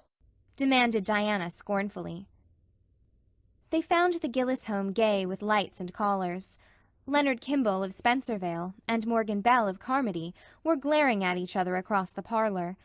Several merry girls had dropped in. Ruby was dressed in white, and her eyes and cheeks were very brilliant. She laughed and chattered incessantly, and after the other girls had gone, she took Anne upstairs to display her new summer dresses. "I've a blue silk to make up yet, but it's a little heavy for summer wear. I think I'll leave it until the fall. I'm going to teach in White Sands, you know. How do you like my hats? That one you had on in church yesterday was real dinky. But I like something brighter for myself.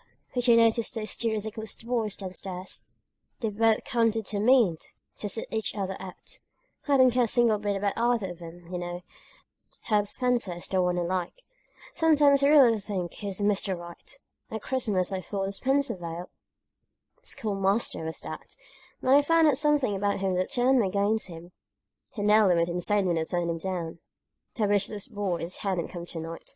I wanted to have a nice good talk with you, Anne, and tell you such heaps of things. You and I were always good chums, weren't we?" Ruby slipped her arm about Anne's waist with a shallow little laugh. But just for a moment their eyes met, and behind all the lustre of Ruby's, Anne saw something that made her heart ache. "Come up often, won't you, Anne?" whispered Ruby. "Come alone, I want you." "Are you feeling quite well, Ruby?" "Me? Why, I'm perfectly well. I never felt better in my life. Of course, this congestion just went to pull me down a little. Just see my collar. I don't look much like an invalid, I'm sure." Ruby's voice was almost sharp. She pulled her arm away from Anne, as if in resentment, and ran downstairs, where she was gayer than ever, apparently so much absorbed in bantering her two swains that Diana and Anne felt rather out of it, and soon went away. End of chapter 11.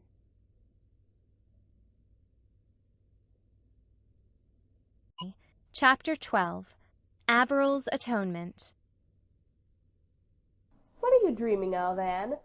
The two girls were loitering one evening in a fairy hollow of the brook. Ferns nodded in it, and little grasses were green, and wild pears hung finely scented, white curtains around it. Anne roused herself from her reverie with a happy sigh. "I was thinking out my story, Diana." "Oh, have you really begun it?" cried Diana, all alight with eager interest in a moment. "Yes, I have only a few pages written, but I have it all pretty well thought out. I've had such a time to get a suitable plot. None of the plots that suggested themselves suited a girl named Averil." "Couldn't you have changed your name?" "No, the thing was impossible. I tried to, but I couldn't do it, any more than I could change yours. Averil was so real to me that no matter what other name I tried to give her, I just thought of her as Averil behind it all. But finally I got a plot that matched her. Then came the excitement of choosing names for all my characters. You have no idea how fascinating that is. I've lain awake for hours thinking over those names. The hero's name is Percival Dalrymple. Have you named all the characters? Asked Diana wistfully. If you hadn't, I was going to ask you to let me name one. Just some unimportant person. I feel as if I had a share in the story then. You may name the little hired boy who lived with the Lesters, conceded Anne. He is not very important, but he is the only one left unnamed. Call him Raymond Fitzosborne, suggested Diana, who had a store of such names laid away in her memory, relics of the old Story Club, which she and Anne and Jane Andrews and Ruby Gillis had had in their schooldays. Anne shook her head doubtfully. I'm afraid that is too aristocratic a name for a chore boy, Diana. I couldn't imagine a Fitzosborne feeding pigs and picking up chips, could you? Diana didn't see why, if you had an imagination at all, you couldn't stretch it to that extent, but probably Anne knew best, and the chore boy was finally christened Robert Ray, to be called Bobby should occasion require. How much do you suppose you'll get for it? Asked Diana. But Anne had not thought about this at all. She was in pursuit of fame, not filthy lucre, and her literary dreams were as yet untainted by mercenary considerations. You'll let me read it, won't you? Pleaded Diana. When it is finished, I'll read it to you and Mr. Harrison, and I shall want you to criticize it severely. No one else shall see it until it is published. How are you going to end it? Happily or unhappily? I'm not sure. I'd like it to end unhappily, because that would be so much more romantic. But I understand editors have a prejudice against sad endings. I heard Professor Hamilton say once that nobody but a genius should try to write an unhappy ending. And, concluded Anne modestly, I'm anything but a genius. Oh, I like happy endings best. You'd better let him marry her, said Diana, who, especially since her engagement to Fred, thought this was how every story should end. But you like to cry over stories. Oh, yes, in the middle of them, but I like everything to come right at last. I must have one pathetic scene in it, said Anne thoughtfully. I might let Robert Ray be injured in an accident and have a death scene. No, you mustn't kill Bobby off, declared Diana, laughing. He belongs to me, and I want him to live and flourish. Kill somebody else if you have to. For the next fortnight Anne writhed or revelled, according to mood, in her literary pursuits. Now she would be jubilant over a brilliant idea, now despairing because some contrary character would not behave properly. Diana could not understand this. Make them do as you want them to, she said. I can't, mourned Anne. Averill is such an unmanageable heroine. She will do and say things I never meant her to. Then that spoils everything that went before, and I have to write it all over again. Finally, however, the story was finished, and Anne read it to Diana in the seclusion of the porch gable. She had achieved her pathetic scene without sacrificing Robert Ray, and she kept a watchful eye on Diana as she read it. Diana rose to the occasion and cried properly, but when the end came, she looked a little disappointed. Why did you kill Maurice Lennox? She asked reproachfully. He was the villain, protested Anne. He had to be punished. I like him best of them all, said unreasonable Diana. Well, he's dead, and he'll have to stay dead, said Anne, rather resentfully. If I had let him live, he'd have gone on persecuting Averill and Percival. Yes, unless you had reformed him. That wouldn't have been romantic, and besides, it would have made the story too long. Well, anyway, it's a perfectly elegant story, Anne, and it will make you famous, of that I'm sure. Have you got a title for it? Oh, I decided on the title long ago. I call it Averill's Atonement. Doesn't that sound nice and alliterative? Now, Diana, tell me candidly, do you see any faults in my story? Well, hesitated Diana. That part where Averill makes the cake doesn't seem to me quite romantic enough to match the rest. It's just what anybody might do. Heroines shouldn't do cooking, I think. Why, that is where the humor comes in, and it's one of the best parts of the whole story, said Anne. And it may be stated that in this she was quite right. Diana prudently refrained from any further criticism, but Mr. Harrison was much harder to please. First he told her there was entirely too much description in the story.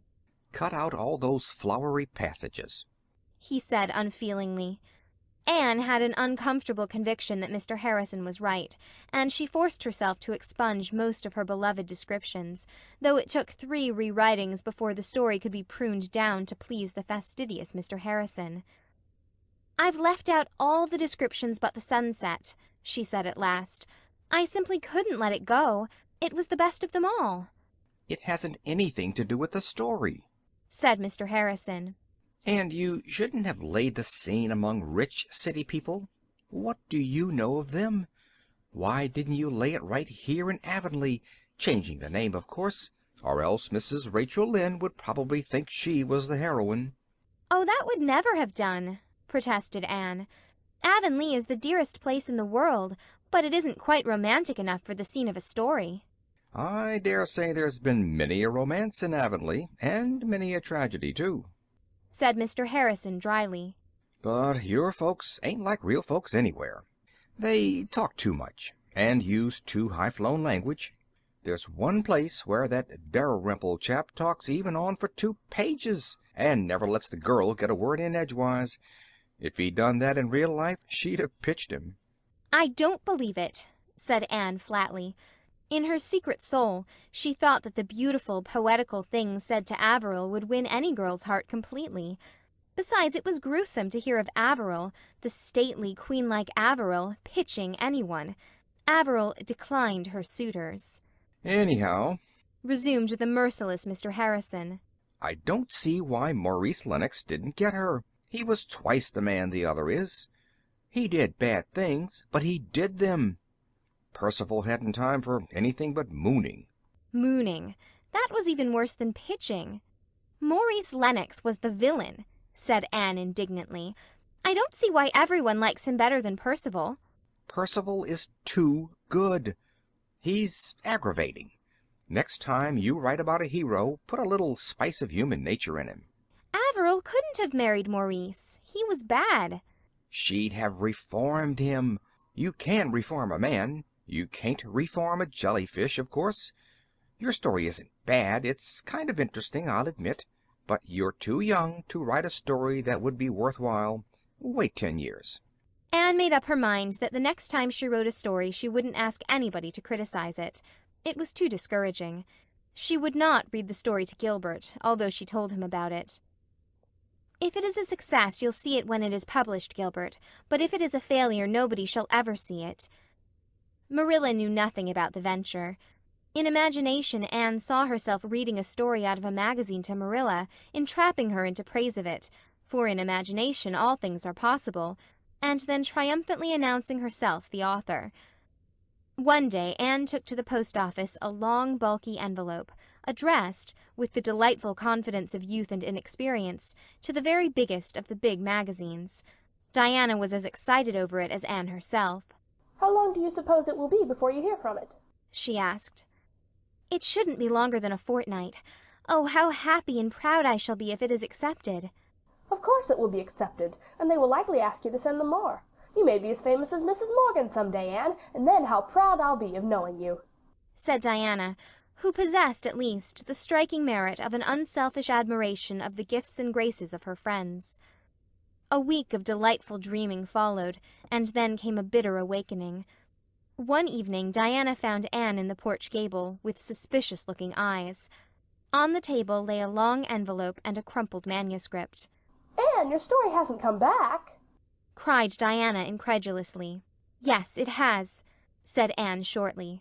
"Well, that editor must be crazy. What reason did he give?" "No reason at all. There is just a printed slip saying that it wasn't found acceptable." "I never thought much of that magazine anyway," said Diana hotly. "The stories in it are not half as interesting as those in the Canadian Woman, although it costs so much more. I suppose the editor is prejudiced against anyone who isn't a Yankee. Don't be discouraged, Anne. Remember how Mrs. Morgan's stories came back. Send yours to the Canadian Woman." "I believe I will," said Anne, plucking up heart. "And if it is published, I'll send that American editor a marked copy. But I'll cut the sunset out. I believe Mr. Harrison was right."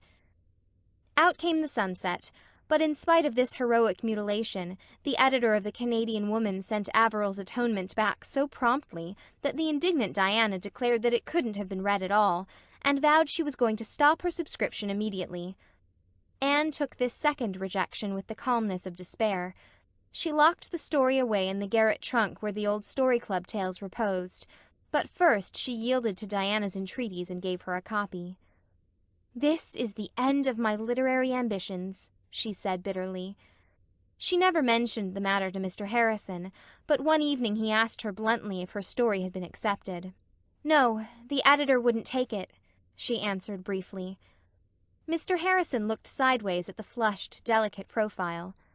"Well, I suppose you'll keep on writing them," he said encouragingly. "No, I shall never try to write a story again," declared Anne, with the hopeless finality of 19 when a door is shut in its face. "I wouldn't give up altogether," said Mr. Harrison reflectively.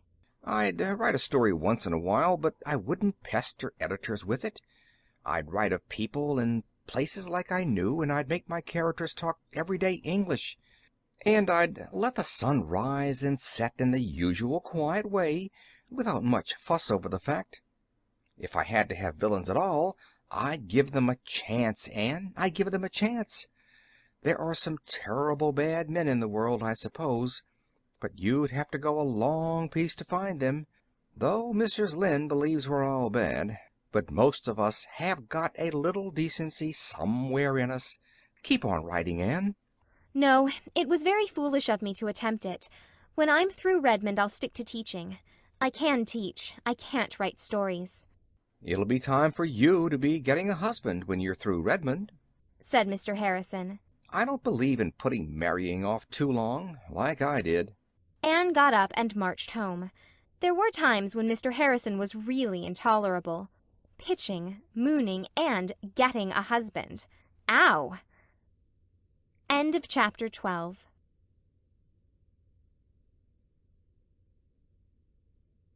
Chapter 13. The Way of Transgressors. Davy and Dora were ready for Sunday school. They were going alone, which did not often happen, for Mrs. Lynde always attended Sunday school. But Mrs. Lynde had twisted her ankle and was lame, so she was staying home this morning. The twins were also to represent the family at church, for Anne had gone away the evening before to spend Sunday with friends in Carmody, and Marilla had one of her headaches. Davy came downstairs slowly. Dora was waiting in the hall for him, having been made ready by Mrs. Lynde. Davy had attended to his own preparations. He had a cent in his pocket for the Sunday school collection and a 5-cent piece for the church collection. He carried his Bible in one hand and his Sunday school quarterly in the other. He knew his lesson and his golden text and his catechism question perfectly. Had he not studied them perforce in Mrs. Lynde's kitchen all last Sunday afternoon? Davy, therefore, should have been in a placid frame of mind. As a matter of fact, despite text and catechism, he was inwardly as a ravening wolf. Mrs. Lynde limped out of her kitchen as he joined Dora. "Are you clean?" she demanded severely. "Yes, all of me that shows," Davy answered with a defiant scowl. Mrs. Rachel sighed. She had her suspicions about Davy's neck and ears. But she knew that if she attempted to make a personal examination, Davy would likely take to his heels, and she could not pursue him today. "Well, be sure you behave yourselves," she warned them. "Don't walk in the dust. Don't stop in the porch to talk to the other children. Don't squirm or wiggle in your places. Don't forget the golden text. Don't lose your collection or forget to put it in. Don't whisper at prayer time. And don't forget to pay attention to the sermon." Davy deigned no response. He marched away down the lane, followed by the meek Dora. But his soul seethed within. Davy had suffered, or thought he had suffered, many things at the hands and tongue of Mrs. Rachel Lynde since she had come to Green Gables, for Mrs. Lynde could not live with anybody, whether they were 9 or 90, without trying to bring them up properly. And it was only the preceding afternoon that she had interfered to influence Marilla against allowing Davy to go fishing with the Timothy Cottons. Davy was still boiling over this. As soon as he was out of the lane, Davy stopped and twisted his countenance into such an unearthly and terrific contortion that Dora, although she knew his gifts in that respect, was honestly alarmed lest he should never in the world be able to get it straightened out again. "Darn her!" exploded Davy. "Oh, Davy, don't swear," gasped Dora in dismay. Darn ain't swearing, not real swearing, and I don't care if it is, retorted Davy recklessly. Well, if you must say dreadful words, don't say them on Sunday, pleaded Dora. Davy was as yet far from repentance, but in his secret soul he felt that, perhaps, he had gone a little too far. I'm going to invent a swear word of my own, he declared. God will punish you if you do, said Dora solemnly. Then I think God is a mean old scamp, retorted Davy. Doesn't he know a fellow must have some way of expressing his feelings? Davy, said Dora. She expected that Davy would be struck down dead on the spot, but nothing happened. Anyway, I ain't going to stand any more of Mrs. Lynde's bossing, spluttered Davy. Anne and Marilla may have the right to boss me, but she hasn't. I'm going to do every single thing she told me not to do. You watch me. In grim, deliberate silence, while Dora watched him with the fascination of horror, Davy stepped off the green grass of the roadside, ankle-deep into the fine dust which 4 weeks of rainless weather had made on the road, and marched along in it, shuffling his feet viciously until he was enveloped in a hazy cloud. That's the beginning, he announced triumphantly. And I'm going to stop on the porch and talk as long as there's anybody there to talk to. I'm going to squirm and wriggle and whisper, and I'm going to say I don't know the golden text, and I'm going to throw away both of my collections right now. And Davy hurled cent and nickel over Mr. Barry's fence with fierce delight. Satan made you do that, said Dora reproachfully. He didn't, cried Davy indignantly. I just thought it out for myself, and I've thought of something else. I'm not going to Sunday school or church at all. I'm going up to play with the Cottons. They told me yesterday they weren't going to Sunday school today, 'cause their mother was away and there was nobody to take them. Come along, Dora. We'll have a great time. I don't want to go, protested Dora. You've got to, said Davy. If you don't come, I'll tell Marilla that Frank Bell kissed you in school last Monday. I couldn't help it. I didn't know he was going to, cried Dora, blushing scarlet. Well, you didn't slap him or seem a bit cross, retorted Davy. I'll tell her that, too, if you don't come. We'll take the shortcut up this field. I'm afraid of those cows, protested poor Dora, seeing a prospect of escape. The very idea of your being scared of those cows, scoffed Davy. Why, they're both younger than you. They're bigger, said Dora. They won't hurt you. Come along now. This is great. When I grow up, I ain't going to bother going to church at all. I believe I can get to heaven by myself. You'll go to the other place if you break the Sabbath day, said unhappy Dora, following him sorely against her will. But Davy was not scared, yet. Hell was very far off, and the delights of a fishing expedition with the Cottons were very near. He wished Dora had more spunk. She kept looking back as if she were going to cry every minute, and that spoiled a fellow's fun. Hang girls, anyway. Davy did not say darn this time, even in thought.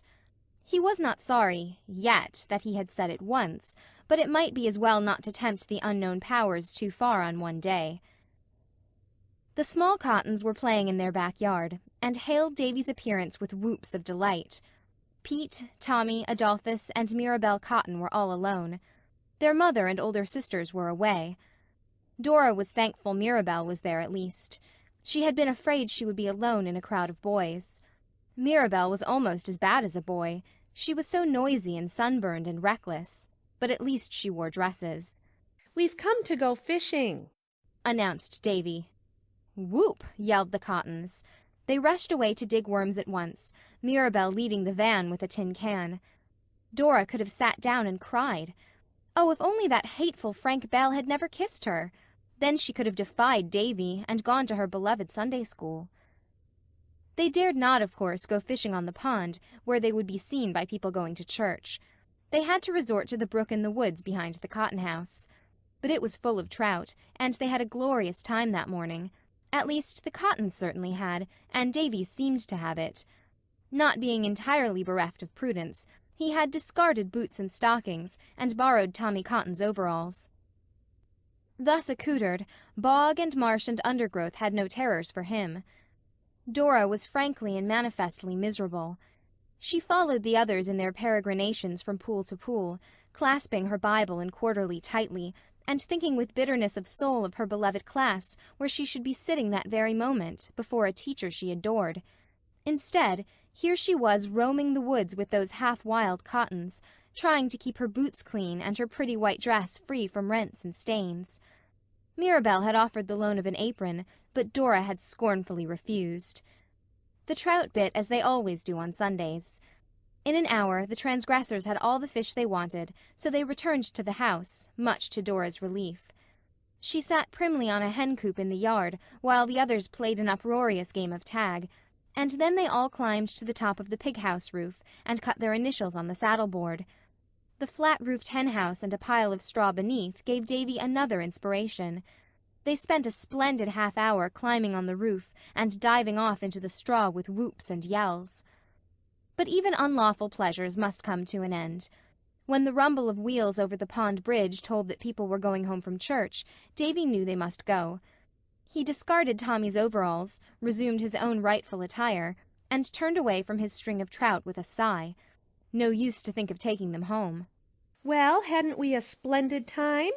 he demanded defiantly, as they went down the hill field. "I hadn't," said Dora flatly. "And I don't believe you had, really, either," she added, with a flash of insight that was not to be expected of her. "I had so," cried Davy, but in the voice of one who doth protest too much. "No wonder you hadn't, just sitting there like a mule." "I ain't going to 'sociate with the Cottons," said Dora loftily. "The Cottons are all right," retorted Davy. "and they have far better times than we have. They do just as they please and say just what they like before everybody. I'm going to do that too after this." "There are lots of things you wouldn't dare say before everybody," averred Dora. "No, there isn't." "There is, too.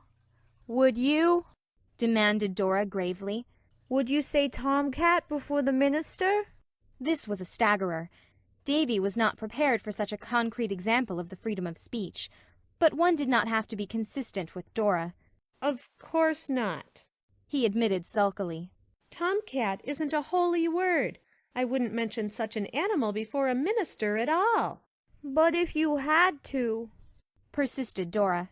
"I'd call it a Thomas Pussy," said Davy. "I think gentleman cat would be more polite," reflected Dora. "You thinking," retorted Davy with withering scorn. Davy was not feeling comfortable, though he would have died before he admitted it to Dora. Now that the exhilaration of truant delights had died away, his conscience was beginning to give him salutary twinges.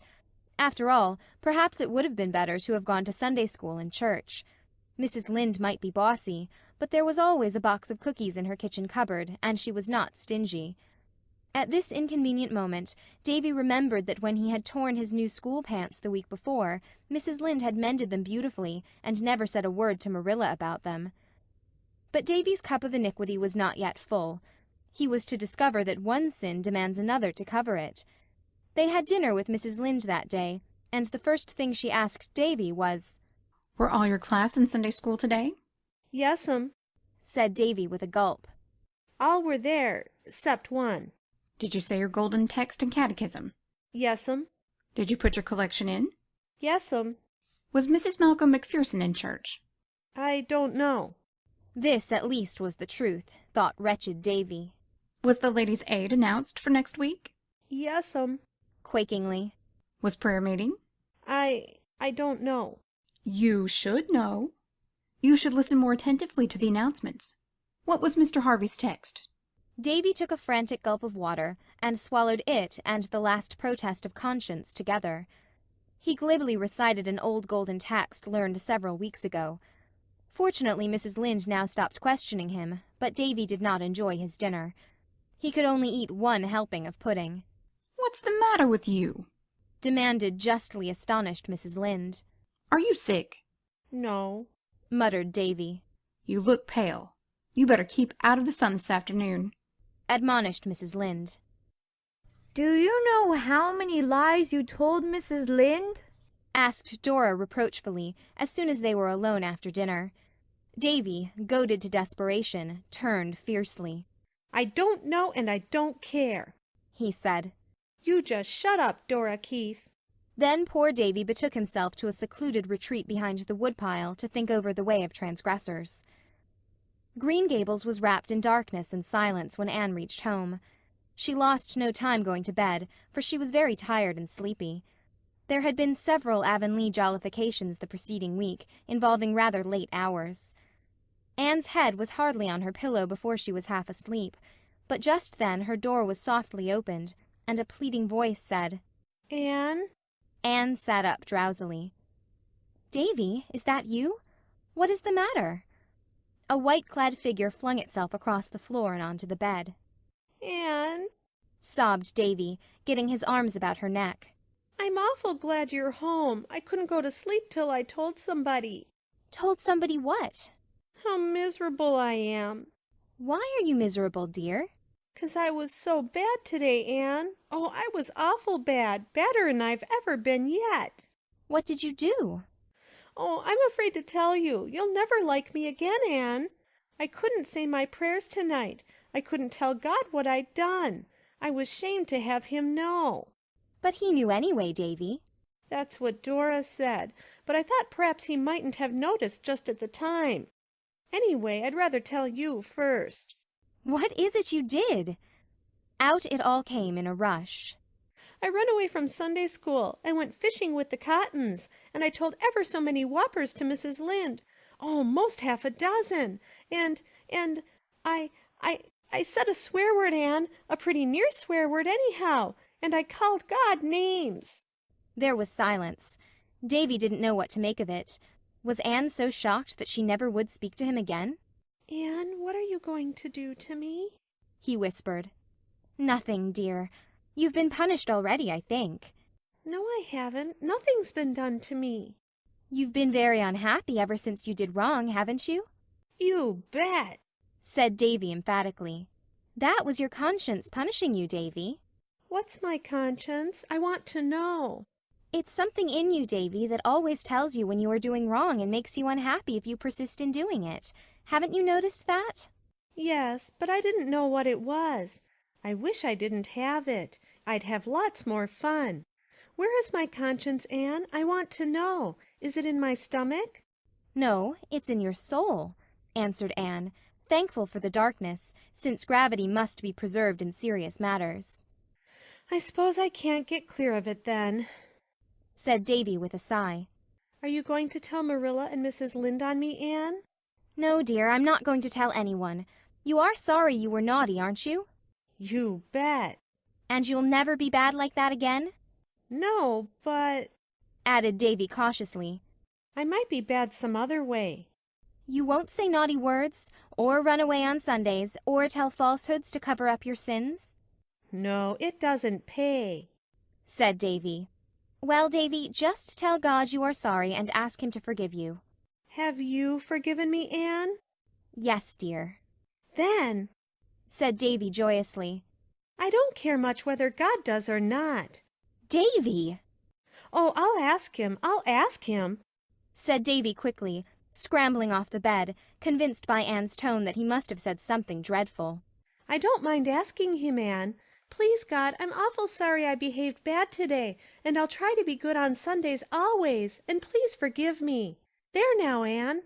Well now, run off to bed like a good boy. All right.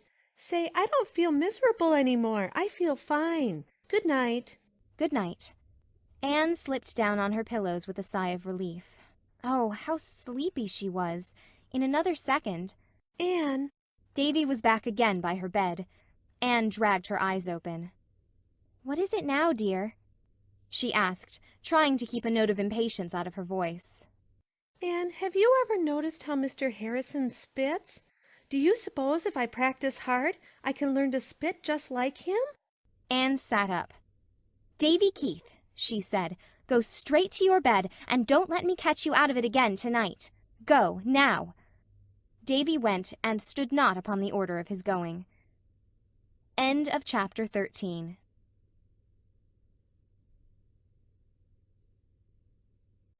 Chapter 14. The Summons.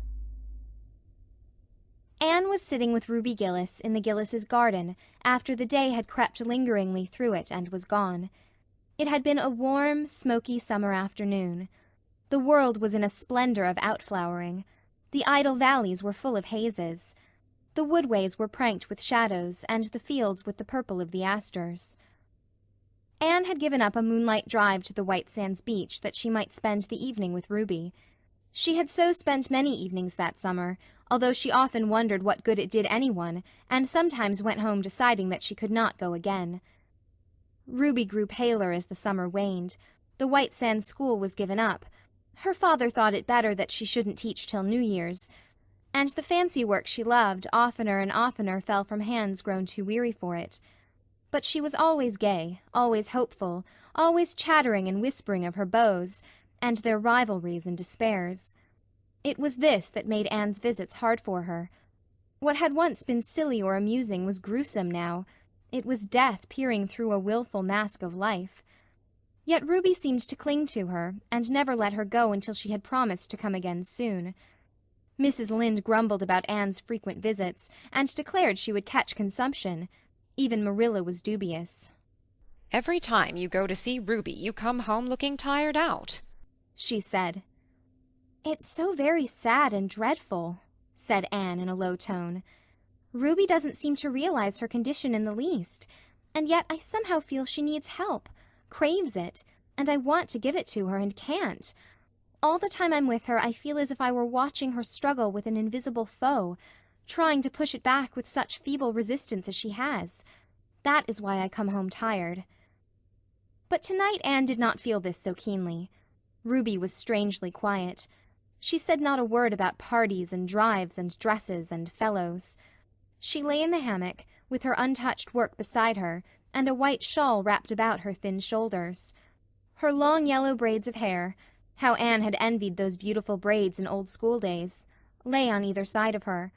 She had taken the pins out. They made her head ache, she said. The hectic flush was gone for the time, leaving her pale and childlike. The moon rose in the silvery sky, empearling the clouds around her. Below, the pond shimmered in its hazy radiance. Just beyond the Gillis homestead was the church, with the old graveyard beside it. The moonlight shone on the white stones, bringing them out in clear-cut relief against the dark trees behind.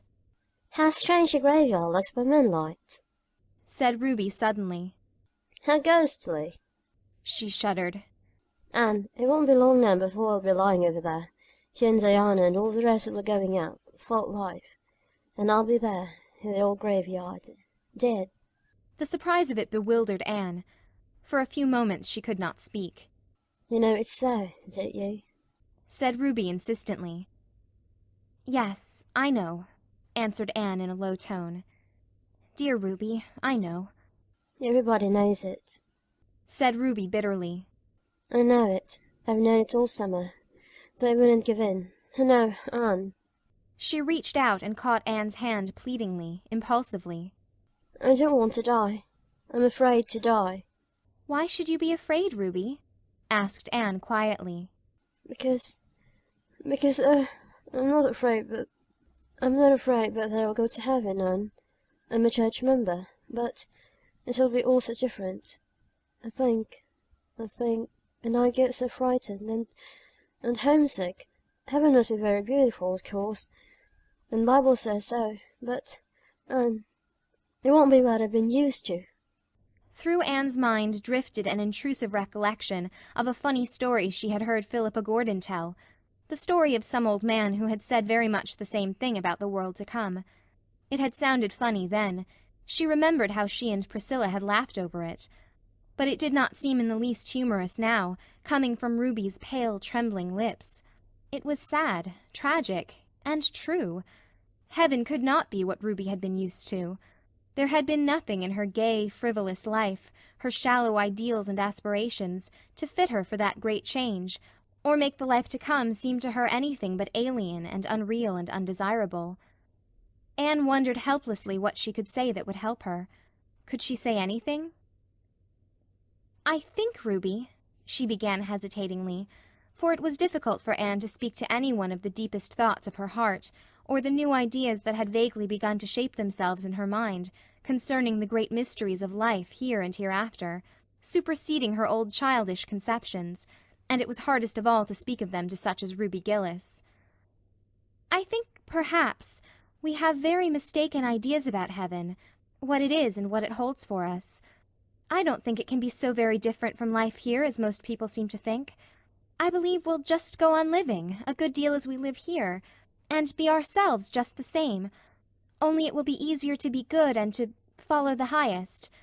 All the hindrances and perplexities will be taken away, and we shall see clearly. Don't be afraid, Ruby." "I can't help it," said Ruby pitifully. "Even if what you say about heaven is true, and you can't be sure, it may be only the imagination of yours. It won't be just the same. It can't be. I want to go on living here. I'm so young, Anne. I haven't had my life. I've fought so hard to live, and it isn't any use. I have to die, and leave everything I care for." Anne sat in a pain that was almost intolerable. She could not tell comforting falsehoods, and all that Ruby said was so horribly true. She was leaving everything she cared for. She had laid up her treasures on earth only. She had lived solely for the little things of life, the things that pass, forgetting the great things that go onward into eternity, bridging the gulf between the two lives, and making of death a mere passing from one dwelling to the other, from twilight to unclouded day. God would take care of her there, Anne believed. She would learn. But now it was no wonder her soul clung, in blind helplessness, to the only things she knew and loved. Ruby raised herself on her arm, and lifted up her bright, beautiful blue eyes to the moonlit skies. "I want to live," she said in a trembling voice. "I want to live like other girls. I want to be married, Anne, and have little children. You know I always loved babies, Anne. I couldn't say this to anyone but you. I know you understand. And then poor Herb, he loves me and I love him, Anne.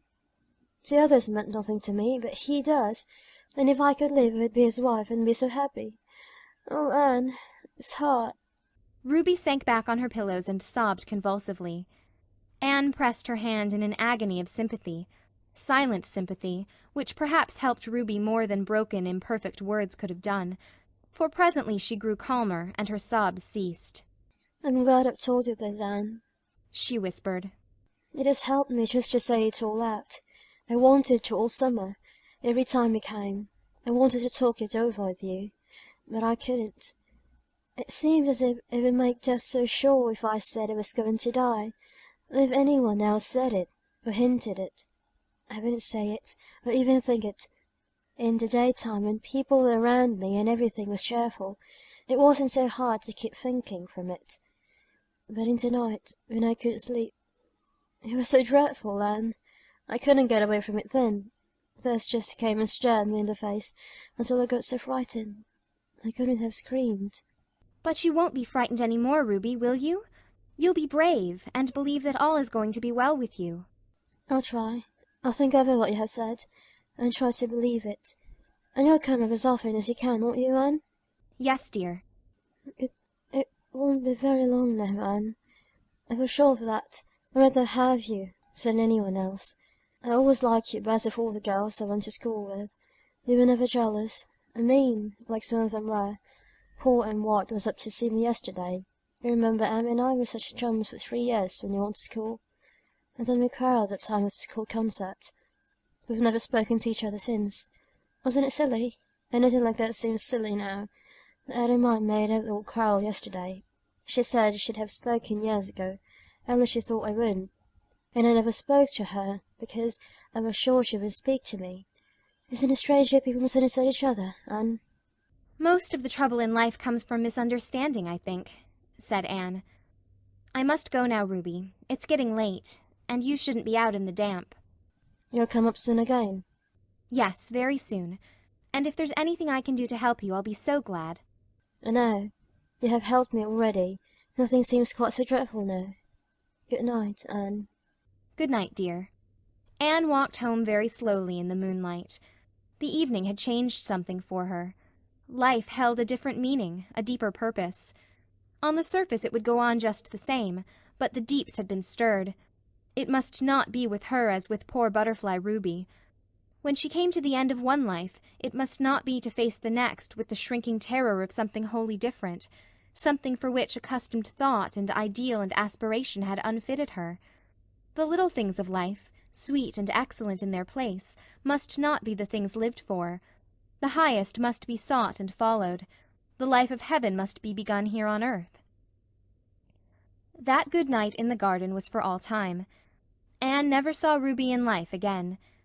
The next night the AVIS gave a farewell party to Jane Andrews before her departure for the West, and, while light feet danced and bright eyes laughed and merry tongues chattered, there came a summons to a soul in Avonlea that might not be disregarded or evaded. The next morning the word went from house to house that Ruby Gillis was dead.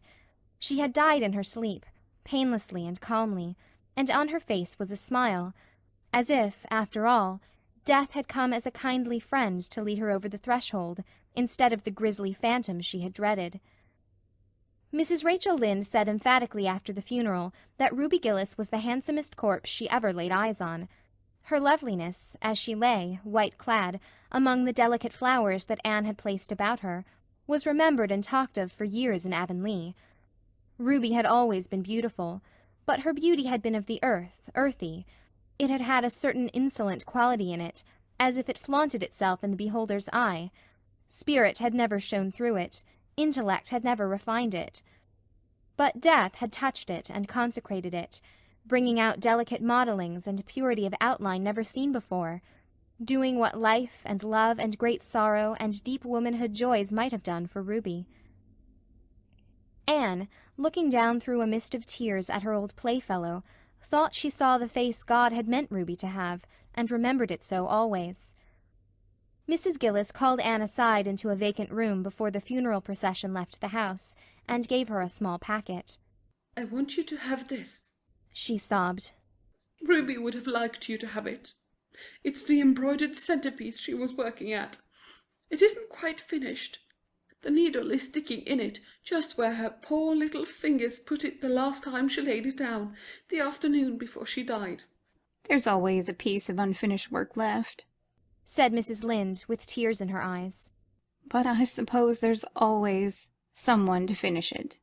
How difficult it is to realize that one we have always known can really be dead, said Anne, as she and Diana walked home. Ruby is the first of our schoolmates to go. One by one, sooner or later, all the rest of us must follow. Yes, I suppose so, said Diana uncomfortably. She did not want to talk of that. She would have preferred to have discussed the details of the funeral, the splendid white velvet casket Mr. Gillis had insisted on having for Ruby. "The Gillises must always make a splurge, even at funerals," quoth Mrs. Rachel Lynde. Herb Spencer's sad face, the uncontrolled, hysteric grief of one of Ruby's sisters. But Anne would not talk of these things. She seemed wrapped in a reverie in which Diana felt lonesomely that she had neither lot nor part. "Ruby Gillis was a great girl to laugh," said Davy suddenly. "Will she laugh as much in heaven as she did in Avonlea, Anne? I want to know." "Yes, I think she will," said Anne. "Oh, Anne!" protested Diana, with a rather shocked smile. "Well, why not, Diana?" asked Anne seriously. "Do you think we'll never laugh in heaven?" "Oh, I don't know," floundered Diana. "It doesn't seem just right, somehow. You know it's rather dreadful to laugh at church." "But heaven won't be like church, all the time," said Anne. "I hope it ain't," said Davy emphatically. "If it is, I don't want to go. Church is awful dull. Anyway, I don't mean to go for ever so long. I mean to live to be 100 years old, like Mr. Thomas Blewett of White Sands. He says he's lived so long 'cause he always smoked tobacco, and it killed all the germs. Can I smoke tobacco pretty soon, Anne?" "No, Davy, I hope you'll never use tobacco," said Anne absently. "What'll you feel like if the germs kill me then?" demanded Davy. End of chapter 14.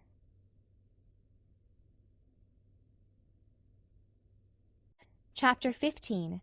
A Dream Turned Upside Down. "Just one more week and we go back to Redmond," said Anne. She was happy at the thought of returning to work, classes, and Redmond friends. Pleasing visions were also being woven around Patty's Place. There was a warm, pleasant sense of home in the thought of it, even though she had never lived there. But the summer had been a very happy one, too, a time of glad living with summer suns and skies, a time of keen delight in wholesome things, a time of renewing and deepening of old friendships, a time in which she had learned to live more nobly, to work more patiently, to play more heartily. All life lessons are not learned at college, she thought. Life teaches them everywhere. But alas, the final week of that pleasant vacation was spoiled for Anne by one of those impish happenings which are like a dream turned upside down. Been writing any more stories lately? Inquired Mr. Harrison genially one evening, when Anne was taking tea with him and Mrs. Harrison. No, answered Anne, rather crisply. Well, no offense meant. Mrs. Hiram Sloane told me the other day that a big envelope addressed to the Rollings Reliable Baking Powder Company of Montreal had been dropped into the post-office box a month ago, and she suspicioned that somebody was trying for the prize they'd offered for the best story that introduced the name of their baking powder. She said it wasn't addressed in your writing, but I thought maybe it was you. Indeed, no. I saw the prize offer, but I'd never dream of competing for it. I think it would be perfectly disgraceful to write a story to advertise a baking powder. It would be almost as bad as Judson Parker's patent medicine fence. So spake Anne loftily, little dreaming of the valley of humiliation awaiting her. That very evening Diana popped into the porch gable, bright-eyed and rosy-cheeked, carrying a letter. "Oh, Anne, here's a letter for you. I was at the office, so I thought I'd bring it along. Do open it quick. If it is what I believe it is, I shall be just wild with delight." Anne, puzzled, opened the letter and glanced over the typewritten contents. Miss Anne Shirley, Green Gables, Avonlea, P.E. Island. Dear Madam, we have much pleasure in informing you that your charming story, Averil's Atonement, has won the prize of $25 offered in our recent competition. We enclose the check herewith. We are arranging for the publication of the story in several prominent Canadian newspapers, and we also intend to have it printed in pamphlet form for distribution among our patrons. Thanking you for the interest you have shown in our enterprise, we remain, yours very truly, the Rollings Reliable Baking Powder Company.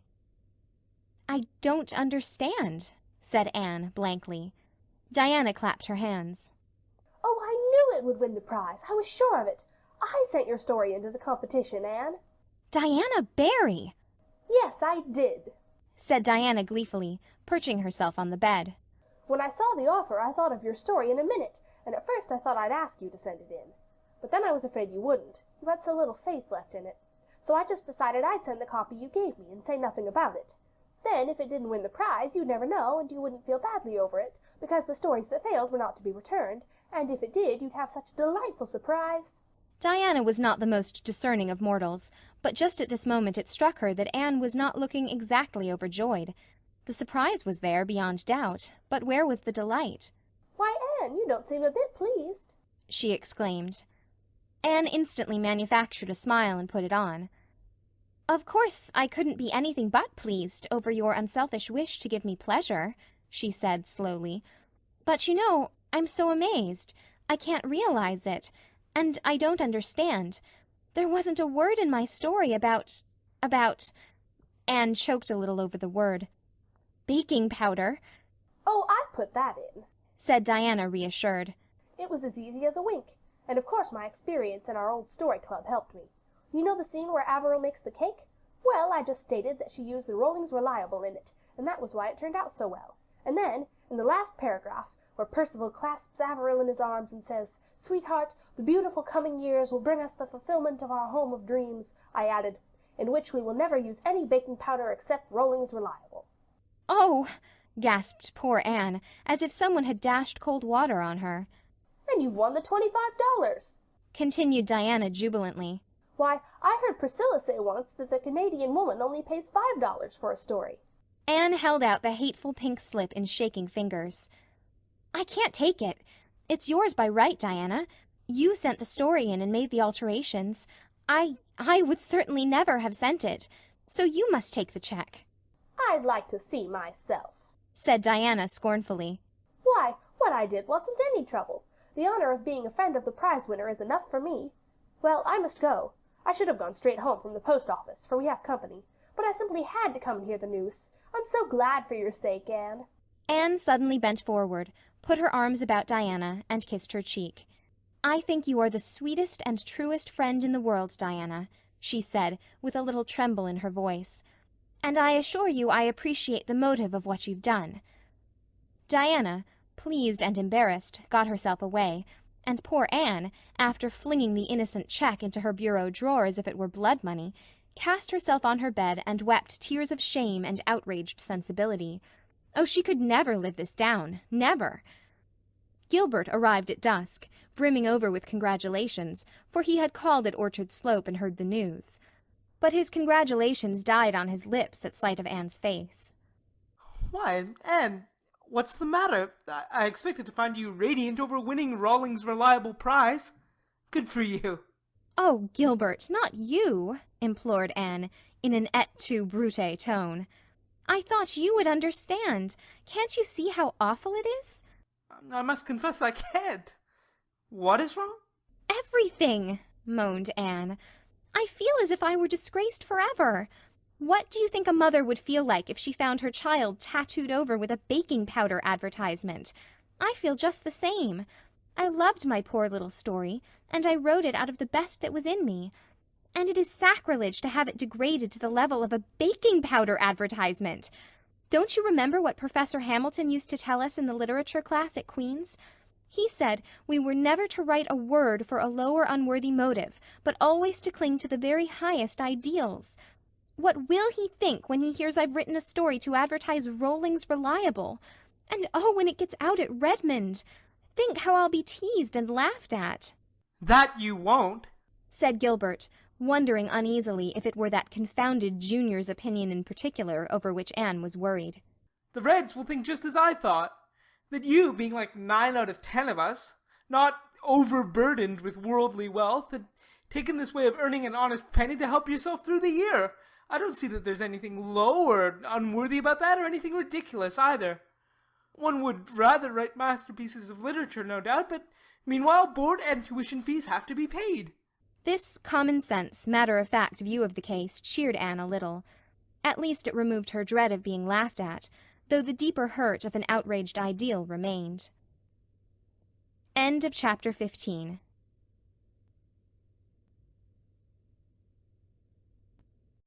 Chapter 16. Adjusted Relationships. It's the homiest spot I ever saw. It's homier than home, avowed Philippa Gordon, looking about her with delighted eyes.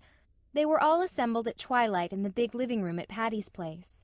Anne and Priscilla, Phil and Stella, Aunt Jamesina, Rusty, Joseph, the Sarah-cat, and Gog and Magog.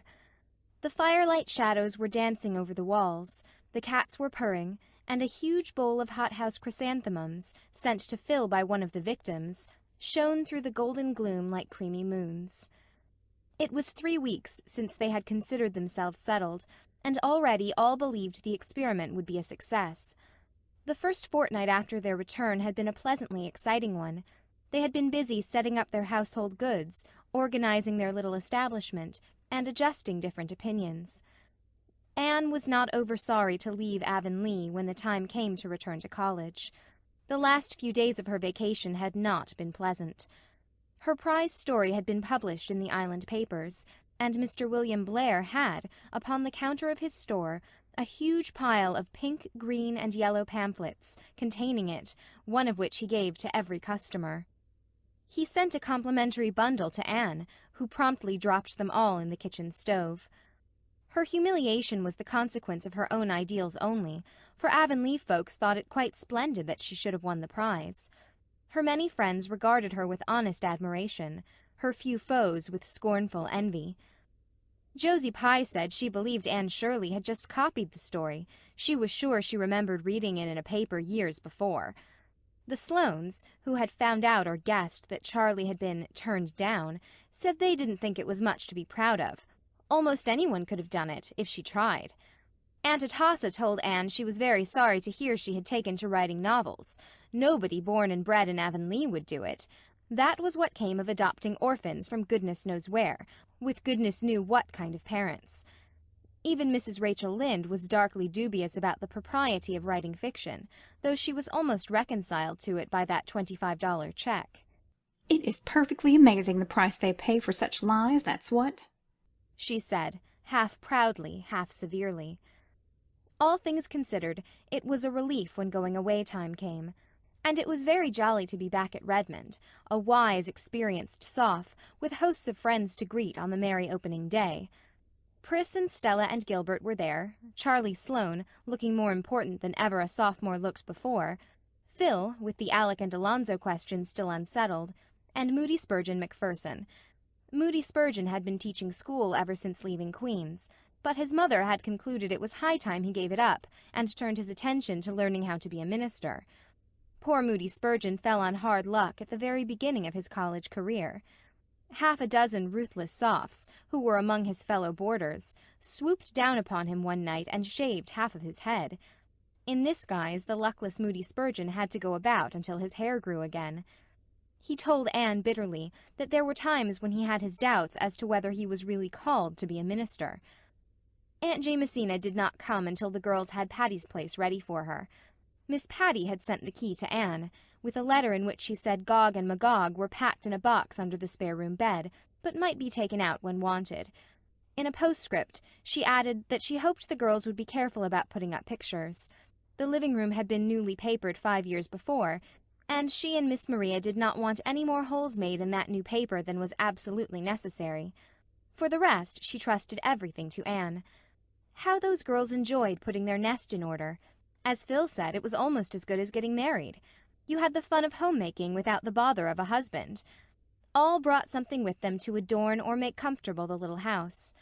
Pris and Phil and Stella had knickknacks and pictures galore, which latter they proceeded to hang according to taste, in reckless disregard of Miss Patty's new paper.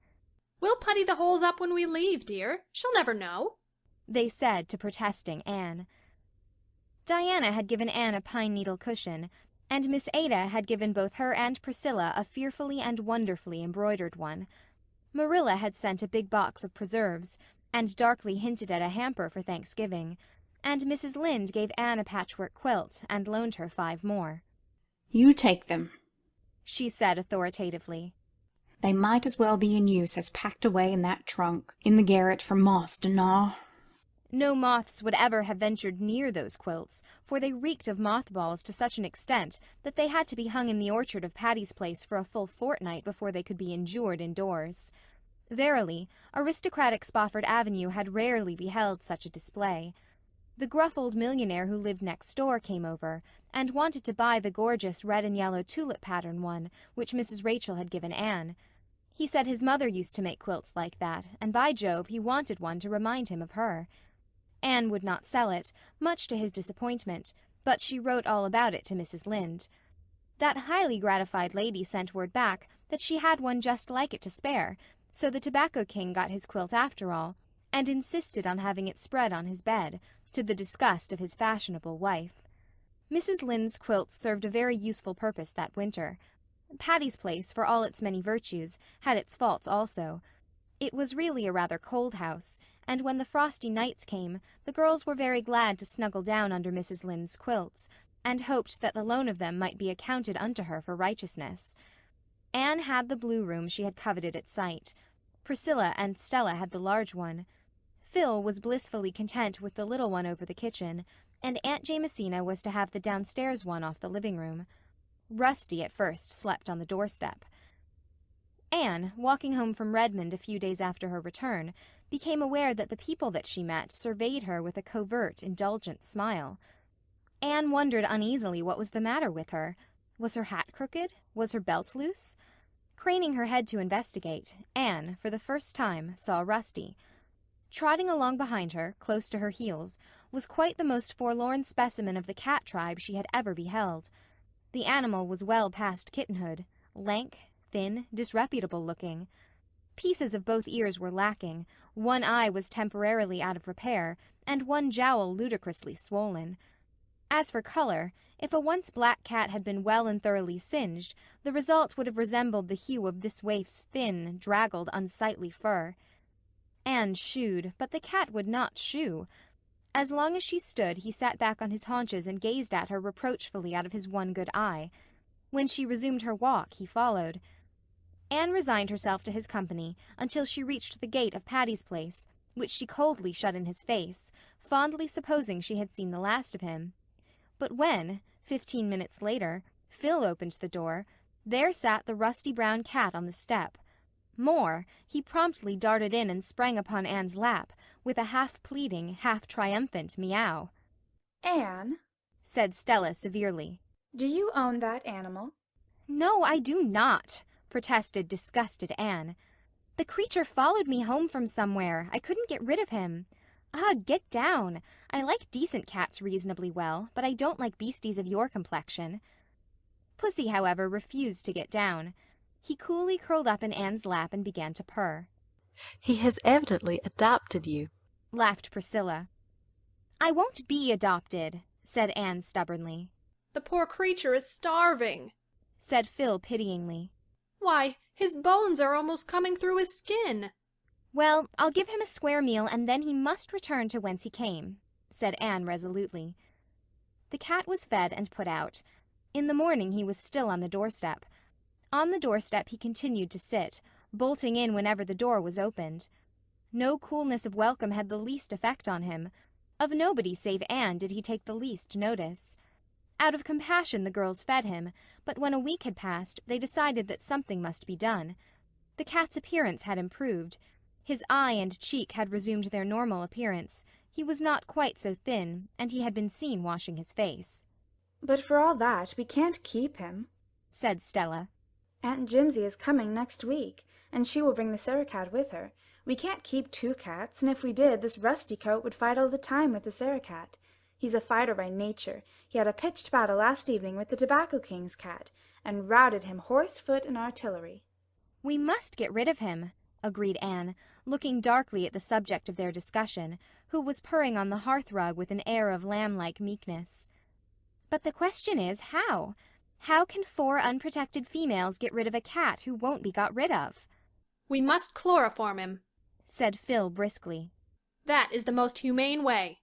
"Who of us knows anything about chloroforming a cat?" demanded Anne gloomily. "I do, honey. It's one of my sadly few, useful accomplishments. I've disposed of several at home. You take the cat in the morning and give him a good breakfast. Then you take an old burlap bag, there's one in the back porch. Put the cat on it and turn over him a wooden box. Then take a 2-ounce bottle of chloroform, uncork it, and slip it under the edge of the box. Put a heavy weight on top of the box and leave it till evening. The cat will be dead, curled up peacefully as if he were asleep. No pain, no struggle." "It sounds easy," said Anne dubiously. "It is easy. Just leave it to me. I'll see to it," said Phil reassuringly. Accordingly, the chloroform was procured, and the next morning Rusty was lured to his doom. He ate his breakfast, licked his chops, and climbed into Anne's lap. Anne's heart misgave her. This poor creature loved her, trusted her. How could she be a party to this destruction? "Here, take him," she said hastily to Phil. "I feel like a murderess." "He won't suffer, you know," comforted Phil, but Anne had fled. The fatal deed was done in the back porch. Nobody went near it that day. But at dusk Phil declared that Rusty must be buried. "Pris and Stella must dig his grave in the orchard," declared Phil. "And Anne must come with me to lift the box off. That's the part I always hate." The 2 conspirators tiptoed reluctantly to the back porch. Phil gingerly lifted the stone she had put on the box. Suddenly, faint but distinct, sounded an unmistakable mew under the box. He isn't dead," gasped Anne, sitting blankly down on the kitchen doorstep. "He must be," said Phil incredulously. Another tiny mew proved that he wasn't. The 2 girls stared at each other. "What will we do?" questioned Anne. "Why in the world don't you come?" demanded Stella, appearing in the doorway. "We've got the grave ready. What, silent still and silent all?" she quoted teasingly. "Oh no, the voices of the dead sound like the distant torrent's fall," promptly counter-quoted Anne, pointing solemnly to the box. A burst of laughter broke the tension. "We must leave him here till morning," said Phil, replacing the stone. "He hasn't mewed for 5 minutes. Perhaps the mews we heard were his dying groan. Or perhaps we merely imagined them, under the strain of our guilty consciences."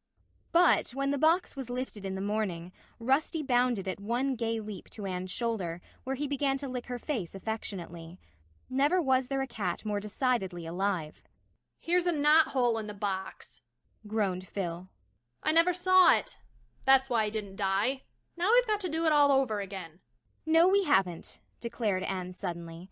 "Rusty isn't going to be killed again. He's my cat, and you've just got to make the best of it." "Oh, well, if you'll settle with Aunt Jimsy and the Sarah-cat," said Stella, with the air of one washing her hands of the whole affair. From that time Rusty was one of the family. He slept o' nights on the scrubbing cushion in the back porch, and lived on the fat of the land. By the time Aunt Jamesina came, he was plump and glossy and tolerably respectable. But, like Kipling's cat, he walked by himself. His paw was against every cat, and every cat's paw against him. One by one, he vanquished the aristocratic felines of Spofford Avenue. As for human beings, he loved Anne and Anne alone. Nobody else even dared stroke him. An angry spit and something that sounded much like very improper language greeted anyone who did. "The airs that cat puts on are perfectly intolerable," declared Stella. "Him was a nice old pussins, him was," vowed Anne, cuddling her pet defiantly. "Well, I don't know how he and the Sarah-cat will ever make out to live together," said Stella pessimistically.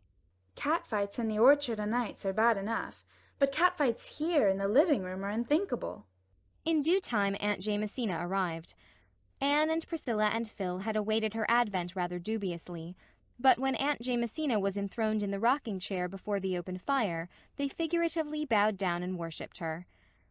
Aunt Jamesina was a tiny old woman with a little, softly triangular face, and large, soft blue eyes that were alight with unquenchable youth, and as full of hopes as a girl's. She had pink cheeks and snow-white hair, which she wore in quaint little puffs over her ears. "It's a very old-fashioned way," she said, knitting industriously at something as dainty and pink as a sunset cloud. "But I am old-fashioned. My clothes are, and it stands to reason my opinions are too.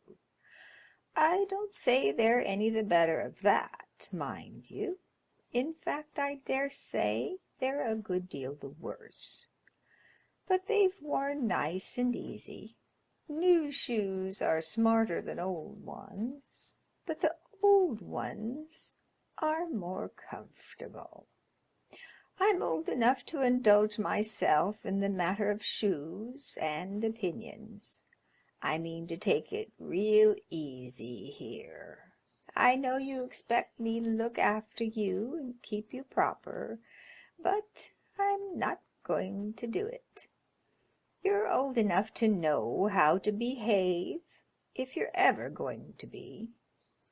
So, as far as I am concerned," concluded Aunt Jamesina, with a twinkle in her young eyes, "you can all go to destruction in your own way." "Oh, will somebody separate those cats?" pleaded Stella, shudderingly. Aunt Jamesina had brought with her not only the Sarah-cat, but Joseph. Joseph, she explained, had belonged to a dear friend of hers who had gone to live in Vancouver. She couldn't take Joseph with her, so she begged me to take him. I really couldn't refuse. He's a beautiful cat. That is, his disposition is beautiful. She called him Joseph because his coat is of many colors." It certainly was. Joseph, as the disgusted Stella said, looked like a walking rag-bag. It was impossible to say what his ground color was. His legs were white with black spots on them. His back was gray with a huge patch of yellow on one side and a black patch on the other. His tail was yellow with a gray tip. One ear was black and one yellow. A black patch over one eye gave him a fearfully rakish look. In reality he was meek and inoffensive, of a sociable disposition. In one respect, if in no other, Joseph was like a lily of the field. He toiled not, neither did he spin or catch mice. Yet Solomon in all his glory slept not on softer cushions, or feasted more fully on fat things. Joseph and the Sarah-cat arrived by express in separate boxes. After they had been released and fed, Joseph selected the cushion and corner which appealed to him, and the Sarah-cat gravely sat herself down before the fire and proceeded to wash her face. She was a large, sleek, grey and white cat, with an enormous dignity, which was not at all impaired by any consciousness of her plebeian origin. She had been given to Aunt Jamesina by her washerwoman.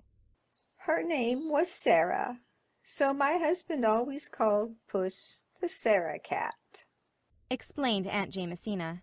She is 8 years old and a remarkable mouser. Don't worry, Stella. The Sarah-cat never fights, and Joseph rarely. They'll have to fight here in self-defense, said Stella. At this juncture Rusty arrived on the scene. He bounded joyously halfway across the room before he saw the intruders. Then he stopped short, his tail expanded until it was as big as 3 tails. The fur on his back rose up in a defiant arch. Rusty lowered his head, uttered a fearful shriek of hatred and defiance, and launched himself at the Sarah-cat. The stately animal had stopped washing her face and was looking at him curiously. She met his onslaught with one contemptuous sweep of her capable paw. Rusty went rolling helplessly over on the rug. He picked himself up dazedly. What sort of a cat was this who had boxed his ears? He looked dubiously at the Sarah-cat. Would he or would he not? The Sarah-cat deliberately turned her back on him and resumed her toilet operations. Rusty decided that he would not. He never did. From that time on, the Sarah-cat ruled the roost. Rusty never again interfered with her. But Joseph rashly sat up and yawned. Rusty, burning to avenge his disgrace, swooped down upon him. Joseph, pacific by nature, could fight upon occasion and fight well. The result was a series of drawn battles. Every day Rusty and Joseph fought at sight. Anne took Rusty's part and detested Joseph. Stella was in despair, but Aunt Jamesina only laughed. Ha ha! Let them fight it out, she said tolerantly. They'll make friends after a bit. Joseph needs some exercise. He was getting too fat. And Rusty has to learn he isn't the only cat in the world. Eventually, Joseph and Rusty accepted the situation, and from sworn enemies became sworn friends. They slept on the same cushion with their paws about each other, and gravely washed each other's faces. We've all got used to each other, said Phil. And I've learned how to wash dishes and sweep a floor. But you needn't try to make us believe you can chloroform a cat, laughed Anne. It was all the fault of the knothole, protested Phil. It was a good thing the knothole was there, said Aunt Jamesina rather severely. Kittens have to be drowned, I admit, or the world would be overrun. But no decent grown-up cat should be done to death, unless he sucks eggs. You wouldn't have thought Rusty very decent if you'd seen him when he came here, said Stella. He positively looked like old Nick. I don't believe old Nick can be so very ugly, said Aunt Jamesina reflectively. He wouldn't do so much harm if he was. I always think of him as a rather handsome gentleman. End of chapter 16.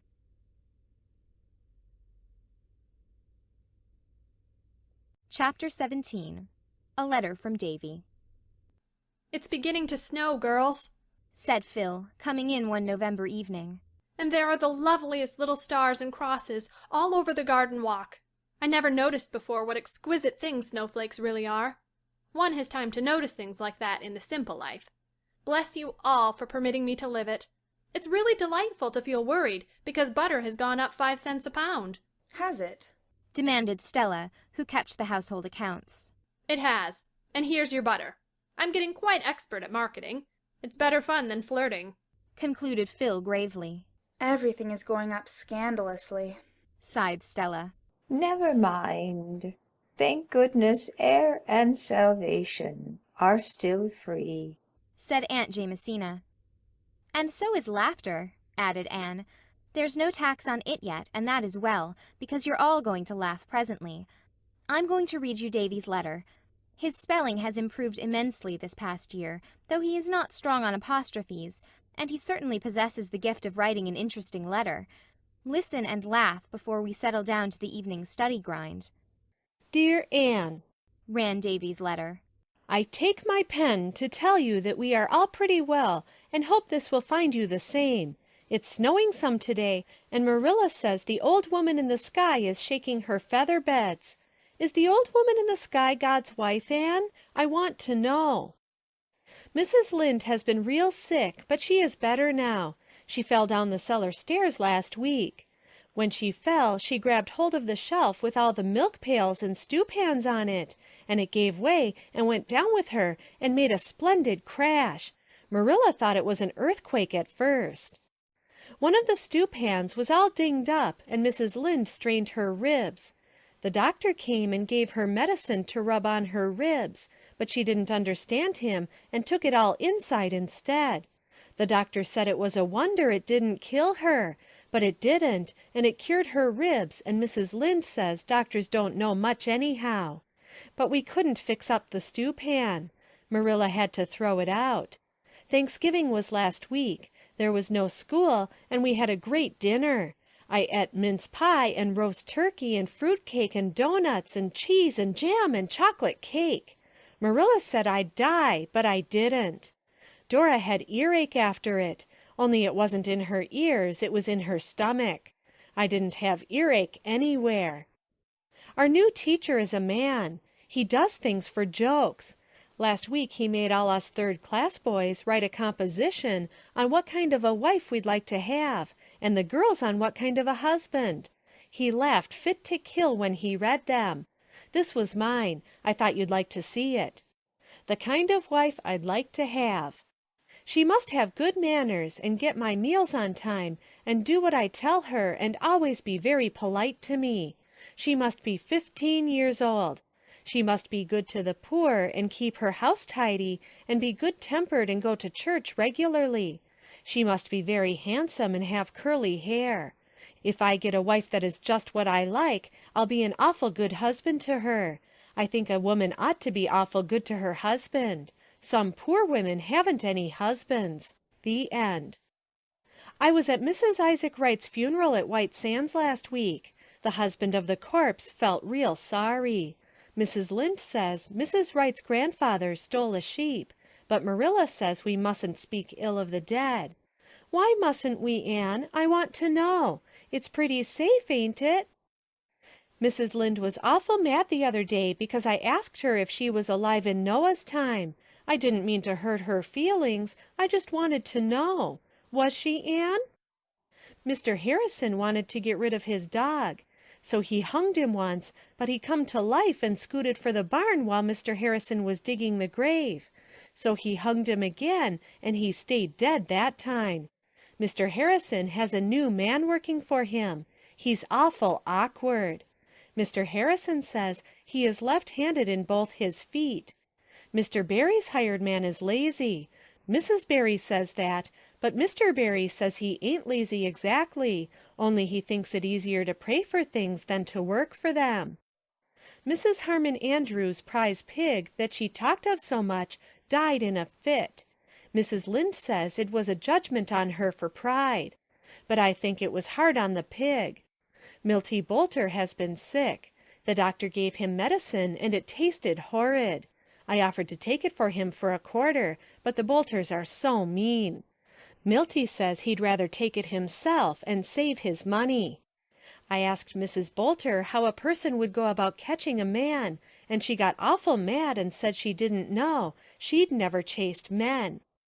The AVIS is going to paint the hall again. They're tired of having it blue.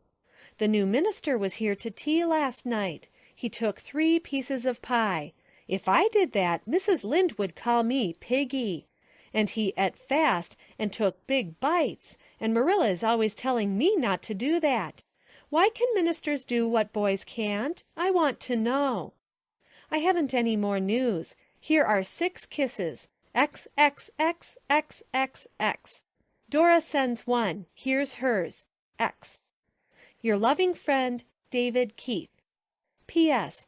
Anne, who was the devil's father? I want to know. End of chapter 17.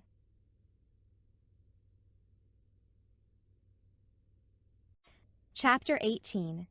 Miss Josephine Remembers the Anne Girl. When Christmas holidays came, the girls of Patty's Place scattered to their respective homes, but Aunt Jamesina elected to stay where she was. I couldn't go to any of the places I've been invited and take those 3 cats, she said. And I'm not going to leave the poor creatures here alone for nearly 3 weeks. If we had any decent neighbors who would feed them, I might.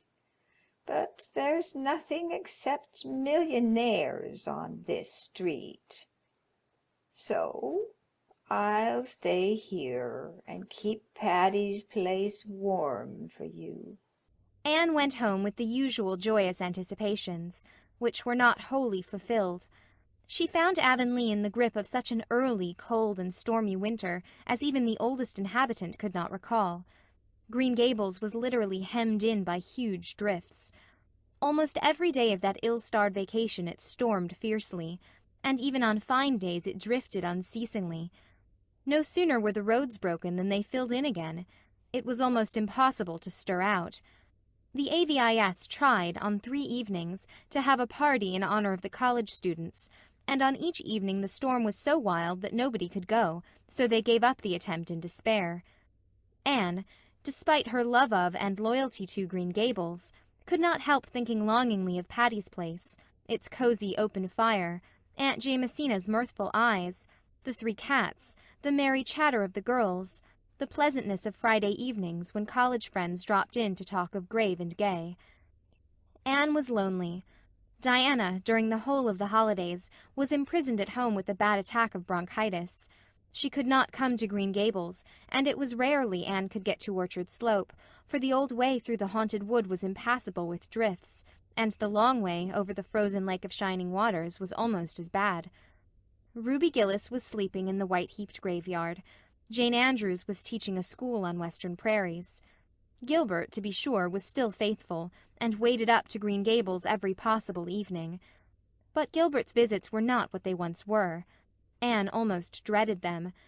It was very disconcerting to look up in the midst of a sudden silence and find Gilbert's hazel eyes fixed upon her with a quite unmistakable expression in their grave depths, and it was still more disconcerting to find herself blushing hotly and uncomfortably under his gaze.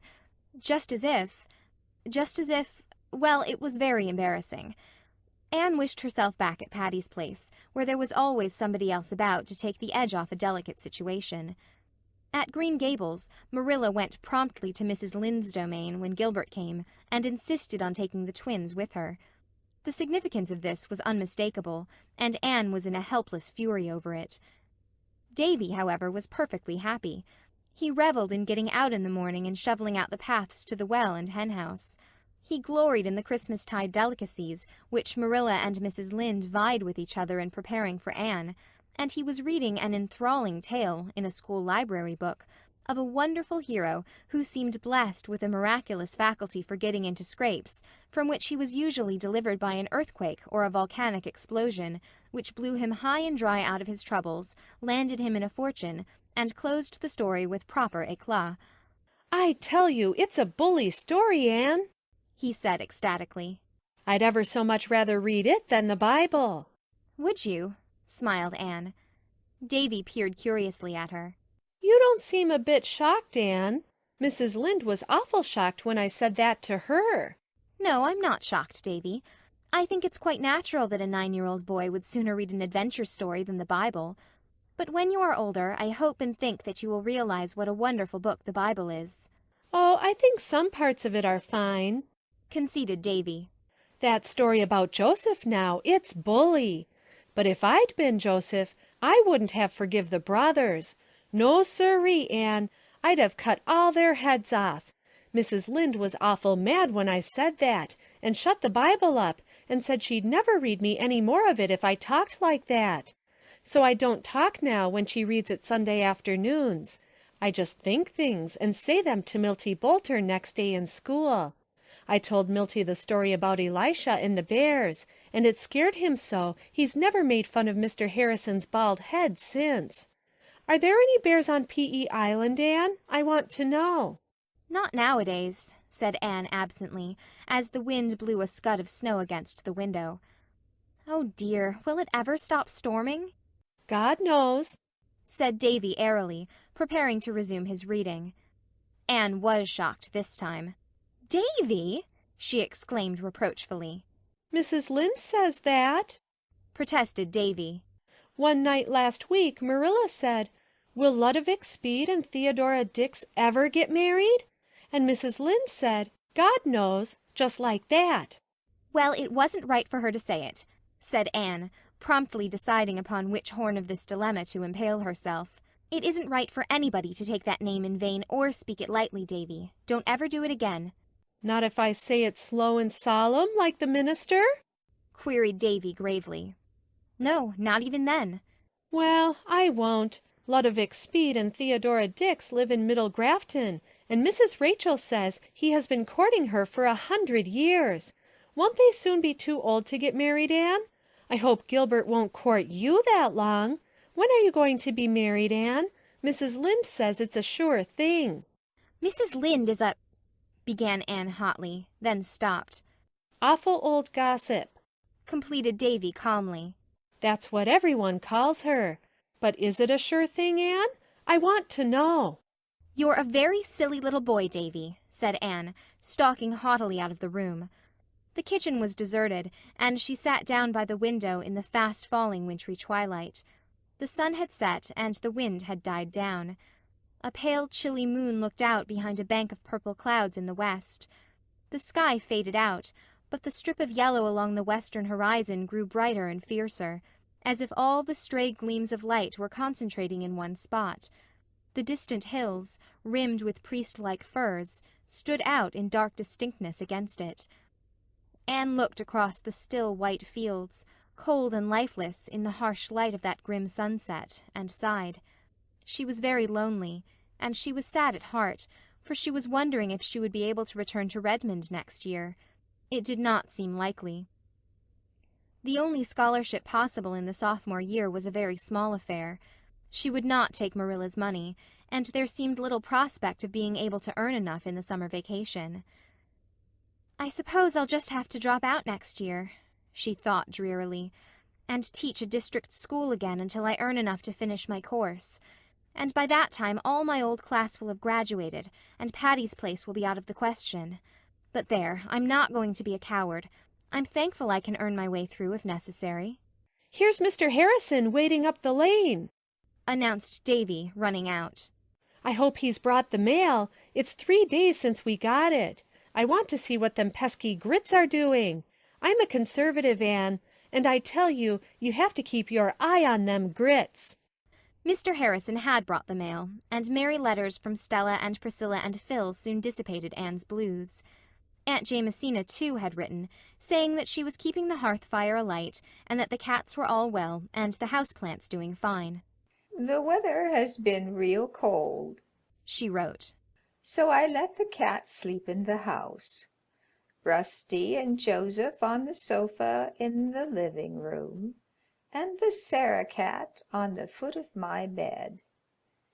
It's real company to hear her purring when I wake up in the night and think of my poor daughter in the foreign field.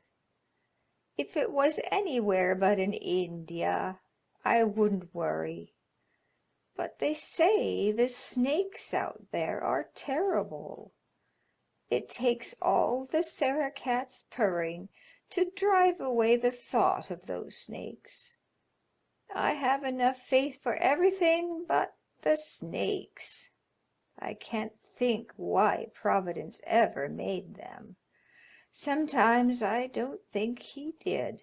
I'm inclined to believe the old Harry had a hand in making them. Anne had left a thin, typewritten communication till the last, thinking it unimportant. When she had read it, she sat very still, with tears in her eyes. What is the matter, Anne? asked Marilla. Miss Josephine Barry is dead, said Anne in a low tone. So she is gone at last, said Marilla. Well, she has been sick for over a year, and the Barrys have been expecting to hear of her death any time. It is well she is at rest, for she has suffered dreadfully, Anne. She was always kind to you. She has been kind to the last, Marilla.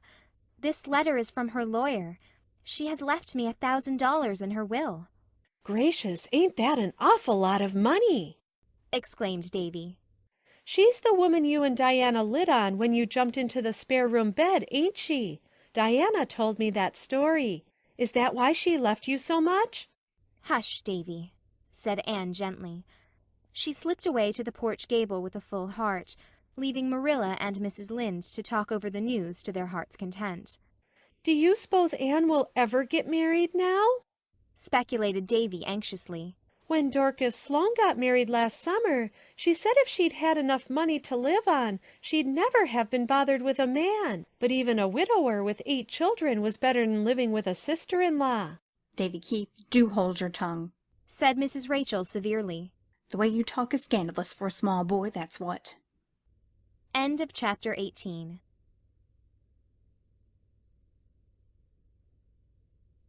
Chapter 19. An Interlude. To think that this is my 20th birthday, and that I've left my teens behind me forever, said Anne, who was curled up on the hearthrug with Rusty in her lap, to Aunt Jamesina, who was reading in her pet chair. They were alone in the living room. Stella and Priscilla had gone to a committee meeting, and Phil was upstairs adorning herself for a party. I suppose you feel kind of sorry, said Aunt Jamesina. The teens are such a nice part of life. I'm glad I've never gone out of them myself. Anne laughed. You never will, Auntie. You'll be 18 when you should be 100. Yes, I'm sorry, and a little dissatisfied as well. Miss Stacy told me long ago that by the time I was 20 my character would be formed for good or evil. I don't feel that it's what it should be. It's full of flaws. So's everybody's, said Aunt Jamesina cheerfully. Mine's cracked in 100 places. Your Miss Stacy likely meant that when you are 20, your character would have got its permanent bent in one direction or t'other, and would go on developing in that line. Don't worry over it, Anne. Do your duty by God and your neighbor and yourself, and have a good time. That's my philosophy, and it's always worked pretty well. Where's Phil off to tonight? She's going to a dance, and she's got the sweetest dress for it. Creamy yellow silk and cobwebby lace. It just suits those brown tints of hers. There's magic in the words silk and lace, isn't there? Said Aunt Jamesina. The very sound of them makes me feel like skipping off to a dance. And yellow silk, it makes one think of a dress of sunshine. I always wanted a yellow silk dress, but first my mother and then my husband wouldn't hear of it. The very first thing I'm going to do when I get to heaven is to get a yellow silk dress. Amid Anne's peal of laughter, Phil came downstairs, trailing clouds of glory, and surveyed herself in the long oval mirror on the wall. A flattering looking-glass is a promoter of amiability, she said. The one in my room does certainly make me green. Do I look pretty nice, Anne? Do you really know how pretty you are, Phil? Asked Anne, in honest admiration. Of course I do. What are looking-glasses and men for? That wasn't what I meant. Are all my ends tucked in? Is my skirt straight? And would this rose look better lower down? I'm afraid it's too high. It will make me look lopsided. But I hate things tickling my ears. Everything is just right, and that southwest dimple of yours is lovely. Anne, there's one thing in particular I like about you. You're so ungrudging. There isn't a particle of envy in you. Why should she be envious? Demanded Aunt Jamesina. She's not quite as good-looking as you, maybe, but she's got a far handsomer nose. I know it, conceded Phil. My nose always has been a great comfort to me, confessed Anne. And I love the way your hair grows on your forehead, Anne. And that one wee curl, always looking as if it were going to drop, but never dropping, is delicious. But as for noses, mine is a dreadful worry to me. I know by the time I'm 40 it will be Bernie. What do you think I'll look like when I'm 40, Anne? Like an old matronly married woman, teased Anne. I won't, said Phil, sitting down comfortably to wait for her escort. Joseph, you calico beastie, don't you dare jump on my lap. I won't go to a dance all over cat hairs. No, Anne, I won't look matronly. But no doubt I'll be married. To Alec or Alonzo? Asked Anne. To one of them, I suppose, sighed Phil. If I can ever decide which. It shouldn't be hard to decide, scolded Aunt Jamesina. I was born a seesaw, Auntie, and nothing can ever prevent me from teetering. You ought to be more level-headed, Philippa. It's best to be level-headed, of course, agreed Philippa. But you miss lots of fun. As for Alec and Alonzo, if you knew them, you'd understand why it's difficult to choose between them. They're equally nice. Then take somebody who is nicer, suggested Aunt Jamesina. There's that senior who is so devoted to you, Will Leslie. He has such nice, large, mild eyes. They're a bit too large and too mild, like a cow's, said Phil cruelly. What do you say about George Parker? There's nothing to say about him, except that he always looks as if he had just been starched and ironed. Mar Holworthy, then? You can't find a fault with him. No, he would do if he wasn't poor. I must marry a rich man, Aunt Jamesina. That, and good looks, is an indispensable qualification. I'd marry Gilbert Blythe if he were rich. Oh, would you? Said Anne, rather viciously. We don't like that idea a little bit, although we don't want Gilbert ourselves, oh no, mocked Phil. But don't let's talk of disagreeable subjects. I'll have to marry sometime, I suppose, but I shall put off the evil day as long as I can. You mustn't marry anybody you don't love, Phil, when all's said and done, said Aunt Jamesina. Oh, hearts that loved in the good old way have been out of the fashion this many a day, trilled Phil mockingly. There's the carriage. I fly. Bye-bye, you two old-fashioned darlings. When Phil had gone, Aunt Jamesina looked solemnly at Anne. That girl is pretty and sweet and good-hearted. But do you think she is quite right in her mind by spells, Anne? Oh, I don't think there's anything the matter with Phil's mind, said Anne, hiding a smile. It's just her way of talking. Aunt Jamesina shook her head. Well, I hope so, Anne. I do hope so, because I love her. But I can't understand her. She beats me. She isn't like any of the girls I ever knew, or any of the girls I was myself. How many girls were you, Aunt Jimsy? About half a dozen, my dear. End of chapter 19.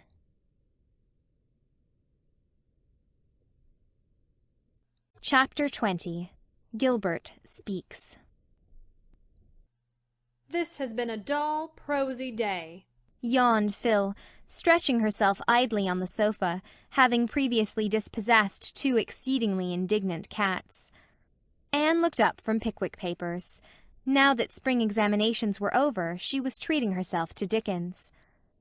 It has been a prosy day for us, she said thoughtfully, but to some people it has been a wonderful day. Someone has been rapturously happy in it. Perhaps a great deed has been done somewhere today, or a great poem written, or a great man born, and some heart has been broken, Phil. Why did you spoil your pretty thought by tagging that last sentence on, honey? Grumbled Phil. I don't like to think of broken hearts, or anything unpleasant. Do you think you'll be able to shirk unpleasant things all your life, Phil? Dear me, no. Am I not up against them now? You don't call Alec and Alonzo pleasant things, do you, when they simply plague my life out? You never take anything seriously, Phil. Why should I? There are enough folks who do. The world needs people like me, Anne, just to amuse it. It would be a terrible place if everybody were intellectual and serious, and in deep, deadly earnest. My mission is, as Josiah Allen says, to charm and allure. Confess now, hasn't life at Patty's Place been really much brighter and pleasanter this past winter because I've been here to leaven you? Yes, it has, owned Anne. And you all love me, even Aunt Jamesina, who thinks I'm stark mad. So why should I try to be different? Oh, dear, I'm so sleepy. I was awake until 1 last night, reading a harrowing ghost story. I read it in bed, and after I had finished it, do you suppose I could get out of bed to put the light out? No! And if Stella had not fortunately come in late, that lamp would have burned good and bright till morning. When I heard Stella, I called her in, explained my predicament, and got her to put out the light. If I had got out myself to do it, I knew something would grab me by the feet when I was getting in again. By the way, Anne, has Aunt Jamesina decided what to do this summer? Yes, she's going to stay here. I know she's doing it for the sake of those blessed cats, although she says it's too much trouble to open her own house, and she hates visiting. What are you reading? Pickwick. That's a book that always makes me hungry, said Phil. There's so much good eating in it. The characters seem always to be reveling on ham and eggs and milk punch. I generally go on a cupboard rummage after reading Pickwick. The mere thought reminds me that I'm starving. Is there any tidbit in the pantry, Queen Anne? I made a lemon pie this morning. You may have a piece of it. Phil dashed out to the pantry, and Anne betook herself to the orchard in company with Rusty. It was a moist, pleasantly odorous night in early spring. The snow was not quite all gone from the park. A little dingy bank of it yet lay under the pines of the harbour road, screened from the influence of April suns. It kept the harbour road muddy and chilled the evening air. But grass was growing green in sheltered spots, and Gilbert had found some pale sweet arbutus in a hidden corner. He came up from the park, his hands full of it. Anne was sitting on the big grey boulder in the orchard, looking at the poem of a bare birchen bough hanging against the pale red sunset with the very perfection of grace.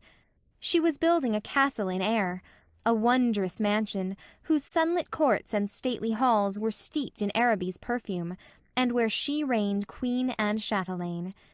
She frowned as she saw Gilbert coming through the orchard. Of late she had managed not to be left alone with Gilbert, but he had caught her fairly now, and even Rusty had deserted her. Gilbert sat down beside her on the boulder and held out his mayflowers. Don't these remind you of home and our old school-day picnics, Anne? Anne took them and buried her face in them. I'm in Mr. Silas Sloane's barrens this very minute, she said rapturously. I suppose you'll be there in reality in a few days. No, not for a fortnight. I'm going to visit with Phil in Bolingbroke before I go home. You'll be in Avonlea before I will. No, I shall not be in Avonlea at all this summer, Anne. I've been offered a job in the Daily News office, and I'm going to take it. Oh, said Anne vaguely. She wondered what a whole Avonlea summer would be like without Gilbert.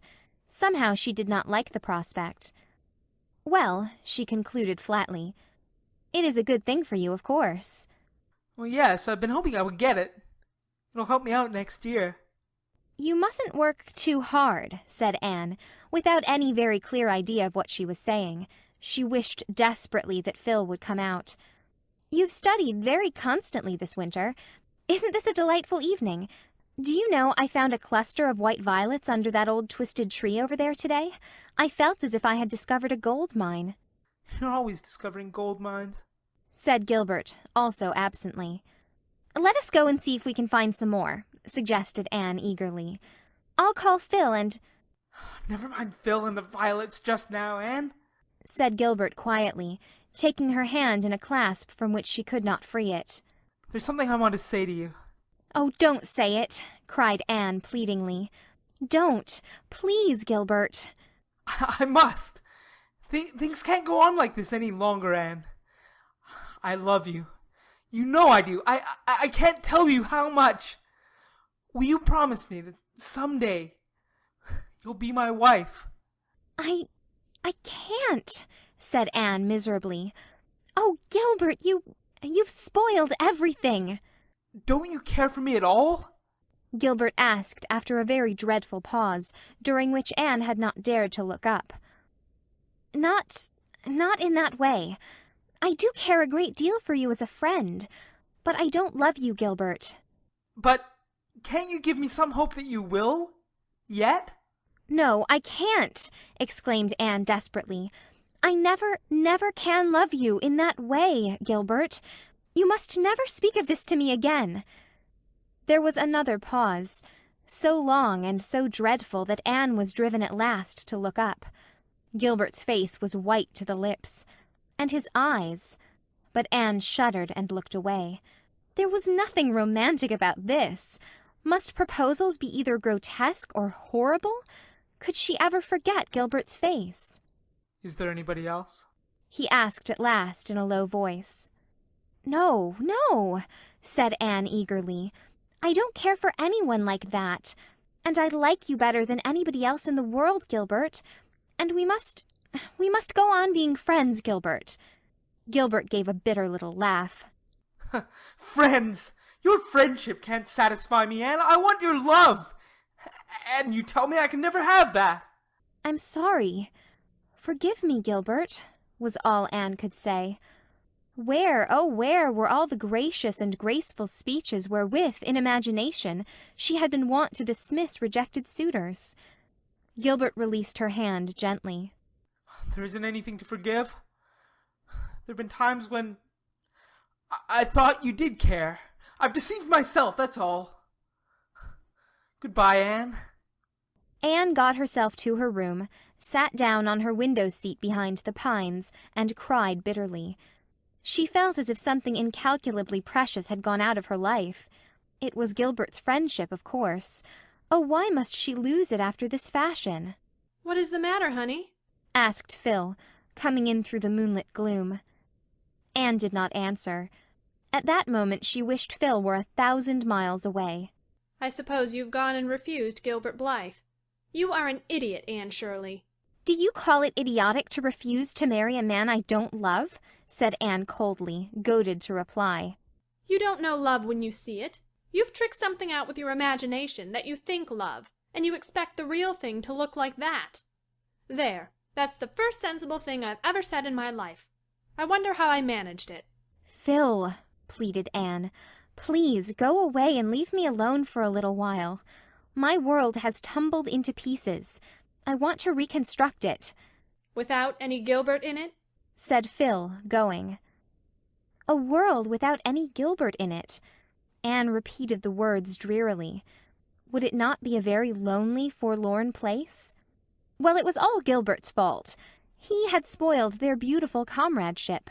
She must just learn to live without it. End of chapter 20.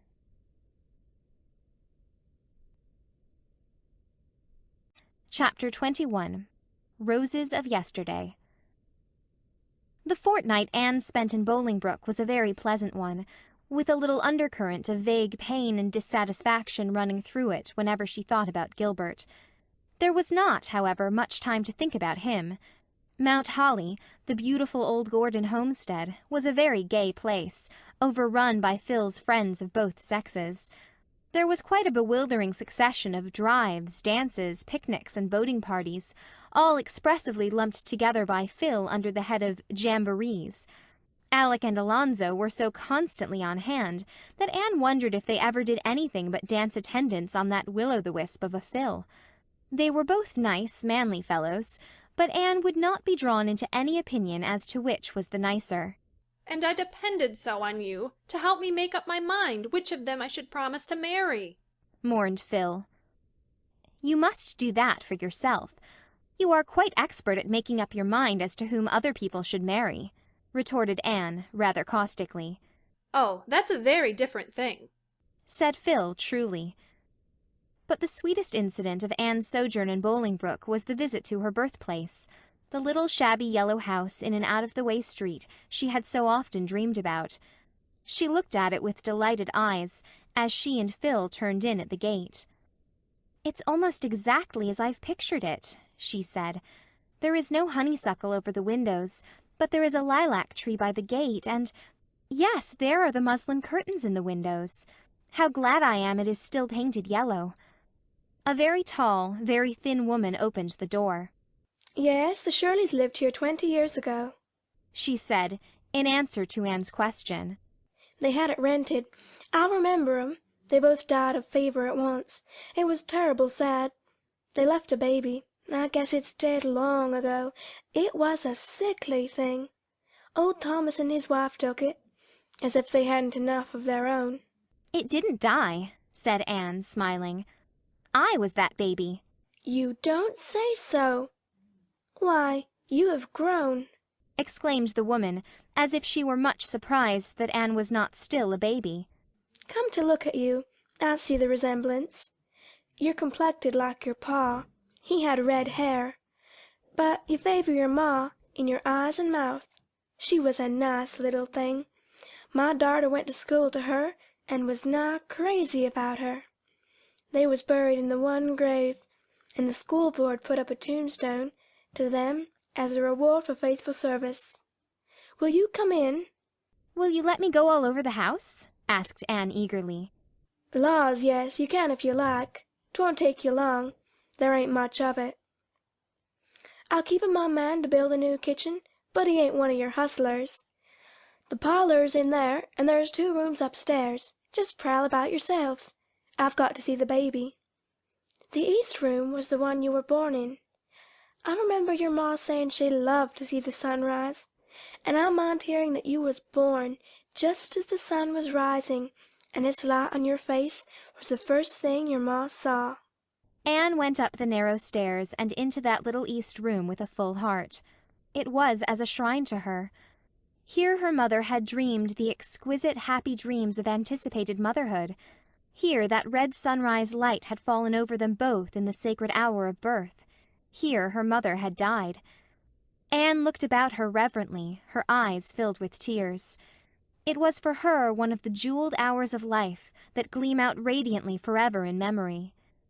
"Just to think of it, Mother was younger than I am now when I was born," she whispered.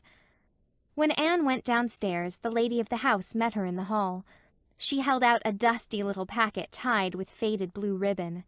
"Here's a bundle of old letters I found in that closet upstairs when I came here," she said. "I don't know what they are. I never bothered to look in 'em. But the address on the top one is Miss Bertha Willis, and that was your ma's maiden name. You can take 'em if you'd keer to have 'em." "Oh, thank you, thank you," cried Anne, clasping the packet rapturously. "That was all that was in the house," said her hostess. "The furniture was all sold to pay the doctor bills, and Mrs. Thomas got your ma's clothes and little things. I reckon they didn't last long among that drove of Thomas youngsters. They was destructive young animals, as I mind 'em." "I haven't one thing that belonged to my mother," said Anne chokily. I can never thank you enough for these letters." "You're quite welcome. Laws, but your eyes is like your ma's. She could just about talk with hers. Your father was sort of homely, but awful nice. I mind hearing folks say when they was married that there never was 2 people more in love with each other. Poor creatures. They didn't live much longer. But they was awful happy while they was alive, and I s'pose that counts for a good deal."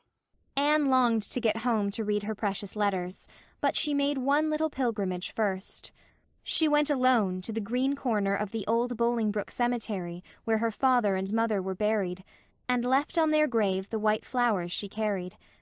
Then she hastened back to Mount Holly, shut herself up in her room, and read the letters. Some were written by her father, some by her mother. There were not many, only a dozen in all, for Walter and Bertha Shirley had not been often separated during their courtship. The letters were yellow and faded and dim, blurred with the touch of passing years. No profound words of wisdom were traced on the stained and wrinkled pages, but only lines of love and trust. The sweetness of forgotten things clung to them, the far-off, fond imaginings of those long-dead lovers. Bertha Shirley had possessed the gift of writing letters which embodied the charming personality of the writer in words and thoughts that retained their beauty and fragrance after the lapse of time. The letters were tender, intimate, sacred. To Anne, The sweetest of all was the one written after her birth, to the father on a brief absence. It was full of a proud young mother's accounts of baby, her cleverness, her brightness, her thousand sweetnesses. "I love her best when she is asleep, and better still when she is awake," Bertha Shirley had written in the postscript. Probably it was the last sentence she had ever penned. The end was very near for her. "This has been the most beautiful day of my life," Anne said to Phil that night. "I've found my father and mother. Those letters have made them real to me. I'm not an orphan any longer. I feel as if I had opened a book and found roses of yesterday, sweet and beloved, between its leaves." End of chapter 21.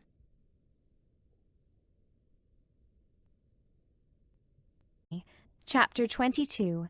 Spring and Anne return to Green Gables. The firelight shadows were dancing over the kitchen walls at Green Gables, for the spring evening was chilly. Through the open east window drifted in the subtly sweet voices of the night. Marilla was sitting by the fire, at least in body. In spirit she was roaming olden ways, with feet grown young. Of late Marilla had thus spent many an hour, when she thought she should have been knitting for the twins. "I suppose I'm growing old," she said. Yet Marilla had changed but little in the past 9 years, save to grow something thinner and even more angular. There was a little more gray in the hair that was still twisted up in the same hard knot, with 2 hairpins—were they the same hairpins?—still stuck through it. But her expression was very different. The something about the mouth which had hinted at a sense of humor had developed wonderfully. Her eyes were gentler and milder, her smile more frequent and tender. Marilla was thinking of her whole past life, her cramped but not unhappy childhood, the jealously hidden dreams and the blighted hopes of her girlhood, the long, gray, narrow, monotonous years of dull middle life that followed. And the coming of Anne, the vivid, imaginative, impetuous child with her heart of love and her world of fancy, bringing with her color and warmth and radiance, until the wilderness of existence had blossomed like the rose. Marilla felt that out of her 60 years she had lived only the 9 that had followed the advent of Anne, and Anne would be home tomorrow night. The kitchen door opened. Marilla looked up, expecting to see Mrs. Lynde. Anne stood before her, tall and starry-eyed, with her hands full of mayflowers and violets. "Anne Shirley!" exclaimed Marilla. For once in her life she was surprised out of her reserve. She caught her girl in her arms and crushed her and her flowers against her heart, kissing the bright hair and sweet face warmly. "I never looked for you till tomorrow night. How did you get from Carmody?" "Walked, dearest of Marillas. Haven't I done it a score of times in the Queen's days? The mailman is to bring my trunk tomorrow. I just got homesick all at once and came a day earlier. And oh, I've had such a lovely walk in the May twilight. I stopped by the Barrens and picked these mayflowers. I came through Violet Vale. It's just a big bowl full of violets now, the dear sky-tinted things. Smell them, Marilla. Drink them in." Marilla sniffed obligingly, but she was more interested in Anne than in drinking violets. "Sit down, child. You must be real tired. I'm going to get you some supper." "There's a darling moonrise behind the hills tonight, Marilla. And oh, how the frogs sang me home from Carmody. I do love the music of the frogs. It seems bound up with all my happiest recollections of old spring evenings. And it always reminds me of the night I came here first. Do you remember it, Marilla?" "Well, yes," said Marilla with emphasis. "I'm not likely to forget it ever." "They used to sing so madly in the marsh and brook that year. I would listen to them at my window in the dusk, and wonder how they could seem so glad and so sad at the same time. Oh, but it's good to be home again. Redmond was splendid and Bolingbroke delightful, but Green Gables is home." "Gilbert isn't coming home this summer, I hear," said Marilla. "No." Something in Anne's tone made Marilla glance at her sharply, but Anne was apparently absorbed in arranging her violets in a bowl. "See, aren't they sweet?" she went on hurriedly. "The year is a book, isn't it, Marilla? Spring's pages are written in mayflowers and violets, summer's in roses, autumns in red maple leaves, and winter in holly and evergreen. Did Gilbert do well in his examinations? Persisted Marilla. Excellently well. He led his class. But where are the twins and Mrs. Lynde? Rachel and Dora are over at Mr. Harrison's. Davy is down at Boulter's. I think I hear him coming now. Davy burst in, saw Anne, stopped, and then hurled himself upon her with a joyful yell. "Oh, Anne, ain't I glad to see you! Say, Anne, I've grown 2 inches since last fall. Mrs. Lynde measured me with her tape today. And say, Anne, see my front tooth. It's gone. Mrs. Lynde tied one end of a string to it and the other end to the door, and then shut the door. I sold it to Milty for 2 cents. Milty's collecting teeth." What in the world does he want teeth for? Asked Marilla. "To make a necklace for playing Indian chief," explained Davy, climbing upon Anne's lap. "He's got 15 already, and everybody else is promised, so there's no use in the rest of us starting to collect, too. I tell you the Boulters are great business people." Were you a good boy at Mrs. Boulter's? Asked Marilla severely. "Yes, but say, Marilla, I'm tired of being good." "You'd get tired of being bad much sooner, Davy boy," said Anne. "Well, it'd be fun while it lasted, wouldn't it?" persisted Davy. "I could be sorry for it afterwards, couldn't I?" "Being sorry wouldn't do away with the consequences of being bad, Davy. Don't you remember the Sunday last summer when you ran away from Sunday school? You told me then that being bad wasn't worth while. What were you and Milty doing today?" "Oh, we fished and chased the cat and hunted for eggs and yelled at the echo. There's a great echo in the bush behind the Boulter barn. Say, what is Echo, Anne? I want to know." Echo is a beautiful nymph, Davy, living far away in the woods and laughing at the world from among the hills. "What does she look like?" "Her hair and eyes are dark, but her neck and arms are white as snow. No mortal can ever see how fair she is. She's fleeter than a deer, and that mocking voice of hers is all we can know of her. You can hear her calling at night, you can hear her laughing under the stars, but you can never see her. She flies afar if you follow her, and laughs at you always just over the next hill." "Is that true, Anne, or is it a whopper?" demanded Davy, staring. "Davy," said Anne despairingly, "haven't you sense enough to distinguish between a fairy tale and a falsehood?" "Then what is it that sasses back from the Boulter bush? I want to know," insisted Davy. "When you are a little older, Davy, I'll explain it all to you." The mention of age evidently gave a new turn to Davy's thoughts, for after a few moments of reflection, he whispered solemnly, "Anne, I'm going to be married." "When?" asked Anne, with equal solemnity. "Oh, not until I'm grown up, of course." "Well, that's a relief, Davy. Who is the lady?" "Stella Fletcher. She's in my class at school. And say, Anne, she's the prettiest girl you ever saw. If I die before I grow up, you'll keep an eye on her, won't you?" "Davy Keith, do stop talking such nonsense," said Marilla severely. "'Tisn't nonsense," protested Davy in an injured tone. "She's my promised wife, and if I was to die, she'd be my promised widow, wouldn't she? And she hasn't got a soul to look after her except her old grandmother." "Come and have your supper, Anne," said Marilla. "And don't encourage that child in his absurd talk." End of chapter 22.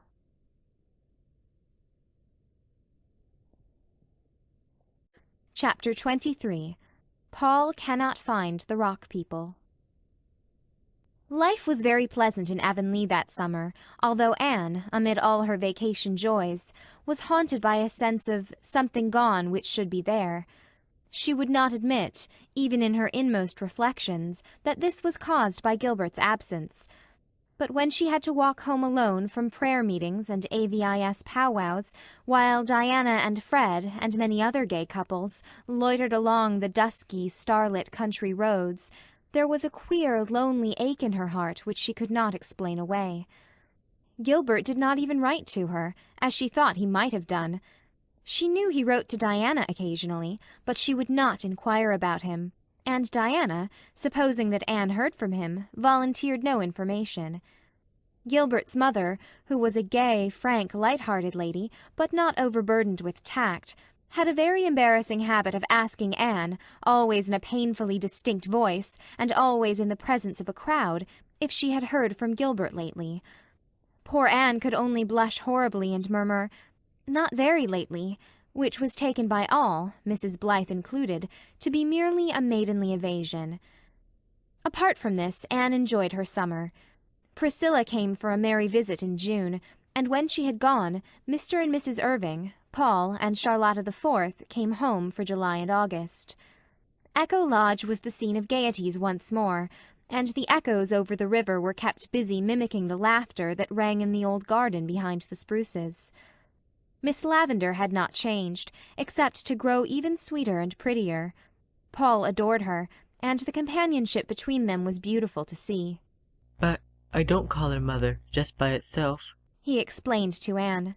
"You see, that name belongs to just my own little mother, and I can't give it to anyone else, you know, teacher. But I call her Mother Lavendar, and I love her next best to Father. I even love her a little better than you, teacher." "Which is just as it ought to be," answered Anne. Paul was 13 now, and very tall for his years.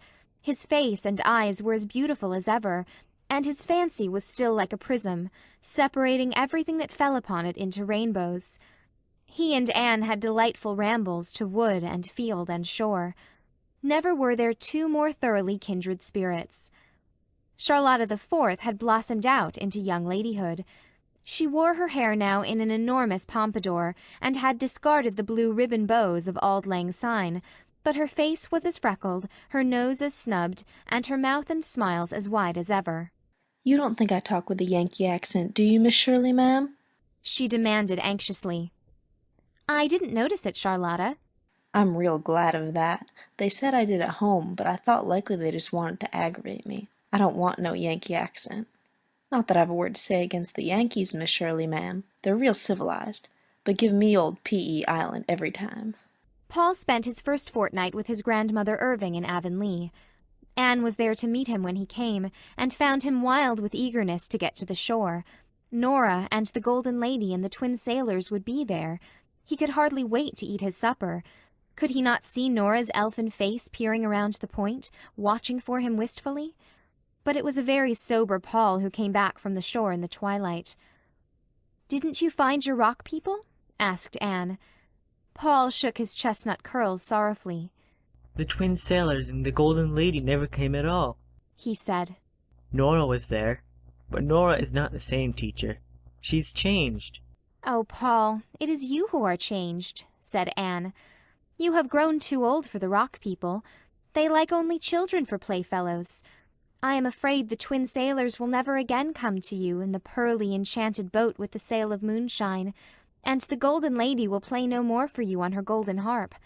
Even Nora will not meet you much longer. You must pay the penalty of growing up, Paul. You must leave fairyland behind you." "You, too, talk as much foolishness as ever you did," said old Mrs. Irving, half indulgently, half reprovingly. "Oh, no, we don't," said Anne, shaking her head gravely. "We are getting very, very wise, and it is such a pity. We are never half so interesting when we have learned that language is given us to enable us to conceal our thoughts." "But it isn't. It is given us to exchange our thoughts," said Mrs. Irving seriously. She had never heard of Talleyrand and did not understand epigrams. Anne spent a fortnight of halcyon days at Echo Lodge in the golden prime of August. While there she incidentally contrived to hurry Ludovic's speed in his leisurely courting of Theodora Dix, as related duly in another chronicle of her history. Arnold Sherman, an elderly friend of the Irvings, was there at the same time, and added not a little to the general pleasantness of life. "What a nice playtime this has been," said Anne. "I feel like a giant refreshed, and it's only a fortnight more till I go back to Kingsport and Redmond and Patty's Place. Patty's Place is the dearest spot, Miss Lavendar. I feel as if I had two homes, one at Green Gables and one at Patty's Place. But where has the summer gone? It doesn't seem a day since I came home that spring evening with the Mayflowers. When I was little, I couldn't see from one end of the summer to the other.